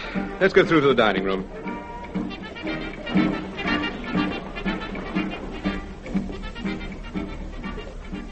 Well, if Fabian's here, he's managing to keep well out of the way. Well, naturally. Oh, hello. There's the inspector. Is Sir Graham with him? No, he's on his own. The end table on the left. Oh, yes, I see him now. Look, go and talk to Sir Graham, Steve. I want to have a word with the inspector. Yes, all right. Hello, Inspector. Hello, Temple. Look, let's find a quiet corner and I'll buy you a drink. Oh, thanks. I could do with one.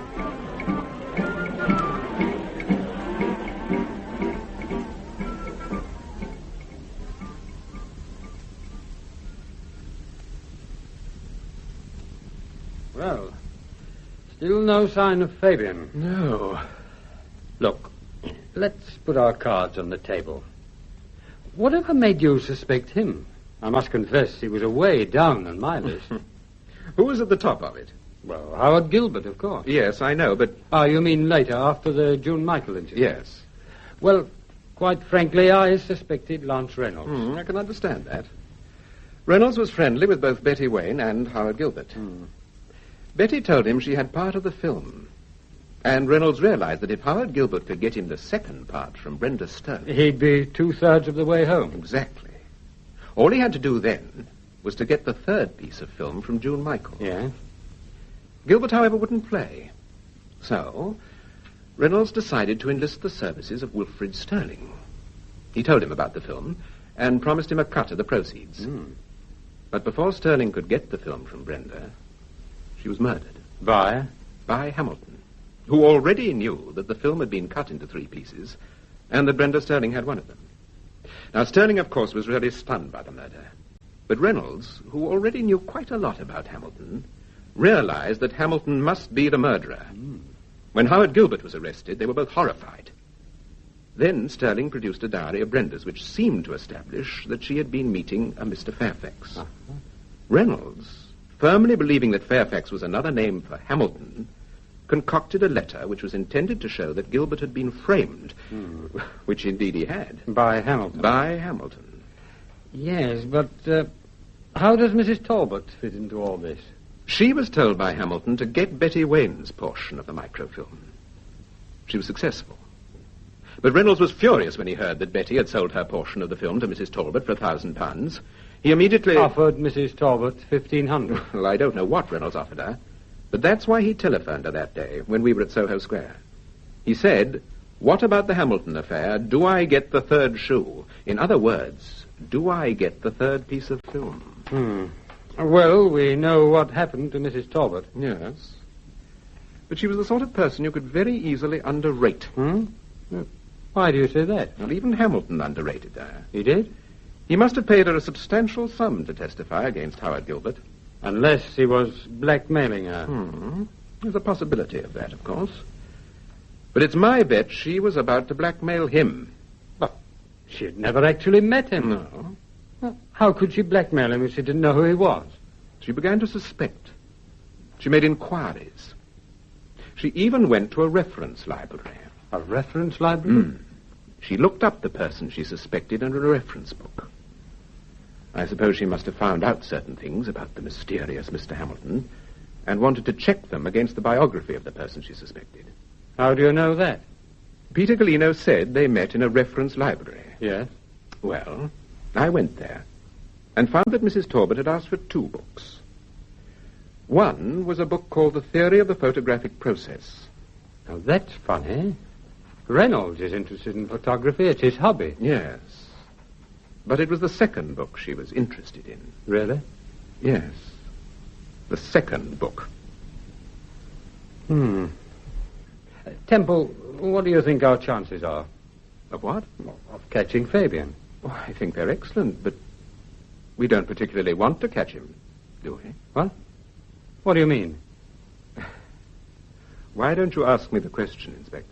What question? You're wondering about that book. The second book that Mrs. Talbot consulted.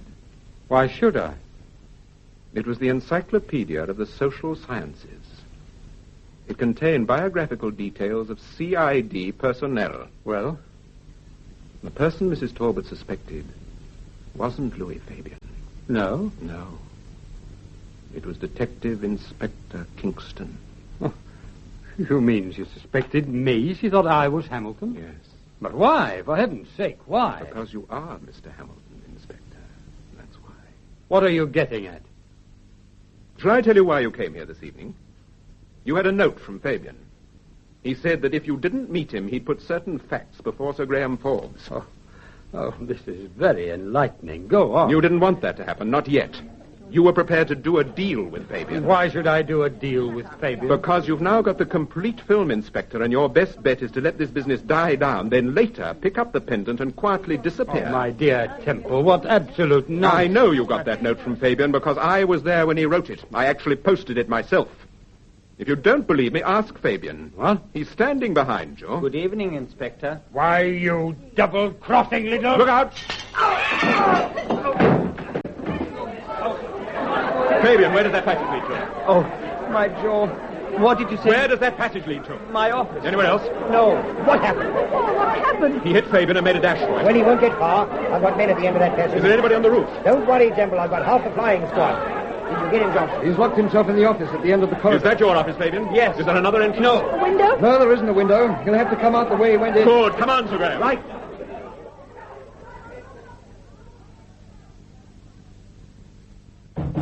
Kingston! Don't be a fool! The game's up! Open the door! What's he doing? Sounds as if he's moving the furniture about. He's barricading the door. Kingston, we'll give you 10 seconds. Then we'll blow the lock.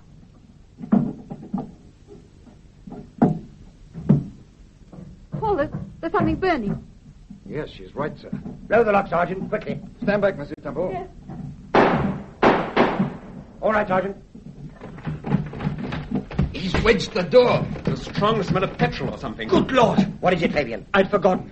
There's a drum of Veronex in one of the cupboards. Veronex. That's cleaning spirit, isn't it? Yes, we've been using it for the carpets. Well, that stuff's highly inflammable. If he's poured that over everything, the whole place will go up. He must be mad to do such a thing. I know what he's trying to do. There used to be a door from my office to a staff staircase, but I had it blocked up. It's only a wooden partition, and he's trying to burn it down. What happens if he does? Well, if he's lucky... He won't be lucky. The fire's got a firm hold. Look, go downstairs. Tell the people there's a possibility of a fire breaking out. Get everybody outside as quickly as you can. Yes, all right. Steve, go down with him. No, I'd rather Please, wait. darling, please. All right. Come along, Mrs. Temple. Now, the best thing we can do is to get every available... You heard that? Yes. He won't come out now. I think we can break the door down now. No. Stand back, Sergeant.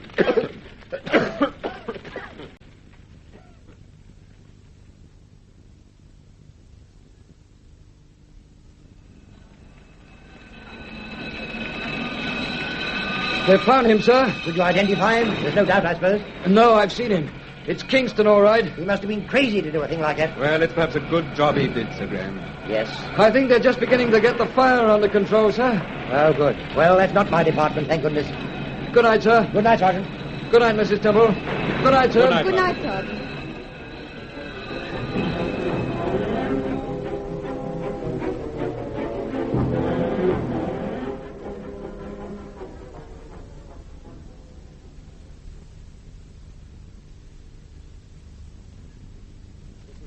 Most delicious coffee I've ever tasted. You can't beat Charlie for coffee. Oh, you beast. You know perfectly well I made it. And now I really must go. No, since you can't go yet, have another cup. Oh, no, thank you. Four's my limit. But you can't go yet, Sir Graham. Steve's absolutely bursting with curiosity. Well, I am. The thing I don't understand... Very well, you see. What don't you understand, Steve? Well, why did Kingston do all this? After all, he had a pretty good job. He also had a pretty nice collection of debts, Steve. He'd been gambling heavily. Lost nearly £7,000. The Cordova pendant was an easy way out. It was worth nearly 5,000. 50,000? 50,000, I beg your pardon. I tell you, it was a shock to me. Kingston was in a unique position. It was a simple job to make the necessary contacts. Oh, yes, I can see that, of course. What about that little Italian waiter, Galino? Well, Galino obviously knew something about Kingston. That's why he was beaten up. And remember, Kingston was the only person who was allowed to see Galino at the hospital, except myself. And you know what his reactions were. Yes, I remember. Poor devil changed his original statement because he was terrified. Yes, and of course, Kingston admitted he was at Farnham when Mrs. Talbot was murdered. And he was at La Mortella the night Betty Wayne warned me against going to Reading. But I thought she'd overheard a conversation between Reynolds and Fabian. No, between Fabian and Kingston. And it was that conversation which confirmed my suspicions. I told Kingston I'd been warned not to go down to Reading, but I didn't tell him who had warned me. I gave him the impression it was Reynolds who had overheard his conversation with Fabian. Well, you know what happened, or nearly happened, to Mr. Reynolds. Oh, the car accident, yes, I certainly do. But, Paul, tell me, was Fabian working for Kingston? No, but Kingston was beginning to make use of him. He must have started by doing Fabian one or two good favours. For instance, he found out about Lynn Ferguson and tipped him off. And why was Lynn kidnapped? Because Kingston wanted us to concentrate on La Mortella. By kidnapping Lynn, he threw suspicion onto Fabian. Yes, that's why Galino told me I'd find Hamilton at La Mortella. He was warned that if he didn't tell me, he wouldn't be just beaten up, he'd be murdered. As soon as Fabian knew the whole story, he offered to collaborate with us. And, well, you know what happened. Incidentally, Temple, we picked up Mrs. Stone this morning. Oh. Who is Mrs. Stone? The woman you saw at Mrs. Talbot's. She was working for Kingston. Oh, yes. She searched the flat and actually found the second piece of microfilm. And she handed it over to Kingston. Yes, she knew what had happened to Mrs. Talbot, and she wasn't taking any chances. Well, just one more question, darling. Mm-hmm. Why did Sterling install that listening apparatus? Did he think Betty Wayne was working for Hamilton? I don't know, but he knew that Reynolds was friendly with her and wanted to make sure that he wasn't being double-crossed. I see. Well, that's the end of the Gilbert case, Temple. Oh, surely it's not quite the end. What's going to happen to Howard Gilbert? It already happened, Steve. What? He was released this afternoon. Oh, good. Congratulations, darling. Thank you, Steve. Well, what are you going to do now, Temple? If I remember rightly, you were off for a holiday when this business started. Yes, we'd arranged a continental tour. I'm afraid that's off. For the time being, at any rate. Oh? Why? Well, for one thing, thanks to Mr. Hamilton, the car's indisposed. Secondly, neither of us feels like a tour. We just want a jolly good rest. I can understand that. The trouble is that I want to go to Venice, and Paul wants to go to Monte Carlo. Venice, all that distance just for smells and gondolas. Venice doesn't smell. It's absolute heaven. In any case, what about Monte Carlo? What about it? Well, it's windy. Windy, Monte Carlo? Yes, it's windy. Nonsense, you're thinking of Beachy Head. That's the wrong time of year for Monte Carlo. What do you mean the wrong time of the year? Well, you know perfectly well. I've set my heart on going to Venice. Yeah, what is it, Charlie? Can I have a word with Mrs. Temple, sir? What about? About the laundry, sir. Ah, that's life, that is. I want Venice, I get the laundry. All right, Charlie. Shan't be a moment, Sir Graham, and don't go. Right. Temple, it's none of my business, of course, but if you really want to rest, I don't advise you to go to Italy, and certainly not Venice. Why? Haven't you heard of the Rosario case? No. Tell me. Well, a man called Rosario, a Venetian, has been accused of murdering his sister, Countess Tala. He was tried and found guilty. Yes. Now, the extraordinary thing is this. Several people claim to have seen Countess Tala since the murder. Since the murder? Yes. A report came through from Rome that she'd been seen in the Palazzo Lorenza. 24 hours later, a journalist swore he'd seen her in Milan. What an extraordinary... Now, last night, this is the most extraordinary thing. A report came through from Venice, from a prominent Italian diplomat that... Oh. Hello, darling. Everything all right? Yes, fine. What were you talking about? Oh, you were just talking. Well, I've been thinking. Perhaps we will go to Monte Carlo after all. No, dear, if you've set your heart on Venice. No, you've had a very busy time and you deserve a rest. Oh, well, I can rest in Venice. No, you wanted to go to Monte Carlo, so we'll go to Monte Carlo. I'd just as soon go to Venice, Steve. But you said... Yes, I know, darling, but Sir Graham says Venice is so romantic. After all, Steve, we're not getting any younger, are we, darling?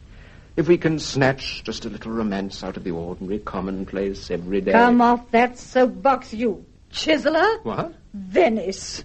I can just see us at Venice, me on a gondola and you at police headquarters. Steve! Timothy, you were listening. Well, of course I was listening. Monte Carlo. Here we...